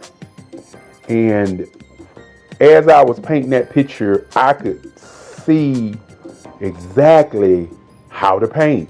I don't know why or what, but I could actually see how to paint. And so I was there from 4 o'clock in the afternoon, and I looked up, it was 4 o'clock in the morning. I took my sheet that we had in art class, and I laid it over the piece, and I jumped in my car, and I went home. And so my class was Friday morning at 11:35. And so I got to class late that day, and somebody had pulled my sheet off of my painting, and the whole entire class was standing around my piece. You know, when you are uncertain about who you are and what you're doing sometimes, and you're looking for validation, it kind of gets in the way of how you make art. And what I mean by that is, I was not looking for validation. I was looking for how to paint. And by looking for how to paint, I created something that nobody expected to come from me, because just 2 days prior, I was asking people in class how to paint. And so this has been a part of who I've always been, is the kind of person who looks at something from a perspective, and instead of asking a question, I delve into it and make a change and make a difference. And so as the kids were standing around my piece, I walked into class, and true to form, I am never been a person who is always trying to talk about what I do. As my great-grandfather used to say, great people are not people who are walking around talking about being great. They're doing great things. And so I walked in, and I walked past the students, and I started to pull out my paints in my box. And one of the students said to me, and this was a moment in my life when I really realized that I didn't need validation from people in me making my art. I just needed to continue making art. One person said, "That's not yours. What are you doing?" And I turned and I looked at the student, most of us seniors, and I said, "It is mine." I said to them, I worked on it from 4 o'clock until 4 o'clock yesterday morning. And then one of the students just said, "I just can't believe it." And I just turned and began to work on my work. This has been what's happened to me in art all my life. It's never been about me looking to be a great artist. It's always been about, what is the identity? What is the intent? Why do I draw? What about this practice that I have? What about this museum that I have that makes me continue to draw and paint? And so in college, it was very, very interesting after that time as I created my first piece. And then all of a sudden, the other students start asking me questions about how I did it. And that was more important to me than anything else. Not that I did it, but being asked how. And as I said before, I utilize my artwork or utilize my painting as painting as I was doing pastels. Pastels was my first love. And once I got to college, I had to begin to think about what my identity, what I was going to do in art. Was I going to be doing figuration? Was I going to be doing scenes? What was I really going to do? And I remember Carlisle, who was one of my teachers. And Mr. Carlisle, I remember Mr. Carlisle. And Mr. Carlisle was a teacher, an art teacher, who said to me, he liked the way I was doing large pieces, and that large pieces was something different from what the other students were doing. And so what I decided to do was to try to figure out what kind of artist I wanted to be. You know, I opened up talking about identity and intention. And I'm going to talk about power and color and emotions later. But what kind of artist was I going to be? And so Mr. Carlisle and Kennedy and some of the other teachers decided that they were going to take us art students to Washington, D.C. And taking us to Washington, D.C. to a art show by an art show curated called 200 Years of African American Art. And you have to understand that in those days, the information that we got was just so powerful. It was not information that we didn't look at the information, but we looked at the information and worked on analyzing why it existed. And so had an opportunity to go to Washington, D.C. There was over 85 pieces of artwork by different artists from all over the world. And that's when I first saw Aaron Douglas. I had known about Romeo Bearden. I had known about Ernie Barnes because Ernie Barnes came from Durham, North Carolina. And I knew about Ernie Barnes because of Good Times. And I knew about Ernie Barnes because he went to Hillside, that same high school that I went to. And many times when we were drawing as young kids, we would always get, you trying to draw like Ernie Barnes. That's Ernie Barnes. That kind of like Ernie Barnes. And so my mind was like, I didn't want to be a copy or a duplicate of any other artist, but I wanted to know what these other artists were doing and who they were. And then I ran across a man by the name of Charles White. And this is where my entire existence was shook. Because I believe that art is the expression of how one feels. And we walked into this big room. And on this room was a mural. And this mural looked like I drew it. It looked like my work. Mr. Carlisle said it. Mr. Kennedy said it. And I was looking at it and I was like, how can this be? How can this man's work be like my work? And who in the world is Charles White? And so this was a journey to kind of discover who he was, why he drew the way that he drew, what was the political part of the kind of art that he was doing. And more importantly, in those days, some artists was doing something that they call today super realism.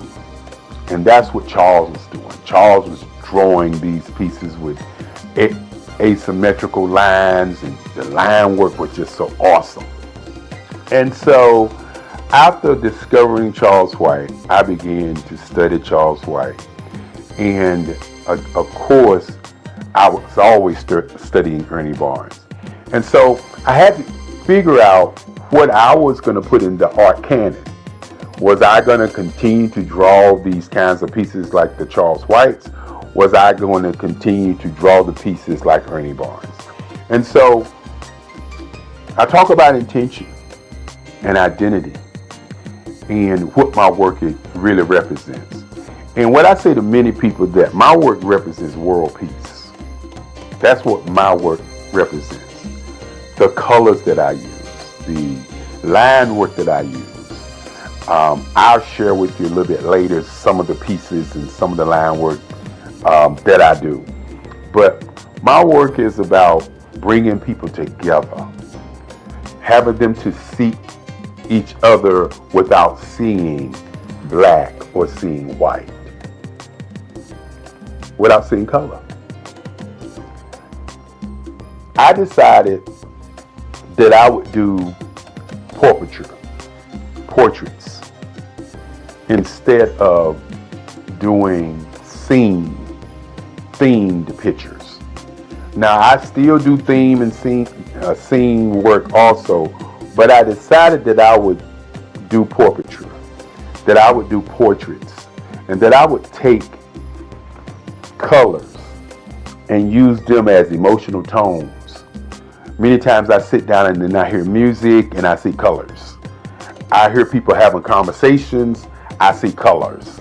And so I decided that doing portraits of people and how they feel and how they look would be an impact on how people feel. And so I can remember going to New York City during the summers and just sitting on the stoop in Harlem and just watch people go by and just try to see what they were thinking. And they was arguing, how the intensity of that argument was, and the facial expressions. And I was always amazed by how people reacted. And each time that I would see people responding or moving, I would always see a different color that I could see in my paintings. And so I started drawing pieces in colors. And so my work has morphed from just doing the figuration into just doing portraiture, even though my next series of paintings are going to be dedicated to black women. That's going to be an awesome set of work that I'm going to work on. I can't wait. And so when you look at my work and you look at my portraits, you'll notice that I'm working to capture an emotion. When I do a piece in green and white, I'm looking at capturing an emotion. When I do a piece in a red, white, and blue, or as the Nipsey Hussle piece that I did, or as I would say, the rap piece that I did, which is a piece that shows the California colors, the American colors, and the African colors. And so I'm utilizing all these colors to make you, the viewer, see an emotion and get a feeling from that particular piece. My intent is to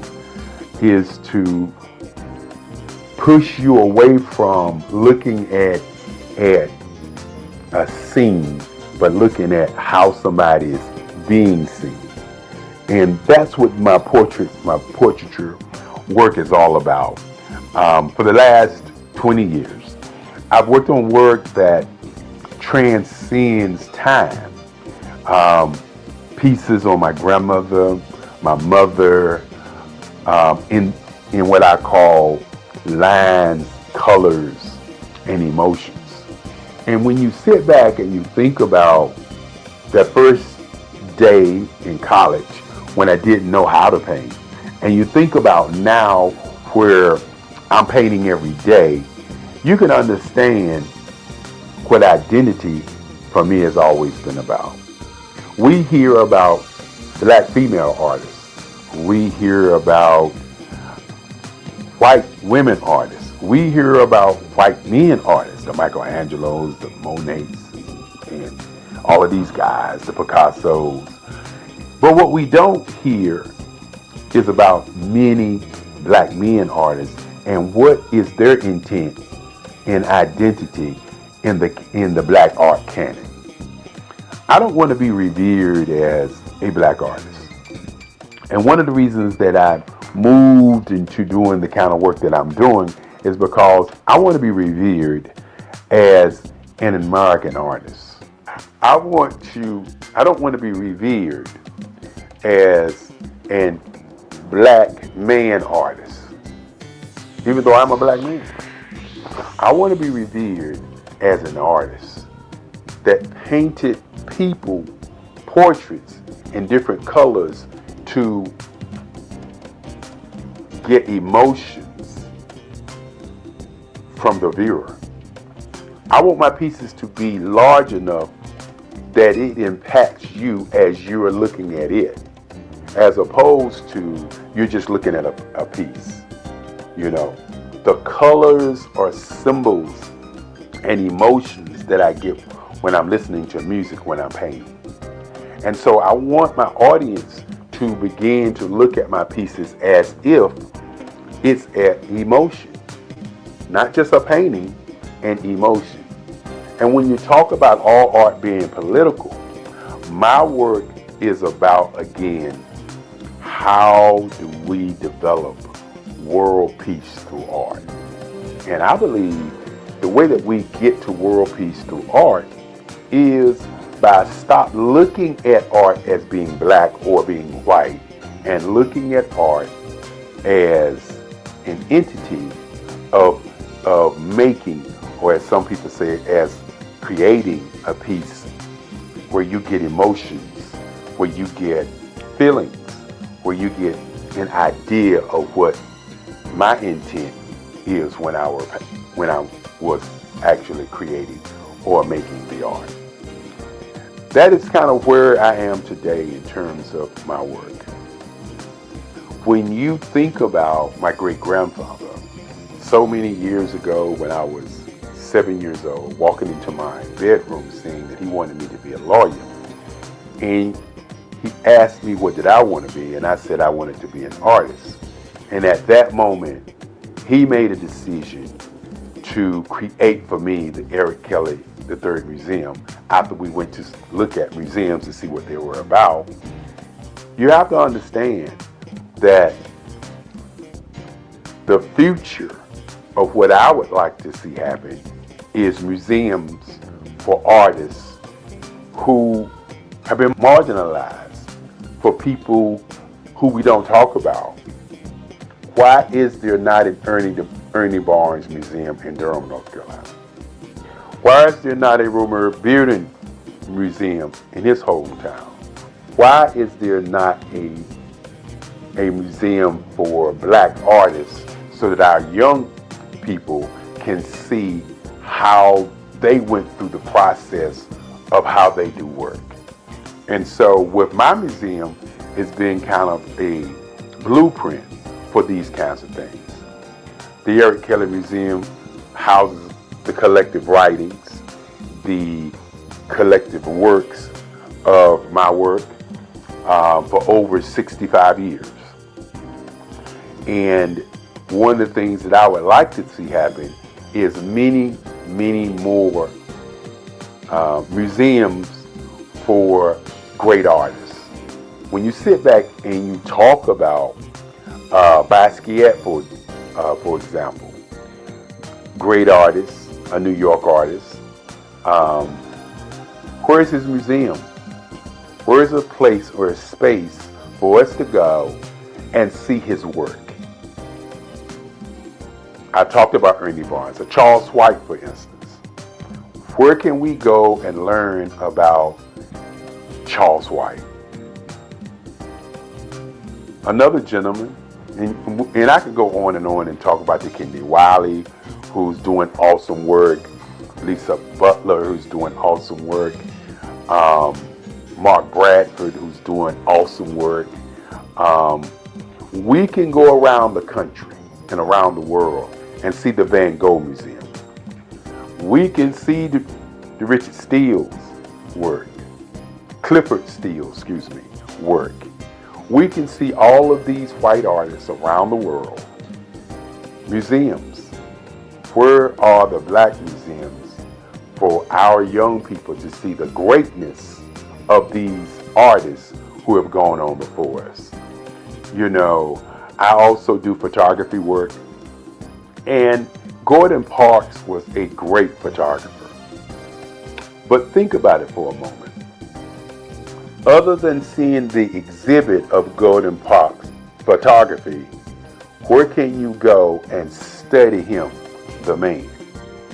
One of the reasons that I'm doing this video is because when you look at or talk about artists, many times we have people to narrate what was that artist thinking about, okay? And what was he feeling about what he was doing? And you don't get the conversation from the artist. The artists don't talk about the line work. The artists don't talk about the color. The artists don't talk about how he got to where he is. It's always somebody else talking about how he got there. Van Gogh, for instance, they talk about him cutting off his ear and sending it to somebody. They talk about the Starry Night piece. From their perspective, they don't talk about, or we don't hear Van Gogh say, well, the reason I did Starry Night because I was depressed and I thought tonight this was a piece I was studying to do these kinds of things, and this how the Starry Night happened. We don't get that story. So you really don't know the intent.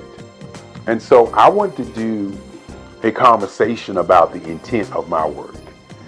My portraits, my lines and my colors are put together in a way to pull from you an emotion of how you feel about people on the planet. My pieces are human landscapes. I want you to look at my work and see the lines as the age of the people who I'm painting. When I talk about sitting in North Carolina on my stoop, or sitting in New York City, or going to Chicago, going to New Orleans, going to California, and going to all these different places and watching people, I want you to understand that I'm watching people to see how they move, how they react, how they respond, what makes them them. And so when you see my work, you may see a piece and say, that looks like this person, or that looks like that person, or that looks like this woman or this man. Well, what I do is I watch people and then I create the feeling that I got from those people. So while my pieces may look like certain folk, in my mind, they are sending out a message of emotion, feelings, and ideas and presence. And that's my intent. My intent is not to just paint pictures and you like them. My intent is to pull something from you deep down. My pieces are spiritual. The lines sometimes remind you of African mask. The lines remind you of lights and darks. The lines remind you of energy, of hope and presence. That's why I do the work that I do. Now, I could easily do figurative work. I could easily do scenes. But I had to ask myself one question. How do I do something that's going to be different, that's going to stand the test of time and say Eric Kelly III was here? And this was his work. This was his style. This is what he was thinking as he did artwork. And so as you look at my work, my earlier pieces, as I said before, were historical pieces, historical places in time. And then you look at my work now, you'll notice that I've morphed into doing work that brings about that whole emotional feeling from you to the work. And that's where we are today.